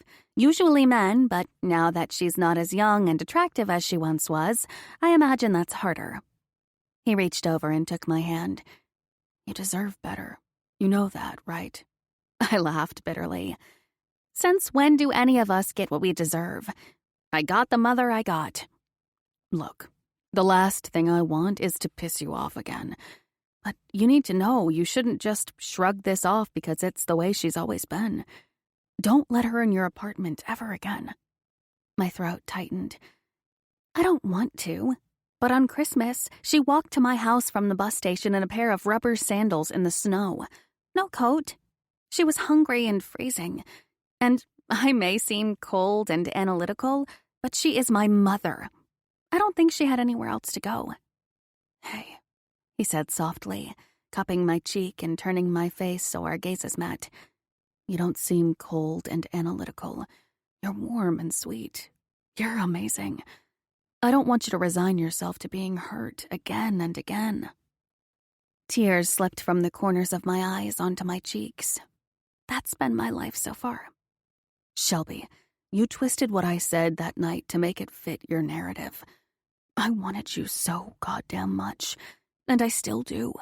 But you're special, and I wanted you to know that. He gave me an imploring look. I won't let you down. I'm not looking for a quick lay.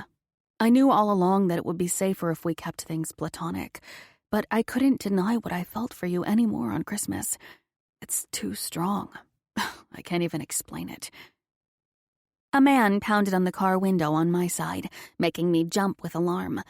Bo scowled and opened his door, getting out to talk to the man. What the fuck, man? She's pregnant.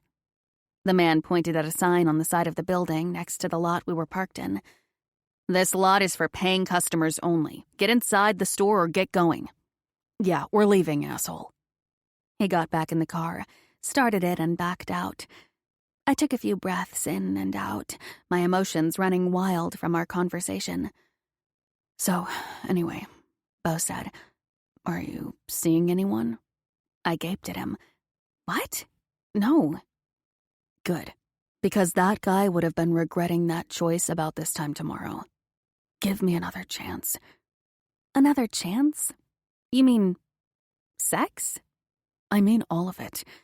Give me a chance to be the man in your life, your boyfriend, whatever you want to call it. I furrowed my brow, feeling skeptical. You never had a first chance. We just got hot and heavy out of nowhere on Christmas. Give me my first chance, then. Bo, it's not... He put up a palm. Let's skip this part. We both know it's not a good idea. We both know how things could go wrong. But you're in my heart, Shelby. You became someone important to me without either of us realizing it was happening. I think about you all the time. And don't tell me you're happier alone, because that's bullshit. You know this is crazy, right? You know I'm a complete introvert and you're the opposite. You're famous and I'm a hermit. I didn't choose to be famous. I just chose to play hockey. And who gives a shit? Yin and yang, right? Just stop being so damn stubborn for once and admit you want this too. I mean, it's terrifying in every possible way, but I think I do.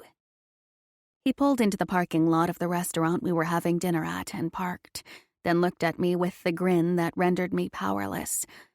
Leaning over, he cupped my face in his hands and kissed me lightly. It's official, then. He arched a brow. Stop giving me that scrunched-up face. I can't see my face, but okay. When I hold your hand or I'm affectionate in public, people might take pictures of us. Those pictures might show up online. I cringed. Just don't look at that bullshit and you won't have to worry about it. But when people find out who you are, there are going to be questions. It's just part of it. But since it's not my fault, you can't use it as a bullshit reason not to be with me. I have to laugh. Oh, really? Really? Well, since I'm obviously pregnant, maybe you should talk to your family. That sobered him up fast. Yeah, I need to. We have to talk about things some more. I may need to make a list about mutual expectations. He laughed heartily. An addendum for your binder? Possibly. Whatever you need, sunshine. My gaze snapped to his in an instant. What did you just call me? Sunshine. But why? Because you try so hard to be overcast sometimes, but the sun shines through anyway. It's one of my favorite things about you. He'd called me by my grandpa's nickname for my grandma without even realizing it. Though I was a practical, glass-half-empty sort of person, that got to me. Coincidence? Maybe. But also, maybe not. Chapter 19. Shelby. Your bed isn't just firm, it's like a rock, I said. Did you know you can sleep on the ground for free? Firm mattresses are better for your back, Bo said. Do I dare ask how you slept? So hard. I don't even remember coming in here last night. I was watching a movie with you on the couch, and then I woke up here a few minutes ago. He grinned. I carried you in here after you passed out so I wouldn't have to listen to you snoring anymore. Seriously? He furrowed his brow. On which? The carrying or the snoring? The carrying, of course. I'm basically two people right now. Well, I managed, obviously. Last night had been our second official date. After our first date, which was a long dinner at an upscale Italian place that I was seriously underdressed for, Bo had taken me home, kissed me at my door, and left. We'd had to wait a few days to get in another date, which had ended up being yesterday, Sunday night. I'd taken a half day off work today because I had an appointment with my OBGYN later this morning. I can't believe I fell asleep and never woke up, I said, sitting up in bed. It's the mattress. You should dump your shitty lumpy one. I do not have a lumpy mattress. You've never even laid on it. His eyes sparkled with amusement. I put my knee on it, though. I could tell it was lumpy. You're cuter when you don't talk. He laughed and sat up in bed, and I saw that he was wearing nothing but boxers. A whole night next to him like that, and I'd slept. Ridiculous. Well, you'll be happy to know my mouth will soon be indisposed. Alarm bells went off in my head. Did he mean what I thought he meant? He slid my shirt up, exposing my giant belly, and then he kissed it, starting with my belly button and then glancing up at me before kissing it several more times, each kiss in a different spot. I ran my fingers through his hair, my throat tightening with emotion over his affection toward our baby. My baby, but also ours. This wasn't a good time for thinking. He was easing my elastic waistband pants down, and I squirmed away, excited and overwhelmed at the same time. Hey, I haven't... Just relax and trust me, he said, gently placing his hands on my hips. My inner cynic was in an uproar. I'd meant to schedule an appointment to get trimmed and waxed down there, but I hadn't yet. I'd also never let a man go down on me, and I didn't see how I'd survive letting Bo do this in broad daylight. I pressed my lips together, trying to relax as he tugged my pants and panties down and off. Holy crap! My vagina was completely exposed. Not that I could see it with my mountainous belly in the way. I squeezed my eyes closed, fighting the urge to kick him away. I knew you'd be this beautiful, he murmured, his lips grazing across my inner thigh. I'm going to make this pussy mine, Shelby. Oh, God. His words, and the way he was kissing his way up my thigh, so close to my core, made my back arch and my hand tighten in his hair. Pull hard when you like what I'm doing, baby, he said, and make some noise for me. Make some noise? Was I supposed to moan like women did in movies? I wasn't sure how to make a moan sound sexy, but when he ran the tip of his tongue up and down my slit, I couldn't manage to think of anything anymore. Oh, God, are you... Oh... I didn't have any control over what I was saying. Sounds poured out of me as he swirled his tongue around my clit. Every stroke sent a jolt of electricity all the way down to the tips of my toes. It was incredible. I no longer cared that it was my first time, or that I had a full bush down there. I just wanted more. Moaning and moving my hips in time with his mouth, I pulled on his hair, feeling myself climbing higher toward climax. He wasn't going to have any hair left by the time he finished. It would be worth it, though. Don't stop, I panted. Please, God, don't stop doing that. Oh, my God. He stopped. I looked up, shocked, confused, and frustrated. What? No. He scrambled to his feet and pushed down his boxers, his erection jutting out toward me. And holy wow, it was impressive. I want to be inside you when you come for the first time with me, he said, his eyes glazed with lust. Trust me, you'll enjoy it more this way. I nodded and he came back to bed, untying the ribbon below my breasts on my maternity top. Together, we got my shirt off, and then he unclasped my bra. I was still pulsing with need for him. The sensation heightened when he took each of my nipples in his mouth, sucking and licking each one until I was moaning again, my hand snaking back into his hair. Tell me if you want me to stop, he said. I will. He kissed me gently, his eyes on mine as he got to his knees and put a pillow beneath my bottom. Go slowly, I said. I promise I will. He slid a couple of inches into me, and it was bliss. As he eased farther in, he put his thumb on my clit, circling it. It was all I could focus on. I didn't tense up as he went deeper. Christ. His voice was strained. Your pussy is so tight. Feels fucking amazing. I rocked my hips up, desperate for him to increase the pressure on my clit. I wish you could see how sexy you look right now, he said, pulling out and then slowly thrusting back in. Taking almost my whole cock in that virgin pussy. I'm gonna come so hard in this sweet pussy, but not until you come first. Now I understood all the hype about sex. The way he felt, thrusting in and out of me and groaning like that, was enough to undo me. Add in his attention to my clit, and I was climbing toward a climax harder than I'd ever felt. He slowed his fingers, lightening the pressure until I groaned with frustration. You want me to get this sweet little pussy off? He ground out. You have to talk to me, baby. Yes, I begged, desperation in my tone. Please don't stop. Make me come. He was thrusting harder and faster now, grunting with the strain of holding back. You've got my whole cock now, baby, he said gruffly. Every inch of me buried in your pussy. I've waited a long time for this pussy, and I plan to enjoy it now. I didn't want anyone but you. You know that, right? No one else since the day we met. Oh, God. He was circling faster now, giving me exactly the right amount of pressure. Oh, I'm going to come. God damn, babe. Say my name again. Oh, please don't stop. I fell apart, shattering into a million pieces, overcome with sensation. He was right behind me, coming with a guttural groan.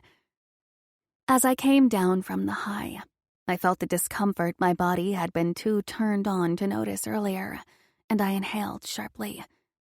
He gently pulled out of me and lay beside me, brushing the hair from my forehead. You okay? He asked. I smiled. I'm better than okay. I was so sure it would hurt, but you made it so good. He kissed my forehead. Arousal masks pain pretty well. Wow. Is that why people don't mind getting flogged during sex? With an amused smile, he said, Must be, but I've never done that. I'm really sorry to do this right now, but do you know where my phone is? I need to look something up. I put it on the nightstand on your side. Everything okay? I grabbed my phone, entered the passcode, and quickly Googled, "Can babies feel sex?" Okay, good, I said, relieved. Sex makes the uterus contract, and the baby might be able to feel that, but it's not a big deal. He arched a brow, grinning. You just checked to see if the baby knew we were having sex? I mean, yeah. You worried the kid's gonna come out with a look of judgment and tell all the doctors and nurses his parents boned? His or her. Right. His expression turned serious. I want to be there when our baby is born. And after, too. You know that, right? I nodded, a lump in my throat. Is that okay? He asked.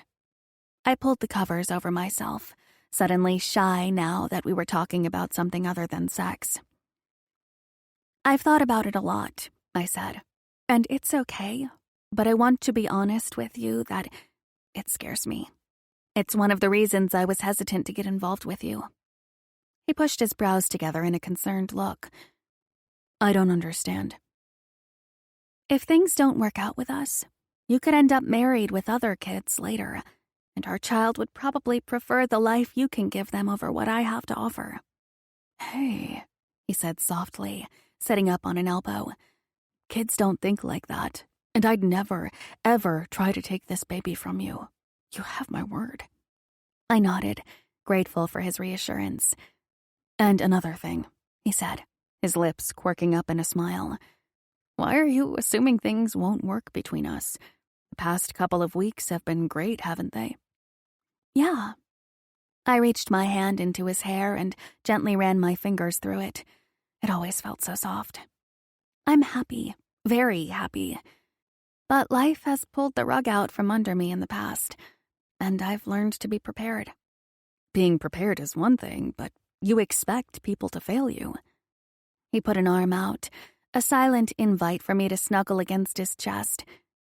As soon as my cheek reached his warm skin, I closed my eyes, reveling in the sensation. This was quickly becoming my favorite place to be. He put his arm around my back and kissed the top of my head. Has anyone ever failed you? I asked him. Yeah. He traced a fingertip down the length of my spine. I had a girlfriend when I was in the minors. I was crazy about her.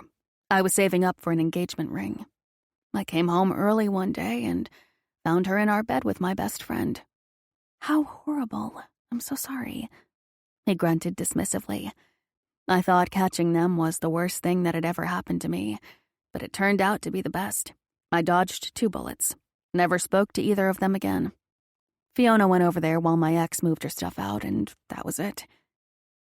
I'd been wrong to assume that because Beau was wealthy, attractive, and had a great family, he'd never been hurt. He'd been betrayed, but he hadn't let it darken his spirit. I'll try, I said softly. Not to assume the worst, I mean. To hope that things will turn out okay. I'm glad to hear it. He ran his palm down to the small of my back. And I'm also going to try. Try what? To get you off again by finishing what I started earlier. Get on your back, sunshine. Chapter 20. Shelby. The crib is assembled, Beau said, walking into my living room. And I need a beer. I kept my gaze focused on the computer screen as I responded, because I was trying to stay focused on work, even though he was at my apartment at 2 p.m. on a weekday. I thought a fight was about to break out between you and the crib there for a little bit. Those fucking instructions were bullshit. Completely counterintuitive. I had it halfway assembled, and then I had to take it all the way apart and start over. I saved the document I was working on, which was a scintillating summary of 2 weeks' worth of eminent domain research, and turned to him. I'll be honest, it's nice to know you're mortal and there are things that make you crazy. You're usually Mr. Cool. Mr. Cool, huh? He grinned as he put everything back into the toolbox he'd brought over to assemble baby furniture. Right now, I'm more like Mr. Horny. Is your boss nice enough to let you take a break? I flushed at the thought of an afternoon quickie, and the feelings that Beau could bring on with just a few simple words, or a meaningful look, sometimes a text. This was what it was like to fall hard for someone. You willingly, giddily ceded your control to them. Marlowe said I had hard eyes 24/7 now. It had been almost 2 weeks since Beau and I officially became a couple. I was still scared, because he was going to be part of our baby's life. But the more time I spent sitting with my feelings and really thinking about them, the more I came to realize that was actually a good thing. I'd chosen Beau as my baby's father because of how great he was on paper, but I'd since found out he was also amazing in all the intangible ways you can't discover until you truly know someone. He loved his family and his teammates. He jumped in to help when someone needed it. Unless he was assembling furniture, he was easygoing and always had a smile. Some of the fears and feelings I'd confronted since meeting Beau weren't pleasant, but there had also been joy, longing, and hope. For so long, I'd tried to protect myself against feeling anything. That had led to a lonely life, though, and I didn't want to force my own anxieties on my child. My boss is pretty amazing, I said as Beau walked over to me, his eyes swimming with hunger. She'd be okay with a break. Does your boss look as sexy as you do in glasses? I straightened my dark-framed glasses and pretended to consider his question. Oddly, she looks almost exactly like I do in glasses. He turned my desk chair so I was facing him, putting a hand on each chair arm and leaning down to kiss me softly. My library books are all overdue, he murmured against my lips, and I've bent the corners of the pages on all of them. Oh, that will not do, I said, playing along. You've disappointed your librarian, Mr. Fox. What am I going to do with you?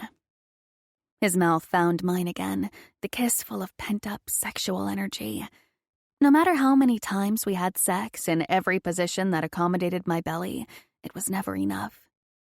I'm willing to work off my transgressions, he said in a low tone. Maybe. Our moment of bliss was interrupted by a knock at the door. Beau sighed.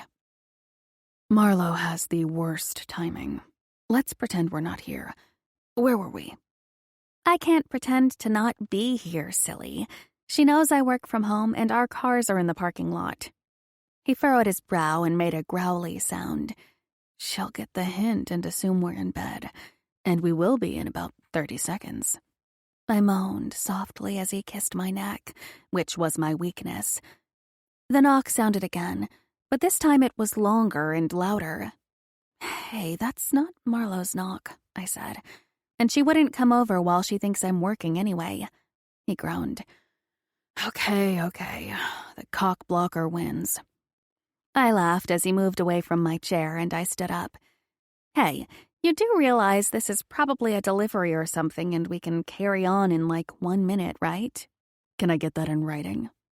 Shaking my head at him, I opened the door expecting to find a postal carrier, but it was my mom standing there. She didn't look as bad as she did last time, but her hair still hadn't been fixed. Now she had 3-inch roots, and it didn't look like her hair had been brushed in a while. Hi, she said, smiling brightly. My heart hammered in my chest, everything I felt when I found her and my stuff gone on New Year's Day rushing back at once. The pain of that day hit so hard.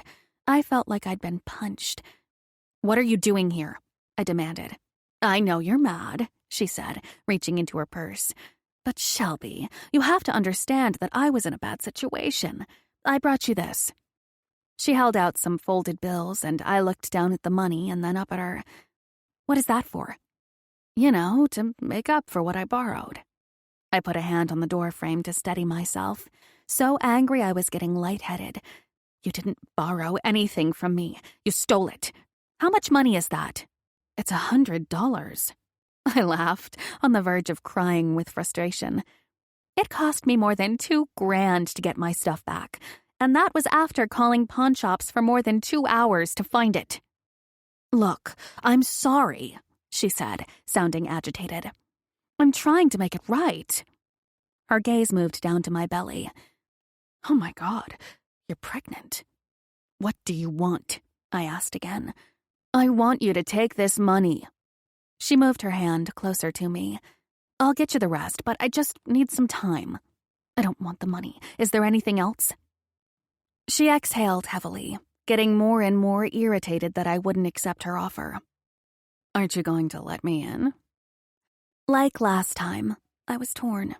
She wouldn't be here if she had other options, and I wasn't heartless. But I couldn't trust her, and I wouldn't have peace if she was in my home again. Why would I let you in after you stole from me? I asked, on the verge of breaking down. I said I was sorry. That doesn't make it okay.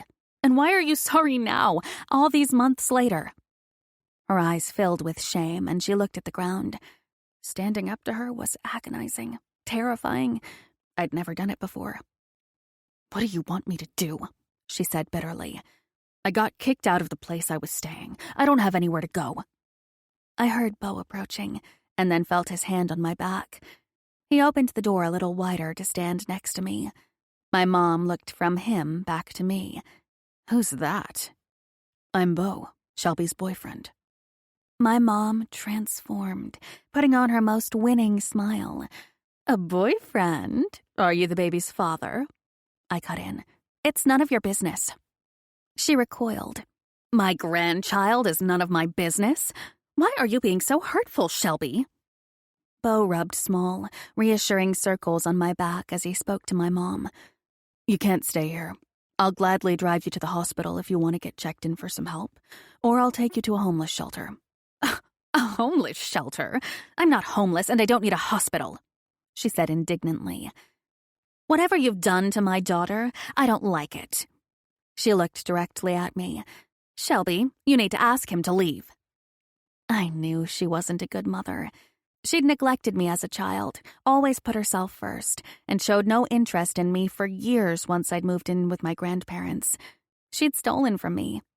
But still, this confrontation hurt me in a deep way I had no control over. I'm not leaving, Beau said. My mom took out an old flip-style cell phone. Well, let's see what the police have to say about that. No, I said, panic filling my chest. Beau slid his hand to my hip, pulling me a little closer to him. If she wants to call, let her. The police will help her if you tell them her situation. My mom's eyes darkened.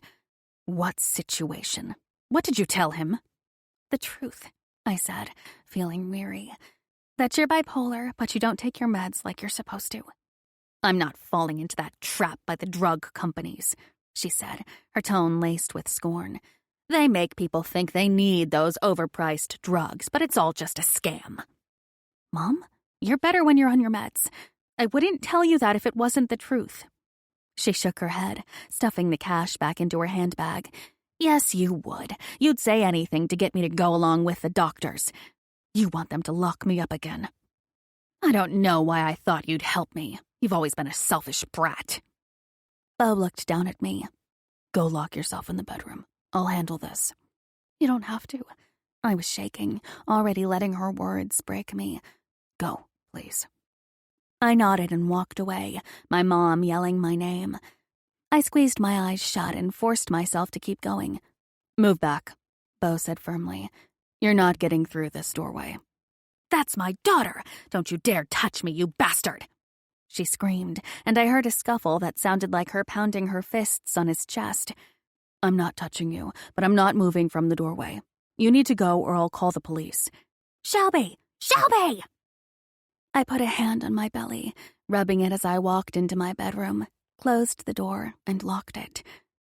Closing my eyes, I sat on the edge of my bed and cried, making myself breathe in and out. After a couple of minutes, there was a soft knock on the door. Hey, Beau said. Can I come in? Silently, I got up and walked to the door to unlock it and open it. As soon as I did, he put his arms around me, and I relaxed into him, emotionally worn out. You did the right thing, he said. There are places she can go for help. I know, I said through my tears. It still hurts, though. I nodded as he rubbed my back and kissed the top of my head. Turning her away had been every bit as painful as finding out she'd stolen from me.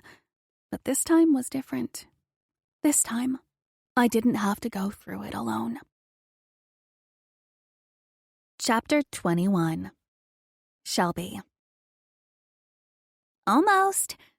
Marlo ran over to her phone and stopped the video she was recording. Ugh, I'm hopeless. You should just do it by yourself.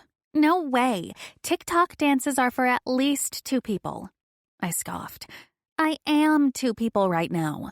I'm also 35 weeks pregnant and deeply uncoordinated. Where are the Doritos? She grinned and set the camera back up in the spot she'd been using to record us doing this dance for half an hour now. It had taken me an hour just to learn it, and I was ready to throw in the towel. I happen to have a brand new bag of spicy Doritos stashed in my kitchen for you. Unopened? My commitment to quitting wavered. Yep. You know how much you love that first chip out of the bag, all fresh and spicy and delicious. It's the baby who loves it. You're denying the baby food over this dance. She laughed. It'll be worth it, I promise. You're the cutest thing I've ever seen dancing with your Buddha belly. Fine, I said, scowling. But after this, Doritos. Trying to get the dance right was a good distraction from the false contractions I'd been having. I'd grabbed my hospital bag and driven myself to the hospital yesterday, convinced I was in labor. Then I'd driven myself back home a couple of hours later, defeated and feeling like a dumbass. I just hoped I wouldn't have 5 weeks of false labor contractions until my due date. It was hard to focus on anything but the discomfort. Fortunately, it was Saturday and I was off work. Beau had a game at home tonight that Marlo and I were planning to watch on TV. He'd invited us to go in person, and we had planned to go, but now I wasn't up for it because I was uncomfortable, and I didn't think I'd fit well in an arena seat at my current size. Marlo started the music on her phone, Uptown Funk, and we both watched the timer on her phone counting down. As soon as it started recording, we busted out the moves we'd been practicing. I concentrated on every move, motivated entirely by being done with this so I could sit down on Marlo's couch with the Doritos I'd been promised. We were just a few seconds from nailing the dance from start to finish when I felt a warm gushing between my legs. Water poured onto the floor between my feet, and I shot Marlo a panicked look. "Oh my God," I cried. "Did my water just break? What's happening?" Her eyes were round. Okay, don't panic. Should I call an ambulance? I don't know. I'm supposed to be in false labor. I'll Google it. She lunged for her phone. I need to get to the hospital, I said, doubling over from a sudden shot of pain.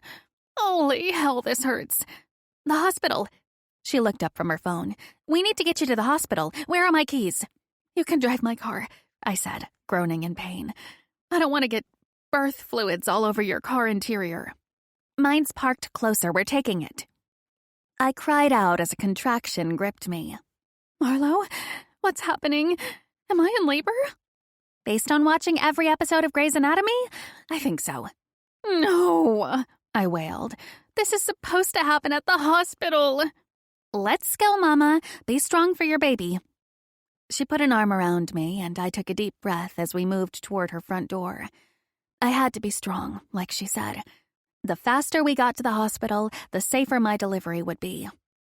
We made it halfway down the stairs when I stopped, gripping the handrail for dear life as I breathed through another contraction. I'd never experienced pain like this. Marlo waited until I was able to move again, and then we made it the rest of the way down the stairs.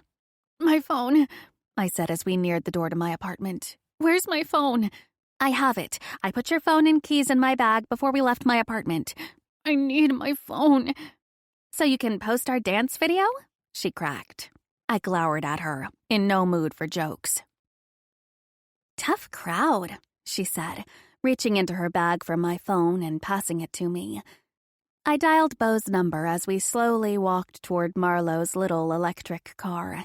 Another contraction was hitting when I got his voicemail. Hey, it's Beau. You know what to do. Beau, it's... Oh my God, that hurts. I paused to breathe in and out a couple of times. I'm in labor.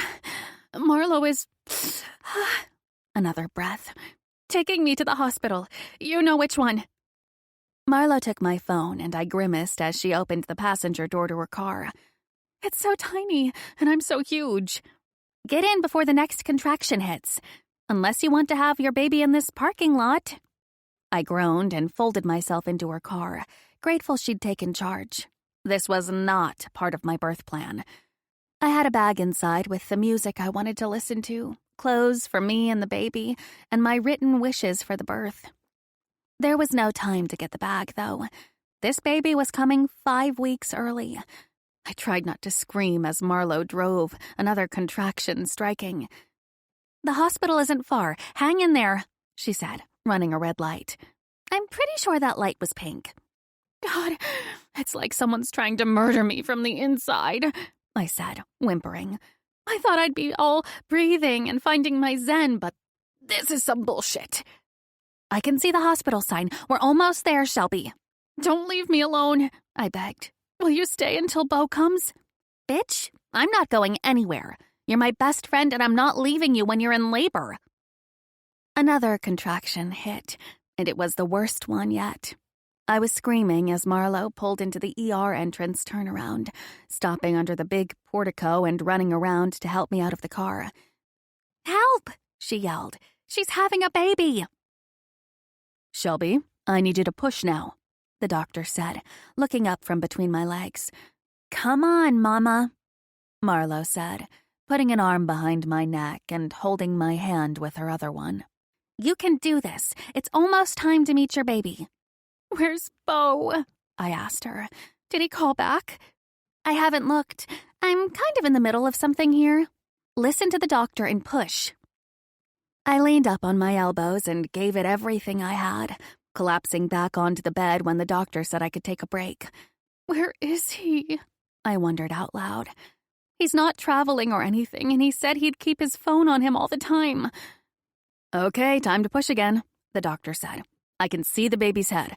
There's a lot of dark hair. My baby had dark hair, just like Beau. I took a deep breath and pushed as hard as I could, the pain still intense. I'd have my child in my arms soon, a child I'd love until my dying breath. Here we go. Another big push, Shelby, the doctor said. Come on, you've got this, one of the nurses said in encouragement. I pushed with every ounce of strength in me, feeling like I was being torn in two. The head is out, the doctor said. Stop pushing for just a second. I panted like I'd learned in my birthing class, fighting my urge to push. The doctor gave me an encouraging look and said, Okay, another big push. I pushed, yelling at the top of my lungs as the pain got worse, and then suddenly better. What's happening? I asked Marlo, my body going limp. She squeezed my hand and watched the doctor working. I don't know, keep breathing. Dread filled my chest. The baby was out, but there was no crying. I looked at Marlo frantically, just as a high wail filled the room. Shelby, you have a beautiful baby boy, the doctor said, holding up my baby so I could see him. I burst into tears of joy. My son.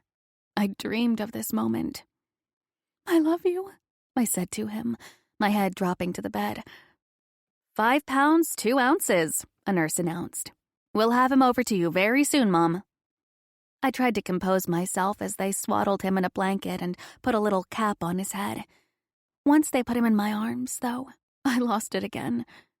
Marlo was beside the bed, snapping photo after photo of us. Your name is Charlie, I said, looking into his wrinkled red face. After your great-grandpa. The nurses helped me try to nurse him, but he didn't latch on.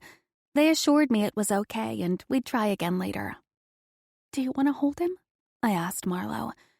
I'm hoping you'll be his godmother. Me? Her eyes filled with tears. Of course I will. She reached over and gently took the bundle that was Charlie from my arms. Oh, Shelby, you did good. He's perfect. Let me take a picture of you with him. She handed me her phone and posed with my newborn son, and my heart filled with love for them both. It would have been the perfect moment if Beau were here too. Has he called? I asked Marlo.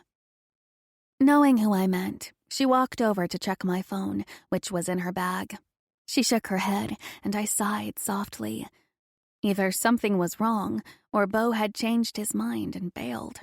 Both options made me feel physically ill. Hey, stay in this moment, Marlo said gently. This is one of the most joyful days you'll ever have. I nodded, knowing she was right. Charlie deserved all my attention. I'm going to try nursing him again, I said. A nurse walked in and saw me untying my hospital gown. We'll have to wait just a few minutes for that, she said. We need to move you up to OB right away because we have a lot of patients coming in from a big explosion downtown. They'll get you all cleaned up and into a nursing gown, and it's a lot quieter up there too. She used her foot to switch off the brake on my hospital bed. We were still on the emergency floor. I'd been too far along in my labor to be taken up to the obstetrics floor when I arrived. I turned to look at her, my heart racing. An explosion downtown? I asked. Where was it? The Shapiro Center, where the Coyotes play. Apparently, there's supposed to be a home game there tonight, and there were a lot of people there.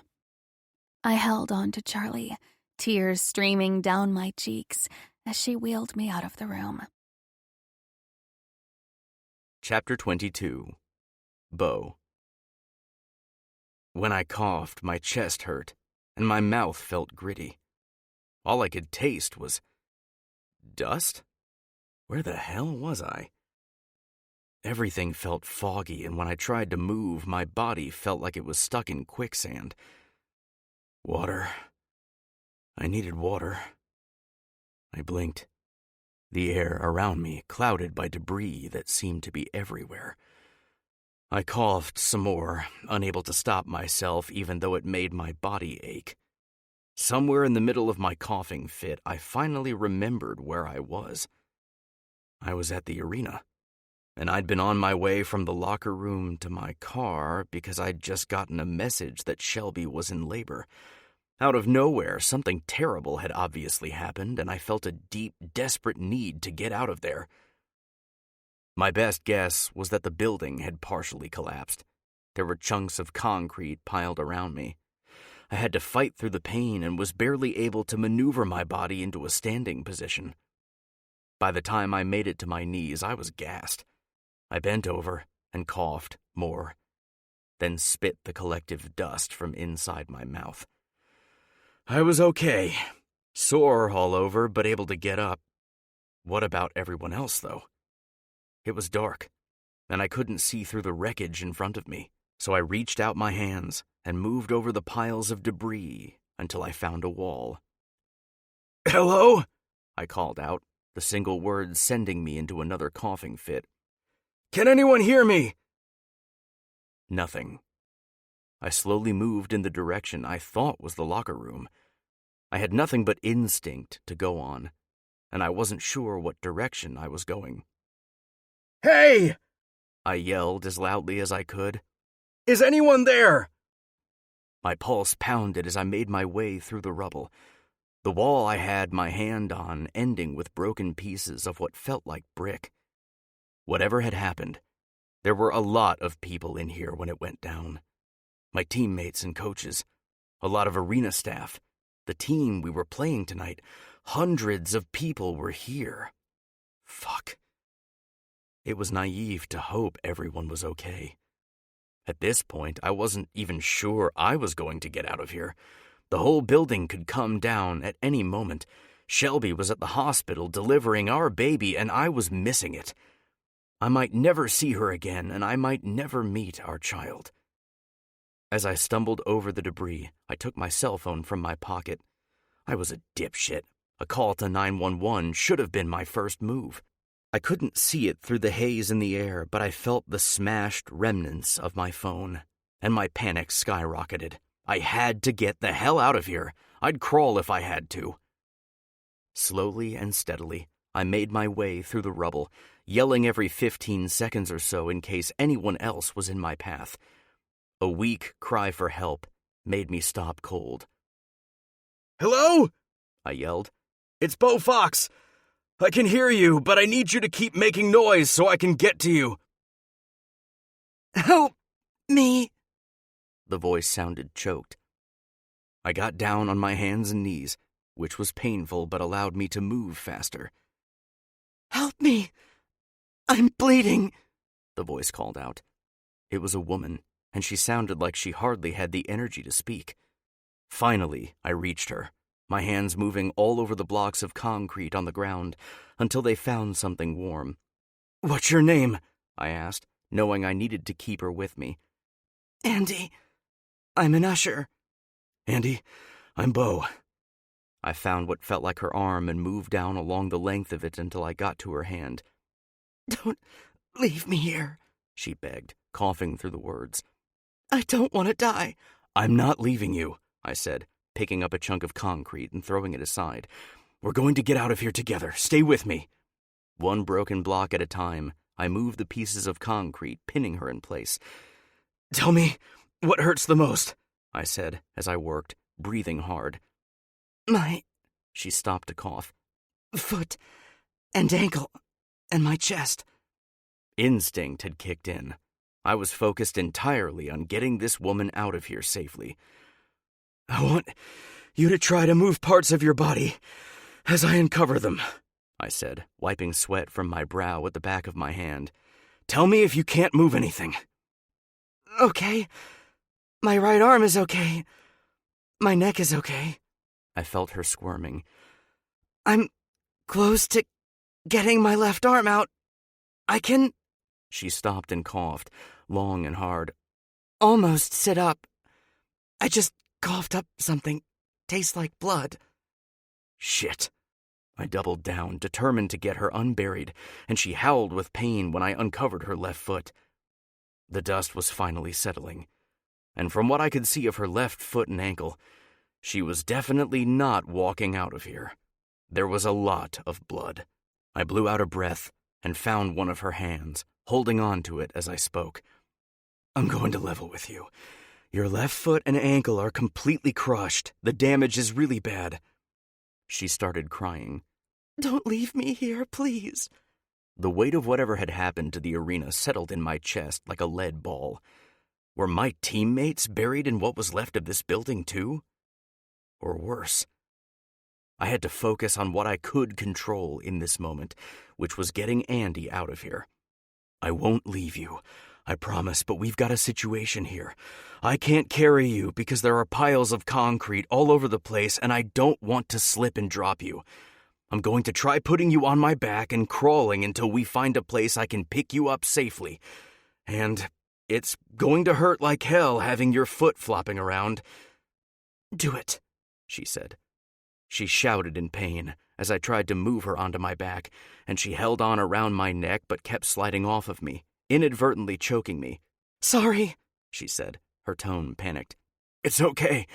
We'll get there. We were trying to get her onto my back once more when a massive boom sounded, and the ground beneath us started shaking. Oh, shit, Andy wailed. Is it an earthquake? Whatever it was, I was pretty sure it had damaged the arena further. With every passing second, I realized we might not make it out of here alive. New plan, I said. Let go of my neck. I'm just going to carry you. Okay. She screamed as she hit the ground, her foot hurting more than I could even imagine. I gritted my teeth and stood, scooping her into my arms and holding her against me as I picked my way over the debris on the ground, slipping and stumbling, but somehow keeping my balance. I know where we are, she said suddenly. There's a D on the wall. There. That means there's an exit ahead. Every muscle in my body ached and it was hard to breathe. 1 foot at a time, I moved forward. Hey!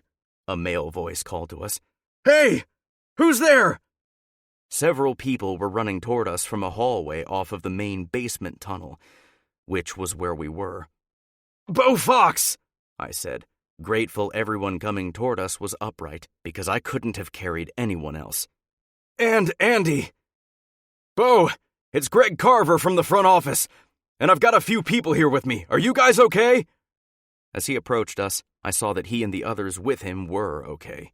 They weren't covered in dust, cuts, and bruises like me and Andy. She needs medical attention right now, I said, looking down at her foot, which was a mangled mess dripping blood. Oh, shit, Greg said. There's an exit close by. That's where we're going. You want me to see if I can take her from you? No, just get us to the door. He nodded and clapped my shoulder as he ran ahead, and I winced in pain. I followed, Andy's shallow breathing making me move faster than I should have been able to. Finally, I saw the rectangle of artificial light around the open doorway, from the light fixtures inside the arena where the stairs and elevator were located.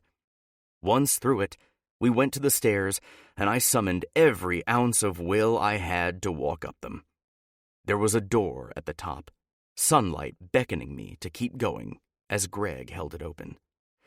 I stopped once we were outside, trying desperately to catch my breath.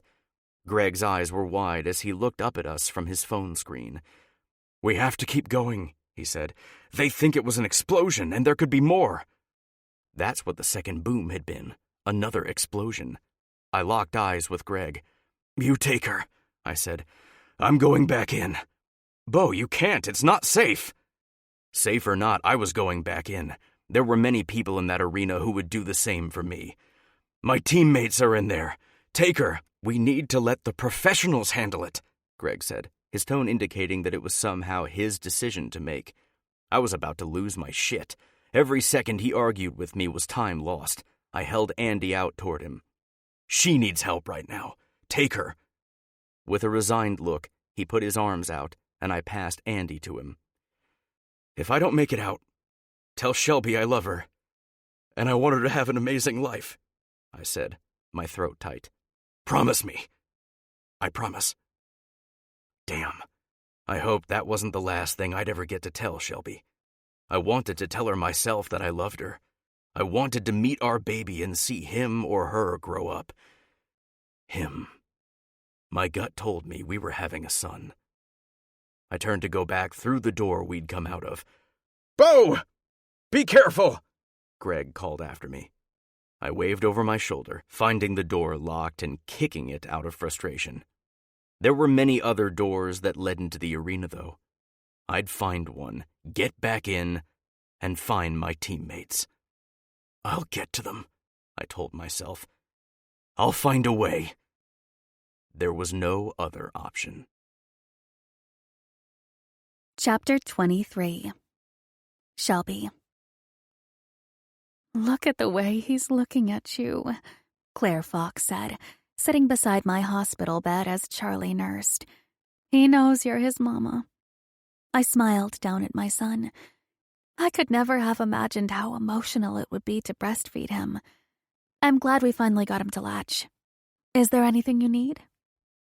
If you could hold him when he finishes eating, that would be great. My arms are feeling tired. She stroked a hand over my hair, the tender gesture making tears well in my eyes. Of course I will. And when you get out of the hospital, Henry and I are here for you and Charlie and Bo. Has Henry said anything else? I asked her. She checked her phone. No, I'll text and ask if there are any updates. The entire Fox family had come to the hospital when they heard about the accident. Bo had called his parents when he was being brought to the hospital in an ambulance and asked them to come here to be with me and the baby if I'd delivered. Things were chaotic for an hour or so, Bo's family members taking turns checking on him in the ER and me on the OB floor. They'd all assured me he was stable and pleading with the doctors to let him come up to my room and see me and Charlie. I wouldn't be able to relax fully until I saw him with my own eyes. He had broken ribs and several cuts and bruises, but was otherwise okay. The ER was so backed up with patients from the arena explosion that it was taking a long time for them to get Bo cleaned up. Do the police know what happened? I asked Claire. Her expression turned grim. They think it was intentional. 2 bombs placed in the area, but it'll take a full investigation before they announce much more. I work with a woman whose son is a fire inspector, and he apparently told her the arena will have to be torn down. Charlie was asleep, his little belly full of milk, his tiny mouth hanging open. I used a cloth to dab the milk from the corner of his mouth, and then passed him to his grandma. Did they get everyone out? I asked. Sadly, probably not, she said, settling Charlie into her arms. They aren't releasing any numbers until tomorrow. My God. I sat back against my inclined bed, the gravity of it all bringing tears to my eyes. Bo's whole team was probably in there. Claire rocked Charlie in her arms, smiling sadly. It's not fair that this tragedy overshadowed such a happy day for you and Bo, she said. He's so excited about the baby. It's all he's been talking about for weeks. Well, and you, of course. I've never seen him so happy.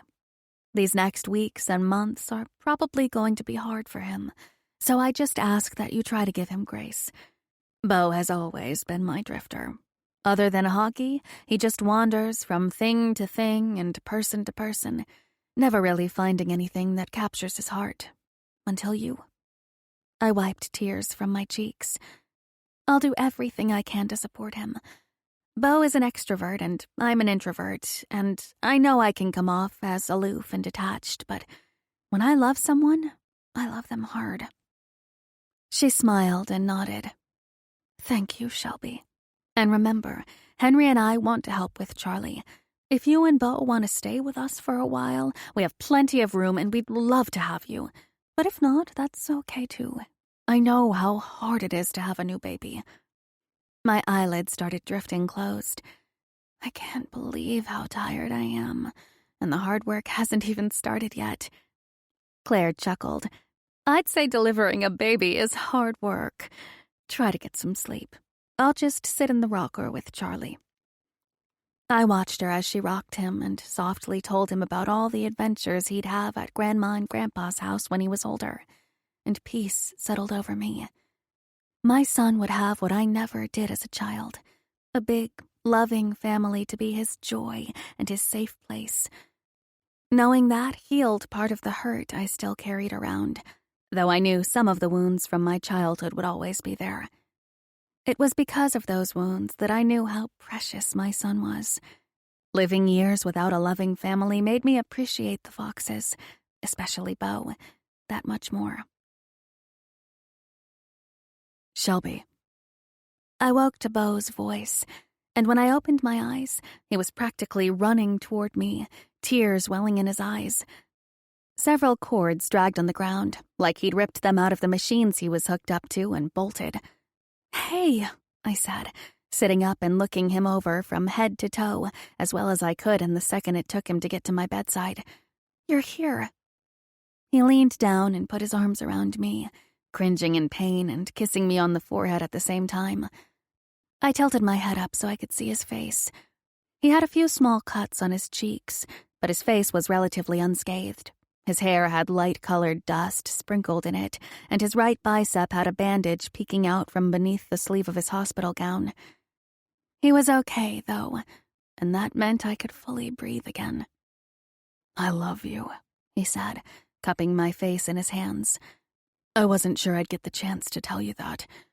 I'm sorry I wasn't here for you when you needed me, but I love you. And the only thing that will ever keep me from you is being trapped in a collapsed building. His voice broke with emotion. And even then, I'll find my way back to you. He brushed a kiss over my lips and rested his forehead against mine. This was, without question, the most emotional, beautiful day of my life. I love you too, I said. And you don't need to be sorry. It was out of your control. I'm just so grateful you're okay. Are you sure it's okay that you're here? He shrugged.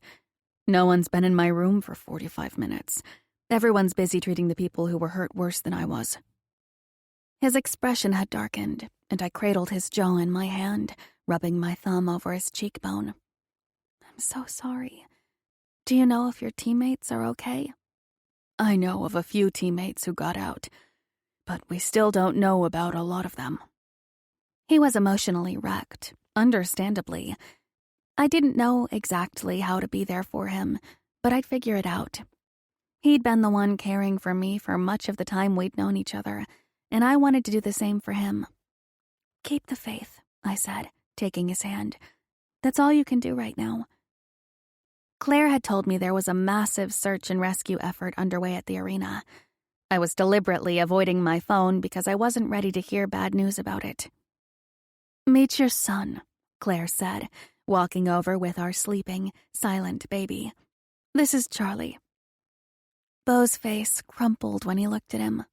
He reached out, and his mom gently passed Charlie to him, a nurse frantically trying to put a surgical cap over Beau's hair, probably because of the dust he still had in it. Charlie, I'm your dad, he said, crying. I lost it, too. What a road we'd walked together since I'd asked him 8 months ago to be my sperm donor. There had been so many surprises, including Charlie's early arrival. He's good?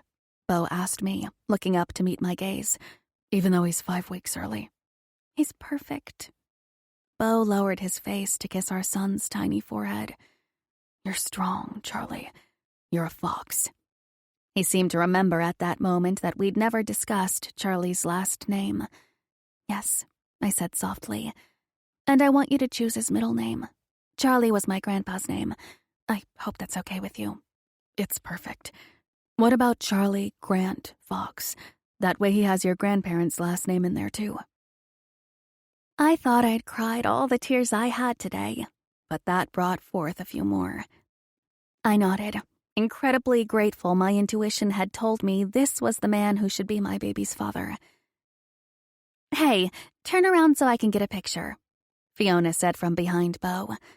He moved, and I realized almost the entire family was in the room. Claire stood next to Henry, both of them looking overjoyed. Asher, Chloe, and their kids stood together beneath the TV mounted to the ceiling. Fiona was there, minus Adrian and their new baby, and Isaac stood with her. Genevieve was the only sibling who wasn't here, since she was away at medical school. Beau passed Charlie back to me, and I settled him against my chest. Beau leaned close, smiling for a few pictures and then kissing me on the cheek for another. "Welcome to the den, Shelby and Charlie," Fiona said. Marlo walked in then, carrying a tote with a bag of spicy Doritos poking out of the top. "Beau, are you okay?" she asked as soon as she saw him. Yeah, I'm fine. I heard you took care of Shelby when she went into labor. I appreciate it. She grinned. "Well, she's my best friend, and it's not every day she goes into labor while we're recording a TikTok dance." Beau gave me a shocked look. You were doing a TikTok dance? I was bribed with Doritos. "Check it out," Marlo said, holding her phone out for Beau to see the screen. "It already has more than 10,000 views." I groaned as I listened to myself, realizing my water had just broken. Marlo hadn't told me she was posting it, but I wasn't surprised. Beau smiled at me, his eyes dancing with happiness. That's the best TikTok I've ever seen. "I love it," Fiona said. "You're a total rock star, Shelby." I realized Marlo hadn't been introduced to almost everyone in the room. "Marlo, this is Beau's family. Everyone, this is my best friend, Marlo." Claire was walking over to meet Marlo, but Isaac beat her to it. "Hey, I'm Isaac," he said, extending his hand. "Beau's younger, more charismatic brother." "Nice to meet you," Marlo said with a coy smile. Beau and I exchanged a look. I suspected Isaac and Marlo would be spending some time alone in the future, possibly between the sheets. I wondered if it would be before or after he found out Marlo broadcasted the details of her sexcapades for the world to listen to. Either way, I wasn't going to be the one to tell him. Chapter 24. Beau. "I'm on my way," I mumbled, groaning from the pain in my ribs when I rolled over in bed and got up. In the week Charlie had been home, Shelby and I had developed a Pavlovian response to his cries. He wailed, one of us ran. Sometimes both. Whether it was 2 in the afternoon or 2 in the morning, we were on call to meet his needs. When I got to the nursery Shelby had put together for him in the guest room of her apartment and found his crib empty, I panicked. He was crying, but he wasn't in his crib. "Babe?" I called as I walked toward the living room. "We're in here." When I walked into the living room, she was sitting in the recliner with him, looking soft and sweet, with her hair down and her glasses on. I squinted at the clock on the wall, then did a double take. 1:15. How is that possible? It should be dark outside. Shelby smiled at me. "It's 1:15 p.m. Your parents came by early this morning, and I gave them the milk I pumped, and they took him to their house for a while. I slept for 6 incredible, uninterrupted hours." I scratched my head. I remember getting up with him at 3-something. Have I been asleep since then? "Yep. I knew you needed to get some rest." She was always thinking of me, even the little things. Not that sleep was little by any means these days, but in addition to letting me get some uninterrupted rest, she'd had my favorite coffee delivered to her place and upgraded her cable package so I could watch hockey games. I loved that she didn't even mention those things because she didn't seek acknowledgement. She just quietly cared for both me and Charlie. I went over to her and reached for our son. "Not as much as you need it. I've got him now. Go lie down." "No, I'm good. Your mom brought over a casserole, and I think I'm going to pop it in the oven. Are you hungry?" "Starving." She passed Charlie to me, his arms shooting into the air with alarm. He was the sweetest baby I'd ever seen, and Shelby and I were both smitten with him.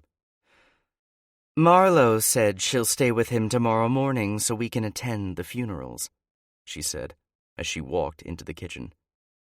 "Okay, good."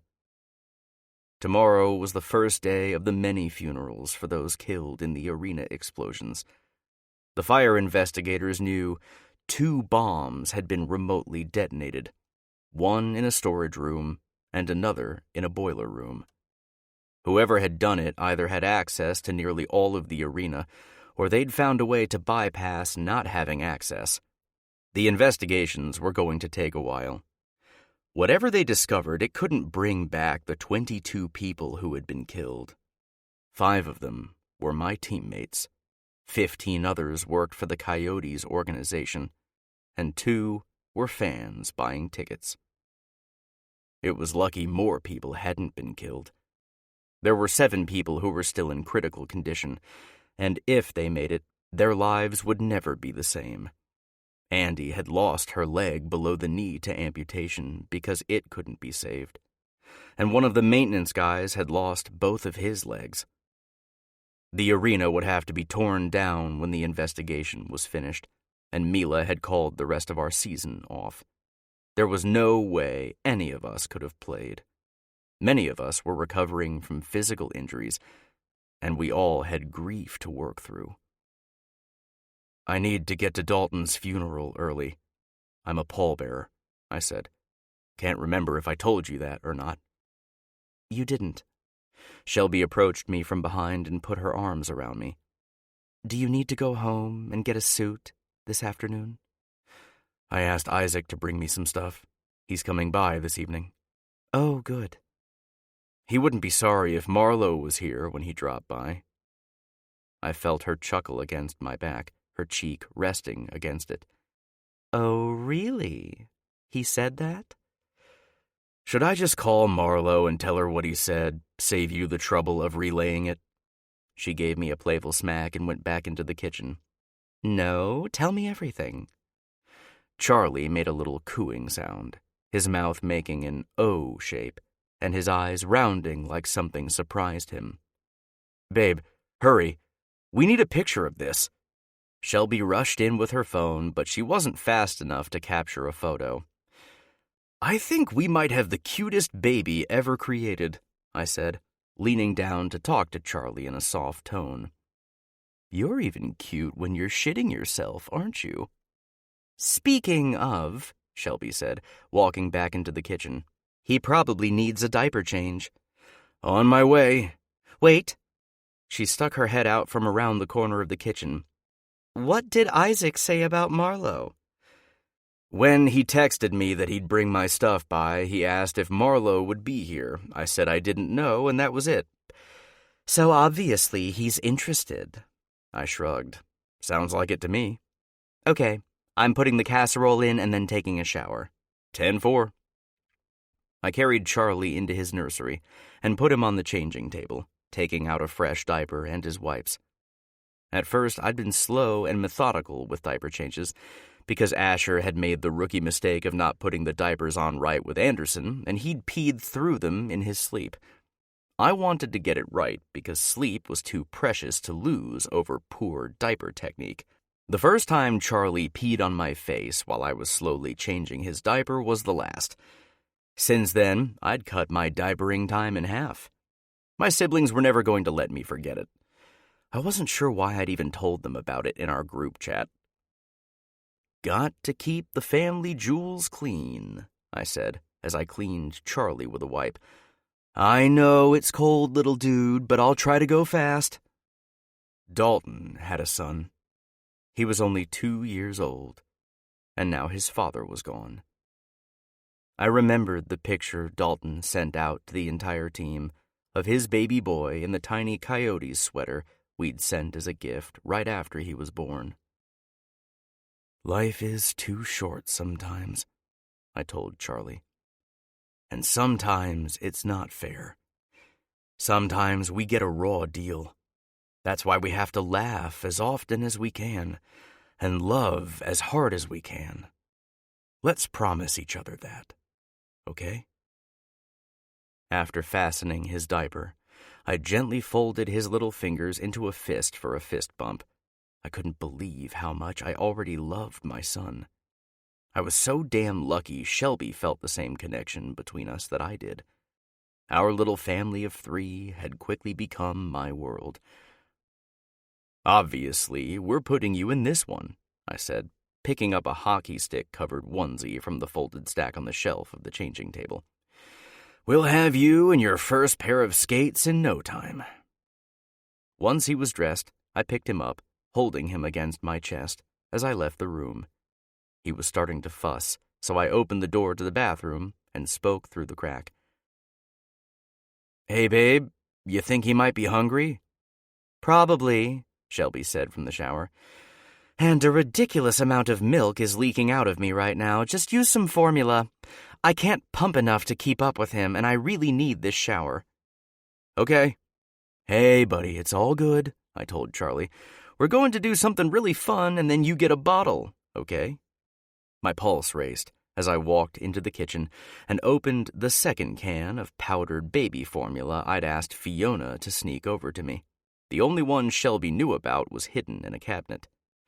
Rocking Charlie with one arm, I used my free hand to drop something into the powder. Then I pushed it beneath the surface an inch or so with my finger.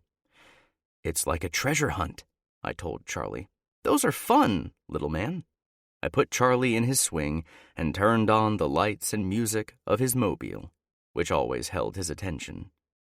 He immediately quieted, transfixed by the spinning light above him. Then I went back to the bathroom and opened the door, speaking into the crack again. "Babe?"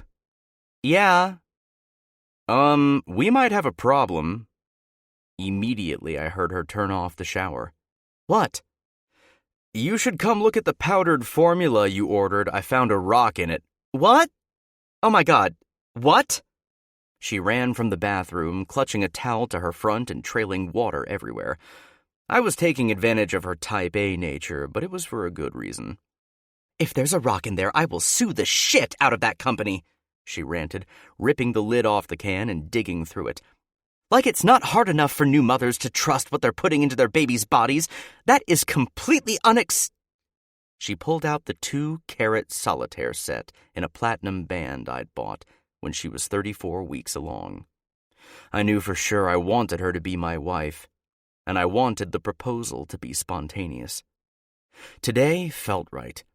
When Shelby accompanied me to the funerals for my teammates, the Coyote staff and fans who had died in the explosions, I wanted her to have this ring on her finger. It was my promise to her, and to Charlie. When she looked from the ring back to me, I was down on one knee. "Shelby Grant, I love you more deeply than words can convey. You and Charlie are everything to me. Will you be my wife?" She smiled through the tears running down her cheeks. "Bo, oh my God, Bo, I'm naked and soaking wet and... wow, I didn't expect this. I'm just..." "Babe, are you not sure? Had I fucked it up? Should I have gone with a rose-covered rooftop garden and 1,000 candles?" Yes, of course I'll marry you." I stood and swept her into my arms, her wet hair soaking through my shirt when I kissed her. "You just made me the happiest man in the world," I said. "We're getting married!" She put her palms on my cheeks, glowing with happiness. "I love you so much." "I love you too." She wrinkled her nose, still grinning. "Good, because I'm pretty sure there's breast milk soaking through this towel onto whatever you're wearing." I set her down and tugged at the towel, eager to get a look at her enlarged breasts, which were easily double D's for now. Jesus, those are sexy. I murmured. She squealed and pulled the towel against her stomach. I'm leaking milk. That's definitely not hot. Bullshit. I looked down at my crotch, my erection outlined against my gym shorts. 5 more weeks, she reminded me. I slipped the doctor a Benjamin, and he said you're cleared for sex in 2 weeks.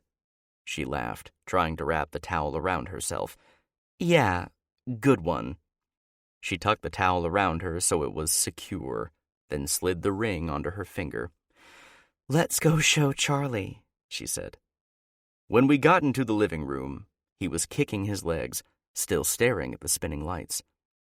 Look, lovey, Shelby said, leaning down to show him her sparkling ring. Mommy and Daddy are getting married. She turned off the swing, and he immediately started fussing again. She ran a hand over his hair as she picked him up, walking over to the recliner. You can eat, and then we'll celebrate, she said. Sound good? As I watched her feed our son, I was already celebrating inside. I wasn't sure hockey would ever be the same for me after the devastation caused by the explosion, but I knew one thing for sure. I had an incredible family to lean on during the hard times, and I'd never let them down. My forever had found me at Mountaintop with a binder and a mission, and I was damn glad she did. Epilogue. 6 months later. Bo. Hey, check out my kid. I turned my phone to show Charlie's toothless grin to Coach. Cute. He looks like you. Coach's hair had gone from salt and pepper to almost fully gray in the past 6 months. Though we were practicing at a college arena, things were still unsettled for our team, and they would be for a while. If everyone could take a seat, I'd like to get started, Mila said. We were meeting in a conference room on the college campus Mila was renting rink time and office space from. It wasn't ideal. The office space was spread out over campus and we had to share the rink with the college team, but at least we were in the same area. For the first couple of months after the arena was destroyed, things were a mess. There were so many unanswered questions, but the most important thing had been recovering the bodies from the rubble and burying those we'd lost. As the acting team captain, I was included in weekly meetings with the Coyotes' top brass. I held a weekly meeting with my teammates after that to let them know what was going on. Frankly, our weekly get-togethers had quickly come to mean more to us than just a briefing on the efforts to rebuild our team and arena. We met up at local restaurants or a teammate's home and talked a little bit of hockey and a whole lot of life. We'd lost 5 of our 23 players that day. No warning. Not only was there a hole in our team that could never be filled, but many of us were dealing with survivor's guilt and reliving the trauma of that day. Petty disagreements had been forgotten. We were bonded for life now, and everyone knew the only way we'd get through this new hell was together. I have great news for the first time in a while, Mila said, as she took her seat at the head of the conference table.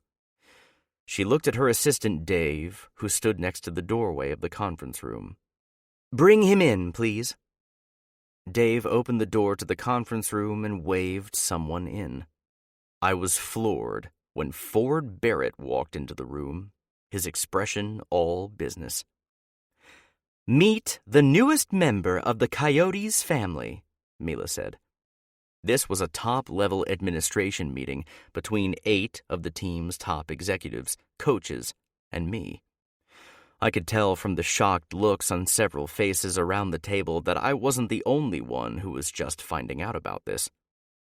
Hey, man, I said, standing up and approaching Ford with a grin. I'm so stoked you're here. Welcome. He gave me a slight smile and nodded. Ford was one of the highest-ranked offensive players in the league. Everyone had been sure his next contract would be with New York. I knew Mila had paid dearly to acquire him for our team, The Ice Queen had her flaws, but her commitment to this team was rock solid. All of us had grown to appreciate her more in the past 6 months. She'd really stepped up and made a huge effort to take care of every family who lost a loved one in the explosions. Ford went around the table and shook hands, everyone standing up to greet him enthusiastically. Mila was right. This was the first great news our team had gotten in a while. Ford wasn't just a superstar athlete. He was also known to be a strong leader with a level head and a relentless drive to win. He'd been the captain of his last team, the Minnesota Mammoths. He was a shoo-in to become captain of the Coyotes. I'd reluctantly agreed to be the acting captain, but I didn't want the role permanently. Life had changed a lot since Shelby and I had Charlie, and when things got back to normal and I was traveling for hockey again, I wanted to be with my family as much as possible. "Have a seat, Ford," Mila said, gesturing at the open seat next to mine. He sat down, immediately reaching for the pitcher of water in the middle of the table and pouring a glass. "An announcement about Ford's signing will be made tonight," Mila said. "He'll start practicing with the team tomorrow morning." There were smiles and nods of appreciation. Though we didn't have our own arena, and we were still trying to find a new groove as a team, this would absolutely provide the guys with a boost. Ford would join me and Colby on the first line, and I was excited to see what the three of us could do together. There was no way to replace Dalton, but he would have wanted us to move forward and win. "Unfortunately, I don't have anything new to report on property acquisition for the new arena," Mila said. "Even when I bid on the parcels we need through shell corporations, it gets traced back to me and the price gets jacked up to triple the market value. I think we're going to have to work with the local government to pursue eminent domain. It's not the way I wanted to go, and it's going to be a political shit show. The governor is no fan of mine, so he'll be putting up roadblocks left and right." "Our temp arena seats are selling like crazy," the Coyotes' business manager, Jane, said, "so we know that won't be an issue." Mila scoffed. "Yeah, we can't have a single open seat in the temp arena. Tell the people in the sales department to keep those season tickets moving." "The temp arena is a massive reduction in capacity, though," Jane said. 1/3 as many seats. And, as you know, we reduced ticket prices because of the inconveniences to fans, like less parking and fewer concessions." Mila nodded. "Some of the city officials are digging in their heels about wanting us to repurpose an old space, but that's not going to work. I'm holding firm on a new venue, and I want financial support from the city." "This bullshit doesn't help any," Coach said, tossing a copy of the local newspaper, the Denver Chronicle, on the table. "Did you see Shay Lawrence's column this morning?" Mila narrowed her eyes. "That viper is at the top of my shit list. I'm sick of her rants about how violent hockey is, and if she thinks taxpayers haven't supported every major pro sports venue in this country, she's out of her mind." "Maybe we need a full-court press marketing campaign about building a new arena," the team's CFO, Brian, said. "We could hire some consultants to put together economic impact numbers and schedule meetings with business owners in the area to get some traction." Mila nodded. "That's a great idea, and it'll help with our eminent domain case, too." I unlocked my phone and pulled up my newest picture of Charlie, the one I'd taken this morning and shown Coach. "That's my son," I whispered to Ford, showing him my screen. He nodded but didn't even crack a smile. I didn't take it personally. He had a reputation for being on the serious side. Mila covered a few more things pertaining to the business office, but I was zoned out. Shelby and I were getting married in a small ceremony at my parents' house next month, and I had to decide what beers we were having. It was pretty much the only thing Shelby, my mom, and Fiona were letting me decide, but I was rolling with it. As long as we ended up married, the details weren't important to me. Finally, Mila dismissed the meeting. I was going to suggest Ford be selected as our new team captain at tomorrow night's team gathering, and I hoped this would be my final weekly administrative meeting. Ford stood, and I clapped him on the back. Let me know if there's anything you need.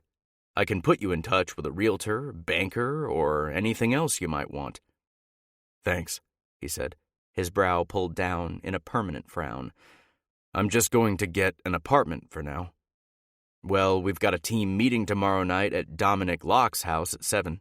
I'll text you the address. He nodded. I'll be there. I was about to walk away when he opened his mouth to say something else. Hey, Bo? Yeah? I know I'm coming into a tough situation, meaning tough for the guys who were here that day and lost teammates. Not tough for me. I don't want to step on any toes, and I'd appreciate it if you could watch my back and let me know if I make any missteps. Absolutely. I appreciate you saying that. He smiled, his jaw set, and his gaze determined. I chose to come here because I want to be part of your comeback. Let's make this the season we show everyone what this team is made of. There was a lump in my throat as I responded. Hell yeah. Let's do it. This concludes The Donor by Brenda Rothert, narrated by Amelie Griffin and Brandon Utah. Copyright 2023 by Brenda Rothert. This unabridged audiobook is published by arrangement with Brenda Rothert and was produced in the year 2024 by Tantor Media Incorporated, a division of Recorded Books, which holds the copyright thereto. Please visit Tantor.com for more information on our growing library of unabridged audiobooks.